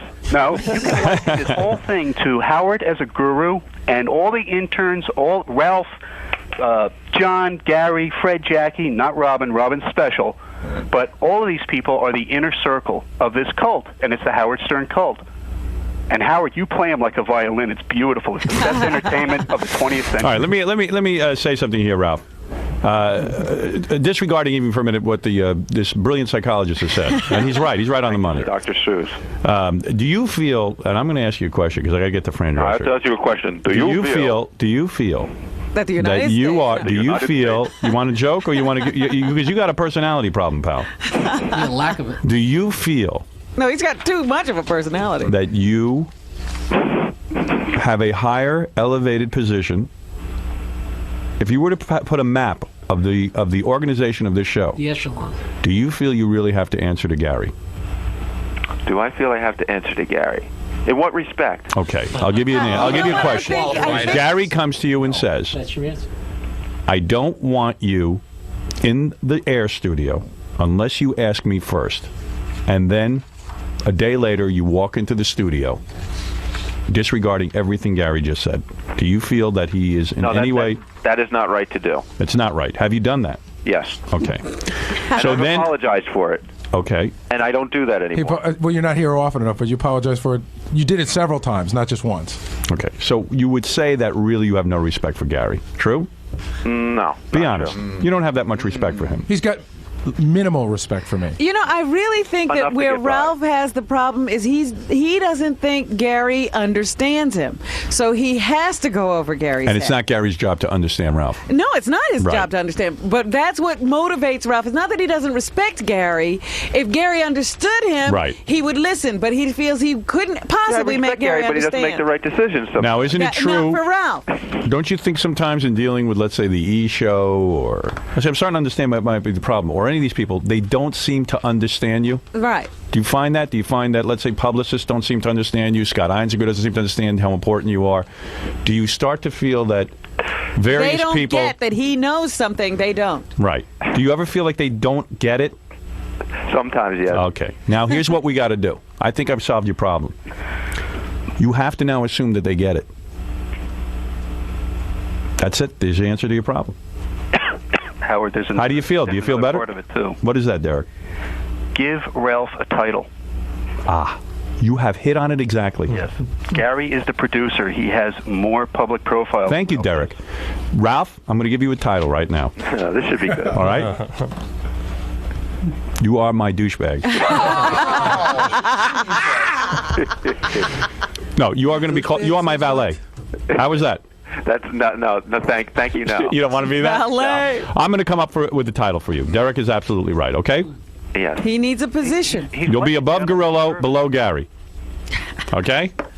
Yes. You're going to have a position. Howard, I'm just going to say one thing in closing. Thank Well, you know what part of hold on. Yeah, I got to get to Fran Drescher. Because there's another part of this puzzle. All the jokes aside, because I'm going to go back to the office. Go ahead. All the jokes aside, I'm a lot more calm now.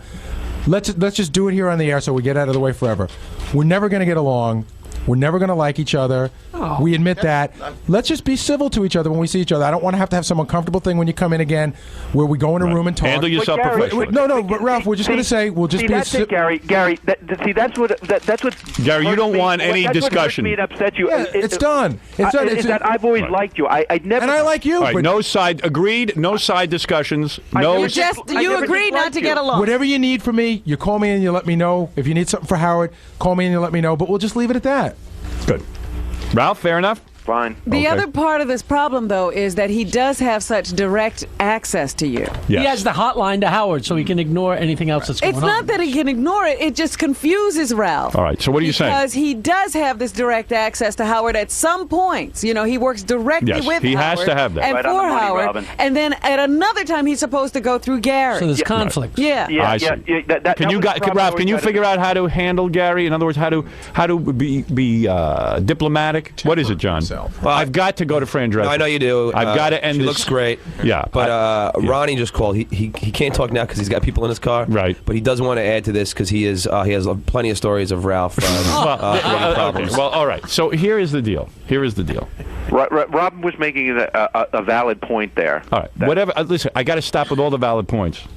I got to stop. Only because if Fran Drescher wasn't here, I would go. I could. This would be a 4-hour show. I would be fascinated. This is better than Jackie and Ronnie. Right. This is fantastic. I'm going to put this one. I'm going to stop this. I'm going to put this on hold. Yeah, it's not going to go away, so don't worry about it. Yeah, right. I'm not going to get any less angry in an hour. Right. And what I'm going to do is, what I'm going to say is this.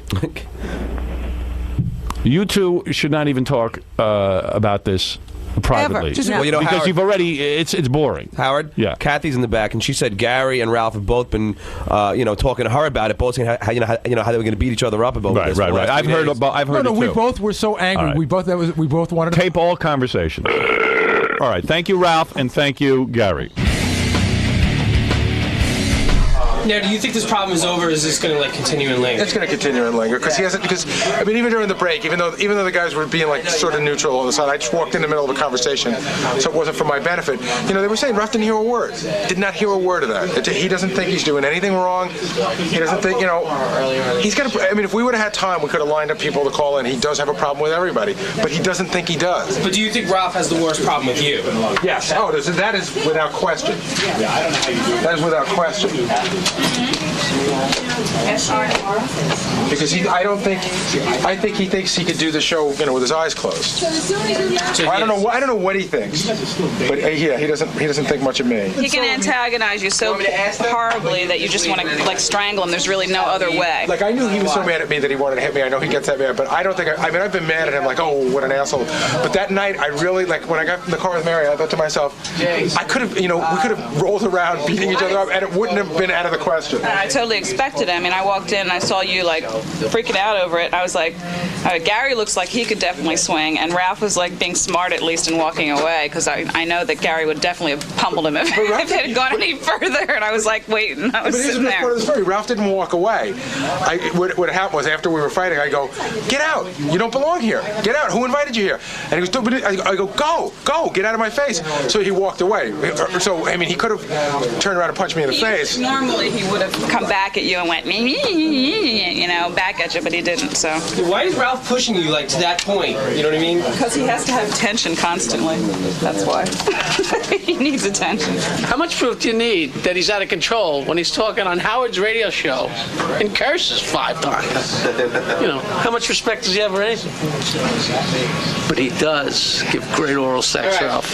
Channel 9, behind the building. Hey, don't stick! Little stick! Hey, I'm Jillian Grace, and I've been here a couple times before for Playmate evaluation, and Howard approved me, and now I'll be Miss March 2005 for Playboy, so I'm here to tell him about my experiences and hope he approves of the pictures, so hopefully I'll make him proud. Do you think he'll like the pictures?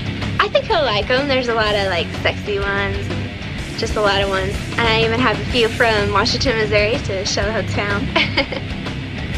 You're a Playmate now. Yeah, I'll be Miss March 2005. How does it feel coming back here as a Playmate? It feels great coming back here as a Playmate because this is where it all started. So it's just going to show off the necklace, and it's just a lot of fun, and I have Howard to thank for it all. So it's a great experience. Jillian Grace, chick, her mother wrote me a letter. Said, my daughter's dream is to be in Playboy. Can you help her out? We had her down here. We got the guy from Playboy in here. We got her in Playboy. And everything that basically we said would happen to her has happened to her. She dumped her boyfriend. I think she has a restraining order against him. I'm not sure. No. Wow, baby. You look better than ever. You look better than ever. God bless you. Jillian full of grace. Good thing I answered that letter. Yeah, and you usually throw those things away. I usually throw them right in the garbage, but she looked good. You know, like the mother angle really got to me. That's what it was. The mother wrote the letter. You know, your mother was so... Man, you look great. Thank you. My mom says hi, by the way. Yeah, and the She's layout... not here? No, my stepdad just had back surgery, so she's nursing him. Good. We like it better when she's not here. It's more fun. Her mother's home with the psychiatrist. I was looking at your video that you did for Playboy. You look real good in that, too. And those breasts are real? They're real. You didn't get them enhanced since then? Nope. Wow. It's unbelievable that those are your real breasts. Well, thank you. Those are your real breasts, still? Yeah, and my mom to thank for them. Wow. I mean, they are perfect. My God. They look real good. So when you... we figure you hit every cliche. Didn't everything we say was going to come true has come true so far? Be honest. Yeah, but there's more detail to it all. Oh, it doesn't matter about the detail. We knew it was going to happen. We don't care how. Let's go through your life. We predicted that you would get in Playboy, and the first thing that you would do is dump your boyfriend from your hometown. Right, check. How close were we on that one? Yeah, well, it was really rough. And what did we say? It did happen, but it was a very rough story, and I tried to make it work, and he just wasn't going along with the Playboy thing, and he was really having a hard time with you guys giving him all this. Oh, it's our fault. Wait a minute. No, it's not your fault at all. He just couldn't handle it, and it just ended very, very ugly. Now, what happened? You ended up getting a restraining order. Yes. What do you need a restraining order for? I feel really bad talking about, though. His mother just passed away last week. Oh, I'm sorry to hear that. That is bad. Well, it must be hard for him. I mean, here you were his girlfriend, and as we predicted, you went into Playboy, and, you know, I mean... Your life changes. You change. Yeah. When you went out to the mansion, you began to meet celebrity guys, and you started dating some celebrities, just as we predicted. It didn't happen. We didn't break up because I wanted to date celebrities by any means. But you did. Why'd you have to get the restraining order, though? I mean, was he saying that he wanted you and no one else, or anything like that? He said some very uncalled for things, and just... I don't want to go too into detail. Right. Although I'd love to bash him on national radio. No, I don't want you to bash the guy. I'm sure he's hurt and upset. I don't blame him. I mean, I understand. But I just think it's very, very amazing how we predicted all of this. Now, within how many feet can he come of you? I think not even like 100. 100 feet. Oh, that's good, because the office down the hall is about 100 feet away. And we have a big surprise on the phone. Artie, you did predict that. I predicted it. Yeah. Yes, Now this yes. is exactly what I thought would happen. Right. Well, you're a beautiful girl, and I imagine when you went to the Playboy Mansion, you received a lot of attention. You know, not really. A few people did walk up to me and were like, "Oh, you're the girl from the Howard Stern show," and I said, "Yeah." Right. But Yeah, I'm John Lovitz. Who did you meet that was famous? Someone told me you're dating Pauly Shore. Is that right? I'm not dating him. We just hung out a few times. No, don't do that. That's the one thing I don't want you to do. Hey, the Well, what's wrong with Pauly? Oh, the way It's so much of a cliche. I Jillian. don't want her to go there. Is Pauly a really nice guy? He is, and he's a lot of fun. I said I liked humorous guys. So. Right. So how did you end up meeting him? I met him at the Halloween party. The Halloween party was a big deal for you to go to the famous Playboy Mansion and be at the Halloween party. What and did you wear? I wore a little Girl Scout uniform. Yeah, Pauly liked that. Hey, you look good. Hey, I'm humorous. No, Polly's really sweet. Yeah. Well, I would imagine everyone's on good behavior around you. You know, I mean, I'm sure they give you, show business is tough, and I can show you around kind of rap, right? Would a lot of the guys give you that? You know, Polly's really the only guy that really talked to me. I met Michael Keaton, though. He was really cool. Michael Keaton hangs out there. Yeah. Jillian, those are some tasty nugs. So when you met Pauly, How old is Pauly now? I think he's 72. He's Paul now. Biodome came out in 1958. So when you met Paul, you must have been excited. You probably saw his movies and saw him on MTV when you were growing up, right? Yeah, so it was exciting. And what happened? He hung around with you that whole night at the Halloween party? No, we just kind of bumped into each other. And we took a picture together and everything, and then I gave him my phone number and he called me. Called you at home? Hey. Yeah, you've been living at the Playboy Mansion? No, not at all. I still live in Washington. I see. So he gave you a call. Did you guys get together? We hung out a few times. Where do you go with a famous guy like Pauly Shore? Where do you go? We've just hung out at his house. Oh, no. At his place. Yeah. So he said, hey, why don't you come over to my house? Right. What, is he too famous to go out? He's just really busy, He works at the club. Busy? He's busy. What's he doing? He is. He's got his new DVD. Yeah. What's he busy doing? Hi, I'm really. So you drove over in your car? No, I didn't drive. How'd you get to Pauly's house? He's picked me up at the mansion a few times. He picks you up there and he brings you back to his house. And what is his house like? Is it out enough to come pick you up? Yeah, he has time. He can break away from the DVD just long enough. Is his house very big? Is he a very wealthy guy? It's a very nice house, and he's actually just getting a new one. So I see. So you go over, you hang out at the house. What do? You watch TV? Did he show you his new movie that he put together on DVD? He didn't show it to me, but I've seen it. You've seen it on your own. But what It's else? very funny. Really, what do you talk about? I don't know. We both like to watch TV, so we watch that, and I asked him about the club and everything, and he tells me about touring around the country for stand-up. Now, I understand you want to get into acting and sitcoms, so did he say maybe he could help you with that? No, I didn't really ask. Right. You want to open for me at the Funny Bone? What do you wear when you go to his house? Because it's kind of like a date. I mean, it's do you wear a sexy sweater like this? I mean, because it would drive any man crazy, I'm sure. Well, I don't know.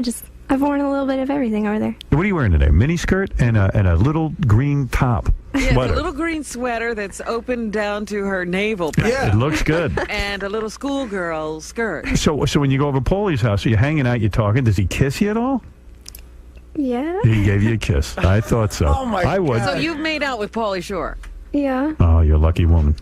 There's only about 70 million porn stars who can make that same claim. Look at Pauly Shore. We're laughing at him, has been, everything. Who's with Jillian Grace in the Hollywood Hills? Pauly. I'm a fan. I like Paul. Pauly Shore. Hey, good for you, Paul. He's the new Scott Baio. He's Paul now, though. We can Paul. drop the Paul. Do you call him Paul or Pauly? No, I call him Pauly. I call him But we're not dating or anything. I mean, when We're you're just looking at the hanging out. crow's feet, how can you call him Pauly? So wait a second. Is he a friend or is he a boyfriend? We're just hanging out. I don't have a boyfriend at all. I'm still in the interview process, I guess. Right. But are you lovers yet? No. So have you made love to anyone since you've gotten out to Hollywood and hung out at the Playboy Mansion? And broke up with your boyfriend? No. You have to. I could tell you're lying. No, I just, I haven't Tell the really, truth. I haven't even been out there very often, Well, Howard, have you ever heard of the Clippers? No, you come on. You haven't had don't make a that night part of come fun? true. No, I've been working every time I go out there. What is it like though? So so when they gave you the word you're going to be the Playboy playmate, you do like I noticed you're wearing the Playboy pendant. Oh yeah, the official necklace. Now your dream as a kid, and you're still a kid, but even your dream as a kid was to earn the Playboy pendant. You wanted that more than anything. Yeah. Do they? How do they give it to you? You have to go through Playmate orientation. Now, that's interesting. What is which is held at Pauly Shore's house? What does Playmate orientation entail? It lasts like 3 hours, and you have to go in, and they tell you what you can and can't do at promotions, and you watch videos of the other girls before you do your video, and they just give you the do's and don'ts, and you get. What are the do's and don'ts? What can you do and what can't you do? Do you know them? Like no drinking, no smoking. You can't drink or smoke while you're on promotion. Oh, While you're appearing somewhere, Right. no drinking or smoking. Right, no, like giving out your number. Can't give out your number to anyone. Right. Well, Pauly Shore has it. Well, she wasn't working. Right. So, and do they teach you what to do? Let's say Hef is doing you and he strokes out. Do they teach you any kind of CPR? Anything like that? No, playmates do not have to sleep with Hef. That I is know. not a requirement. But you would. You even said you would sleep with Hef. You would honor Hef with something, wouldn't you? She wrote a paper about him in her high school paper. You would like him, right? He's a very great person. He's such a gentleman, but he has his girlfriends, and there's a very fine boundary, between. You haven't joined in. You haven't joined in on any of the Hef fun. I have not. If he asked you to be his girlfriend, would you consider it? I'm not saying would you do. Would you consider it? It's just not really the route for me, Right. So. What's the But route you for haven't you? even been invited to the bedroom? There's been invitations. There has been invitations to the bedroom, but you've declined. I've gone up there, but You watched the action. right. It's just, Right. What did you see when you went up in the bedroom? I think that's private. No, it's not. Other girls have spoken about it. There's about 50 people in that bedroom. Who makes the invite? Like one of the girls say, "Hey, why don't you come up to the bedroom and hang out with us?" Right. So when you went up there, it has to be an incredibly erotic situation. I've never experienced anything like it. No, yeah, right. So Hef is in there. This is what I've heard. Hef is in there. All the girls are in the bed with him. There's porno up on the screen, and like girls are naked and doing stuff to Hef, right? Well, I think, yeah, but I think if any more detail, if he wanted people to know, he'd tell them. So He does. He's come in here and told me. Yeah, no one's listening. So what, I don't understand something. So what do you do with yourself? Do you just stand there naked, or do you are you wearing clothes when this is going on? I'm clothed. You're Not- clothed? Not fully, but Where you take your top off? yeah. And what do you do with yourself? I mean, like if everybody's getting it on, what are you busy doing? You just kind of watch and just. Now, are you involved with some of the other girls? I didn't really do anything. It's not really my deal, but You kissed a few girls, huh? I knew you'd try it. Were you the only one there that wasn't participating? no, there's a lot of girls in there, and mainly just the girlfriends It's called the- are with Hef. So you mean you just sit there in a chair and watch? No, you're just on the bed. I don't know. It's just like Now, what point do you start? Wait, whoa, excuse me. it's a very for large bed. So it's a large bed. You're sitting there topless. But don't you feel kind of goofy just sitting there? Don't you have Yeah, to it do was something? a very awkward situation. So what do you just start making out with one of the girls? No, they kind of. Touch you? Yeah. Did it feel it good? it was really weird, and I don't know if I could go up there again. That's for sure. But some of the girls touch you. Did you like it? No, I just felt really weird. You'd rather be with a man, huh? Right. Yeah. Now, what point did you start making out with Don Adams on the bed? Hello, Mr. Whoopi. Can I'll try to make this as clear, but you're sitting there on the bed because I'm very curious with the girl, and you guys are, does she put her hand in your underwear? No. So you won't let it go that far? No. Just the breast. And actually, Howard, I brought you a little game so you can experience the whole Hef joy yourself. Never mind that. Put that down. Don't start promoting. Yeah, that's something you can do coke off later on in the year. Right. We give you this DVD. So are you really drunk from the party? Yeah. I'm only 19. Yeah, right. You can't drink. I forgot. That's so true. you were probably on ecstasy. All right, so they give you the pendant. Did you tell your mom you had been up in Hef's bedroom? I did. What'd she say? She wanted to know about as much details as you did. So. Right. So it's a really sexy place. I mean, lots of hot chicks walking around. And, Oh, yeah. Man.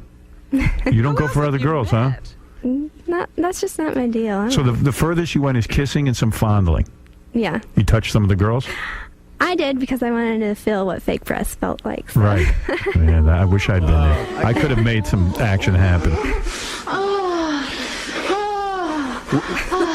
God damn, that sounds hot. Who else have you met? Hef, I just want to say, if you're listening, you are the man. Genius, man. Genius. Is Jillian, are you one of those playmates that, like, there's a big party coming up this weekend, and I know I've been to parties where some of the girls just get naked at the parties, which is fine. Are you one? Would you do that? Well, I haven't really seen any girls just walking around naked. I've seen like the painted ladies, but No. I mean, I've been to parties where playmates have just got naked and jumped in the pool. no, I plan my costume very well. So. What is your costume for this party? Well, this is going to be the Mardi Gras party, so I made a skirt, and it's nothing but Mardi Gras beads. Wow. It took a while. My mom helped me. Are you do wearing it. something under that? Well, yes. So you're going to wear Mardi Gras beads, and what are you going to wear for a shirt? A bra, and we like put all the Mardi Gras colors for sequins. God damn it. And what time is Paulie picking you up for the party? I'll already be there. So when you're up in Hef's bedroom and he's screwing around with chicks, like, does he talk to you while he's doing it, or is he pretty much focused on what's going on? He's focused. He's focused. So you actually saw Hef doing it to a chick, huh? Yes. Wow. Wow. Did that freak you out? Because he's kind of old. It was just, I've never even seen anyone having sex, so it was just weird all on its own. How many girls you figure are packed into that room with the Hef? When I was up there was about 9 girls. Beautiful. Oh my God! God damn. Mother effer. He is the greatest guy who's ever lived. He's a genius, that man. He's a frigging And sexual how genius. often a week and during the week does that happen? Is it a Well, they go out twice a week to the club, and I think that's when a it night happens. of fun. Yeah. I see. Don't you think it's amazing that Hef keeps getting older every year, and the playmates keeping Jillian's age I and know. getting up to the bedroom? So let me understand something. So they have this Playboy like thing. Do all the bunnies get around and they go, "Oh, now we're going to give you your pendant"? Like it's a whole big deal, right? There's not a lot of people. It's just mainly James, who's like the head of production, and he tells you all the insides and outs. So He reads you the list of things you have to do to be a Playboy playmate. Then how does he hand you your pendant? they have it in a very nice box, and they open it for you. And I cried, of course. You cried? Of course, it was a big deal. Just like finding out that I was actually going to be Miss March. You know, it's just This really is emotional. the dream come true for you. That's right. Your pictures look awesome, and I got to tell you, the video looked awesome too. Thank you. Except the part when you yodel on it. I don't. I had tonsillitis, and like the week after, I had my tonsils taken out, so it was really rough, and I'm still learning. So. Well, yodel for us today. Because Oh, that was, come all on. right. Go ahead. You yodeled on WB this morning. Go, come on. I didn't yodel on there. They wanted me to. Though. I'm really bad at it. It's fun though. It's just a joke kind of thing. Who's bigger, Hef or Pauly Shore?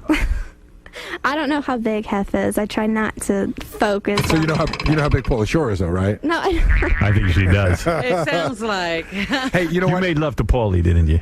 I didn't make love to Paul. Hold on a second. You didn't really? Yeah. Put your take out the Bibles. I want you to put your swear hand on the Bible on the and stack. swear you didn't have sex This with is a Pauly. stack of Bibles, a stack. Put your hand on it. You know what making love means, right, Jillian? Yeah, put your hand on Well, this. I think there's a difference between making love I and said having sex. I know what Did you happened. put your hand on that Bible and say, "I swear I didn't have sex with Pauly Shore." Oh, come on, how? She can't do You that. can't do it. I can know you? what happened. What? She said there's sex and there's sex, and I know there's a certain kind of sex that Bill Clinton likes that probably happened. Was it the sex? She's saying the make love thing is different than sex. I understand that. Did you have sex with Pauly Shore? Do you really want to know? Yes. Yes. Yeah. Yes, I did. It's not like I'm ashamed of it or anything. I It's just should a be. very private thing. That's it. That's it. I gotta go. Wait a second, can I ask how many dates that What did took? you get? You got her into Playboy. Yeah. Great. She's going out there to have sex with Paulie effing Shore. Right. I'm leaving. Go ahead, leave. I don't blame you. He's out. Artie's He just walking left. off the He show. left the show. Oh my God. Go cool down out there. Oh man. He's had enough of you. He never wants to see you again. He has to go eat. How many? on. First time you went to his house, he got into your pants like that? Second. God damn it. Second time. That's too much. You know, it's We got just her in a really Playboy private and she's thing. banging I feel Pauly really Shore. I should have done you. Pauly Shore. No, I'll never touch you. You did, Pauly. I need a drink. Paulie fucking Wow. Shore. Lucky He's a Pauly. great guy, though. Yes, he is. He's a nice guy. He's a great guy. Why not I Michael don't know how Keaton? great he But is. why Pauly Shore? Why not Michael Keaton? Why not Batman? No one else really talked to me, you know. Right. So I'm talking to you. I guess maybe Paulie knows that they're shy and that if you talk to him, there's a chance. Paulie moves in. He knows what he's doing. He knows Artie's what he's back. doing. I thought you were going to go eat. I have a little stash out there of booze. come on, he's a Took a fellow shot. comedian. I mean, No, he's not. No, he's not. Why not Squiggy from Lenny and Squiggy? Paulie's a fellow comedian. If his mother didn't own that club, he'd be a receptionist at a tanning salon. That's what Paulie would be doing. Howard, you left one thing out of the pendant ceremony, that they give you the orientation and they give you the pendant, but in between, they present you with a Hugh Hefner bio videotape. Oh, really? Well, why do they give you that? I guess so you can brush up and know the history of Playboy. What's next? What could have been, like, when we were sitting here making jokes a couple of months ago, and I threw out Pauly Shore. It would have been didn't like, say his name. I know, because that's too over the top. You wouldn't believe it. Like I was saying, we were saying Shaq. We were saying, I don't know, 50 Cent. Well, she hasn't met them yet. Right. Boy, you're the first moron who talks to you at one of these parties. It's not like it's I the gotta first tell you. famous person I had to sleep with him, I got to tell you, I'm a little envious because I really feel I should have done you first. No, let me tell you something. I really am. And you know what? I'm better at it than Paulie. I got to be. This all comes from envy because, I mean, Paulie, I've met Paulie. I like him, but this really pisses me off. Me too. Doesn't it make you mad? Yeah. Like I'm pissed. Well, you guys didn't ask for my number. I know. Well, what is that? Jesus, I shouldn't have had to ask. You should have just said, listen, meet me over here and I'll... You have a girlfriend. That's right. I forgot. All You right. could go over to Howard's house and watch him have sex with his girlfriend. All right, your ex-boyfriend's on the phone, Joey. Joey, is that you? Oh, my God, I'm about to slip my wrist. You went to bed with Pauly Shore? I was going to call up and tell her how much I hate her just for leaving me. You're a bitch. Oh. My ex-boyfriend's name wasn't Joey, by the way. It was a great impression. Chauncey, you're on the air. Now, two questions regarding Jillian's experience in Hef's bedroom. One, did she have to wear pink pajamas before entering the room? No, but they were given to me afterwards. Yeah, there's some sort of ritual there. About pink? And what about the bath ritual? Was it required that you take a bath before you went to the room? I think there is some sort of requirement if you're going to do more, but... Since you didn't bathe? So you're not really allowed to do more. Then once you're in there, if you don't take that bath first, he won't touch you. And where's that bath that they know you've taken it? Well, it's supervised by another playmate. Oh, Right. interesting. Yeah, that's true. Another playmate bathed you, right? No, seriously. I don't know much about that part. Did you get bathed by a playmate? No, I didn't plan on doing anything. Right. So. Jillian, wait a minute. Let me get this straight. Is Pauly Shore the first celebrity who talked to you at a party? He's not the first celebrity that talked to me. He's just the first one I was interested in. Right. You like How jealous are you right now, Howard? Wait a second. Who are the ones that you weren't interested in before him? I'm just curious. Well, it's not that I'm not interested. But who else talked to you before Pauly? Like I met John Lovitz, of course, and Of course. That would have been funnier than Pauly. No, but she's not going to go off with John Lovitz. I would have preferred John Lovitz. At least Paulie's in shape. I mean, Lovitz has got to lose 50 pounds. And who else? there's been a lot of football players and like sports who? people. See, I don't really know. I'm not up on that. They were a lot of coloreds. A lot of blacks? There's a few. It's mixed. Would you sleep with a black guy? I haven't before, and I don't know my personal preference on that, but. Well, you don't know? She's only 18. I haven't really been around them. There's not very many in Washington, Missouri, so. How old is Pauly Shore, by the way? He's got to be 40. He's 40-something. He's got to be. Yeah. Oh, my God. Pauly, you're the man. 30. Oh, he lied to you. Oh, he's 38? 39, maybe. 39, honey. He just had his birthday. I know. He's got to be close to 50, this guy. He's got to be 41 or 42. Right. I mean, who's next? What's next? Yeah, Well, when you started, come on. Pauly, where do you go? How long before Spade calls? Fred Durst? Spade. Fred Durst is going to do you. I'm not making a list or anything. We are. We've been right about everything. I mean, if you marry Mini-Me, I'll kill myself. No, she's not going to go for Mini-Me. What about your odds of being Playboy Playmate of the Year? I think they're pretty good. Well, that's just like Playmate was a dream, and Playmate of the Year would just be a fantasy come true. Right. Do you meet the other Playmates? Do they say, "Oh, you better not be Playmate of the Year"? No, Howard just put those pink pajamas on to win that, I think. But that's the question, Howard. Do you feel now, if you don't put on those pink pajamas and go up there, that your chances of Playmate of the Year are somehow diminished? No, not at all. I think it's very separate between business aspect of the magazine. I don't know. I don't know. Something Let's tells count me the votes at the end. Something tells me you're taking a bath. I need a Valium or something. Oh, my All right. goodness. Well, there you have it. Jillian Grace is in the March issue of Playboy magazine. Paris Hilton's on the cover. She gets. Inside also Debbie Gibson, the former singer. Is that the Debbie Gibson issue? Yeah, Debbie Gibson's in there. But I got to say, Jillian looks spectacular. Thank you. You were born to be a Playboy Playmate. Your mom was right.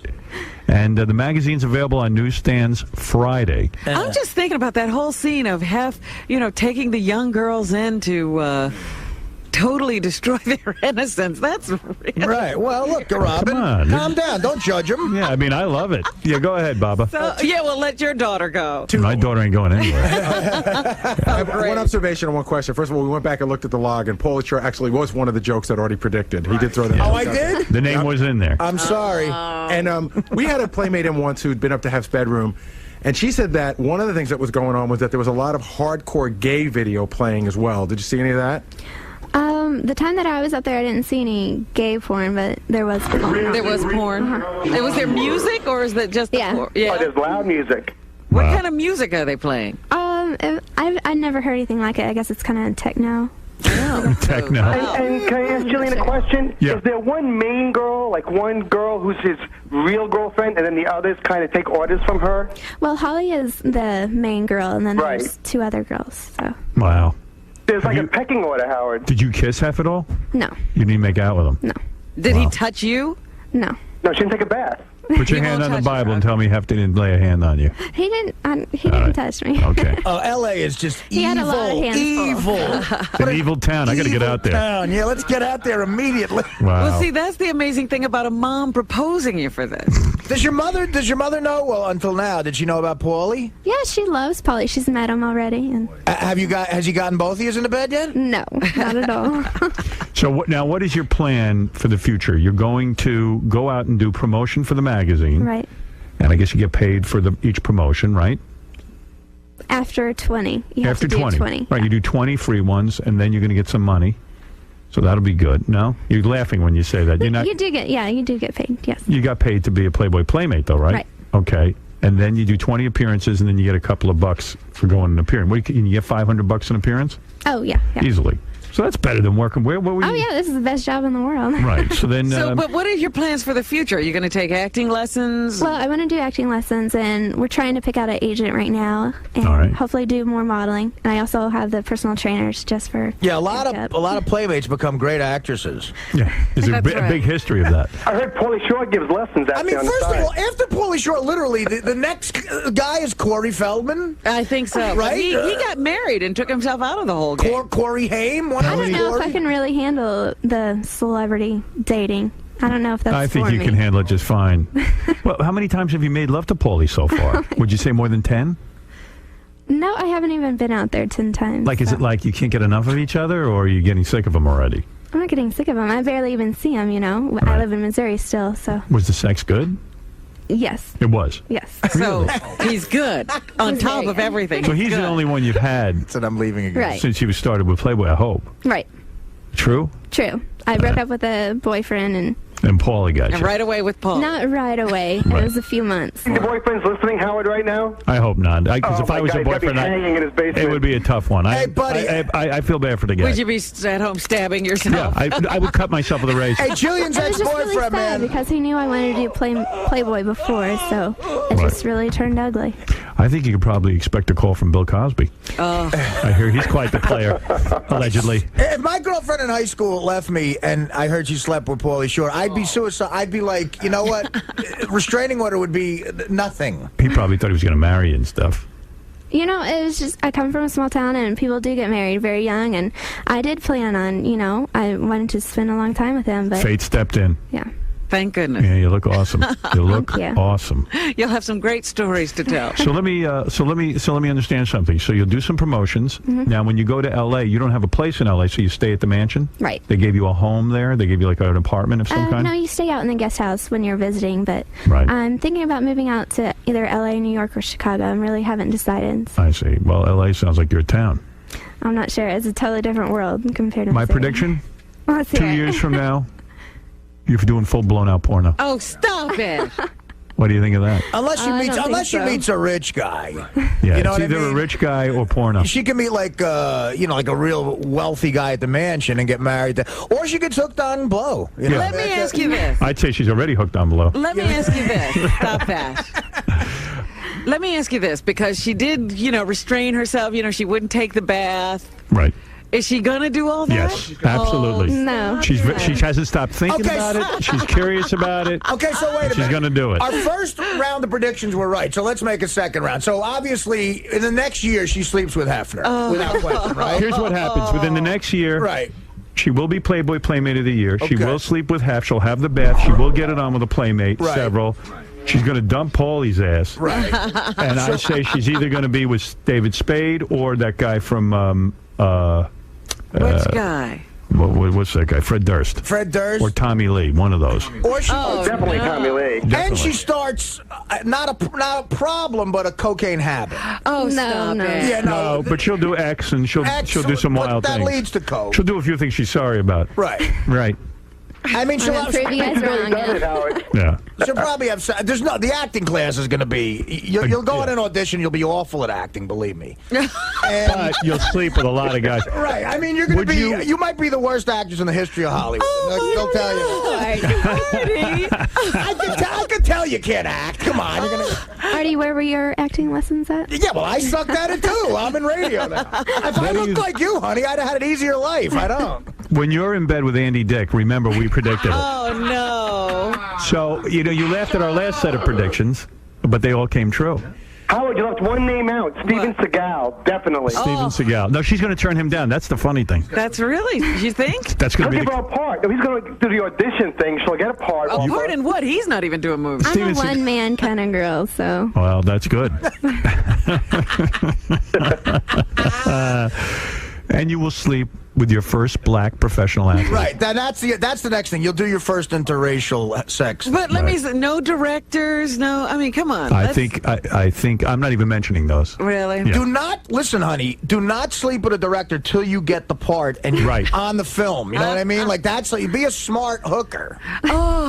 Oh, don't say that. No, in L.A. there are smart and dumb ones, and you got to wait till you're on film for a couple of days because then they can't fire you. But so here's you the wait deal. until you're actually on film. But here's the deal. Let me give you real advice. You're gorgeous. Your body is like takes a man's breath away. And you have a special look because you don't have that sort of stripperish look. You have a girl next door look. You're an innocent kind of girl. Yeah. That's what I am. The move for you, and you listen to me. Resist Paulie's sure a nice guy. I met him, had him on the show, I'd have him on again. But he ain't stopping the party with you. You're not the last stop on his gravy You train. got to be careful. Yo, let me tell you, and that gravy train's been going for a long time. The butlers at the mansion, they found out that I was hanging out with him, and they'd give me such a hard time every time he'd come to pick me up. Right, exactly. Yeah, they're trying to tell you something. Yeah, they've seen that party before. Yeah. Yeah, they're trying to tell you, put on the pink pajamas. Yeah, they're trying to tell you to hold out for Yeah, if you're Leonardo going to DiCaprio. go with somebody who can do something for you. But here's my deal. You're a young girl. I ain't saying get married, but here's what you do. You got to play it smart. You've got something they want. Youth and beauty. Right. You've either got to parlay this into some sort of relationship marriage. Yeah, with a kind good of guy. thing. With like a good guy. Yeah. Film director. Somebody in the business, yes. But something, not Leonardo Forget DiCaprio. good. Not Pauly Rich. Shore. Right. Rich. Well, in the interview process, so any interested takers. Right, rich and respectful. Don't You get need involved money. with a dirtbag. You know who would have been great for you, but he's taken Kelsey Grammer. That type. Yeah, that's perfect. Yeah. Exactly. Yeah. You need a Kelsey Grammer. That's who you're looking for. Who is the Kelsey Grammer now? Like a Drew Carey? Drew Carey's good for you. But Drew, don't sleep with him till he marries you. Okay. All right, and no prenup for you. Here's a perfect. Sam Simon. Sam Simon be great for you. The inventor of the Simpsons cartoon. I don't know Guy's about Sam. lonely. Why not? He'll marry her. But don't sleep with him until he marries you. Here's a jackpot for you. If a guy like Ray Romano ever left his wife for some reason, forget like about Ray it. Romano's a perfect guy. You know who's great know for what you? I mean? Ron Howard. Ron Howard. Ron Howard you there can't go. get. Right. That's what I'm saying. You But that can't type. get him. Okay? That's what you got to focus on. I heard All right, you I'll took work a on it. picture with that Frankie Muniz. He might be a good one. He's not bad. No, You guys are giving me such a hard time that I was with him, but I met him to merely pose for that picture. Don't sleep with that guy till he He gets was macking on some other girl at the party. Exactly. He And- was macking on some other girl. Yeah. She already talks black. Well, that's showbiz now, you know? Oh, it is? I'm sorry. Rodney, go ahead. What's on your mind? Yeah, Aaron. Howard. Great to talk to you all. I wanted to introduce myself to Jen. How great your new website looks and everything. Oh, thank you. Yeah, I just updated the website. JillianGrace.net is another thing that she has going on. Hey, speaking of fans of yours, Richard Christie, who works in our office, has your video, and he's got the magazine, and he's got a music stand. He puts the magazine He's even up, got a date with you on Friday. and he pleasures himself to your magazine and video at the same time. Well, that's very flattering. Yeah, good for you. So that's a very, very nice endorsement. What is it, Baba? I just promised the people from Playboy for this whole interview that you would plug this game that she has. That's what Jillian has to just All plug right, a go game. ahead. Do your plug, baby. Let's see if you're a good spokesmodel. This is the Playboy Mansion, and it's for PlayStation 2, Xbox, and PC, and I'll be in the expanded version, so this is a little gift to you, Howard. Oh, nice. And everyone should check it out. They can be half and roll around with all the playmates and take pictures. And Oh, great. Oh, that's the game you get to be half. Yeah. I'd rather get to be Pauly Shore. Yeah, I'm sure it's exactly like being half. Yeah. Wait, you want to see what Hef looks like in this video? Look at this. Let me see. It's very studly. Wow, Hef looks about 19. What is it, Richard? Do you want to say something? I know you're pleasuring yourself. I just wanted to say you look great in the video, great in the Thank you. magazine. I'll be doing something to myself tomorrow night to your pictures. Friday night's the big night for Jillian Grace, right? Yeah. I was wondering, when you're posing and doing the video and stuff, do you think about guys doing that? Does that like creep you out, or does it turn you on? You know, it doesn't creep me out or turn me on. I just find it very flattering to know that someone, looks up to you that much. And I don't know if looks up to you is the right word, but You're not wearing a bra today, are you? I am. You are wearing a bra? Yes. What are you? Are you D cup? Yes. Natural D cup. Boy, that's sick. You were D when you came in here a couple of months ago? Yes, I was. No, really? No, Hold on. What? Hold on. What? Swear on the stack of Bibles that you haven't gotten implants. I've been D since probably about sophomore or junior year. Wow, you got some killer body, my dear. Let's see him. You've seen them. No, well, We did again, see let's see them. him. Let's see him in person. No, it's so funny. I saw on a website that they took the picture of me flashing you guys, and they put somebody else's boobs on there. I'm like, those aren't mine. That ain't right. I don't like that. What do you want, Ralph? You should track down the boyfriend and give him some sort of prize since you ruined his life. We didn't ruin his life. Well, you sort of did. We should give that kid. What's he into? Cars or something? Let me tell you something. Give him a car or something. I'd have a hard time with it. I mean, geez, losing a prize like Jillian, but Yeah.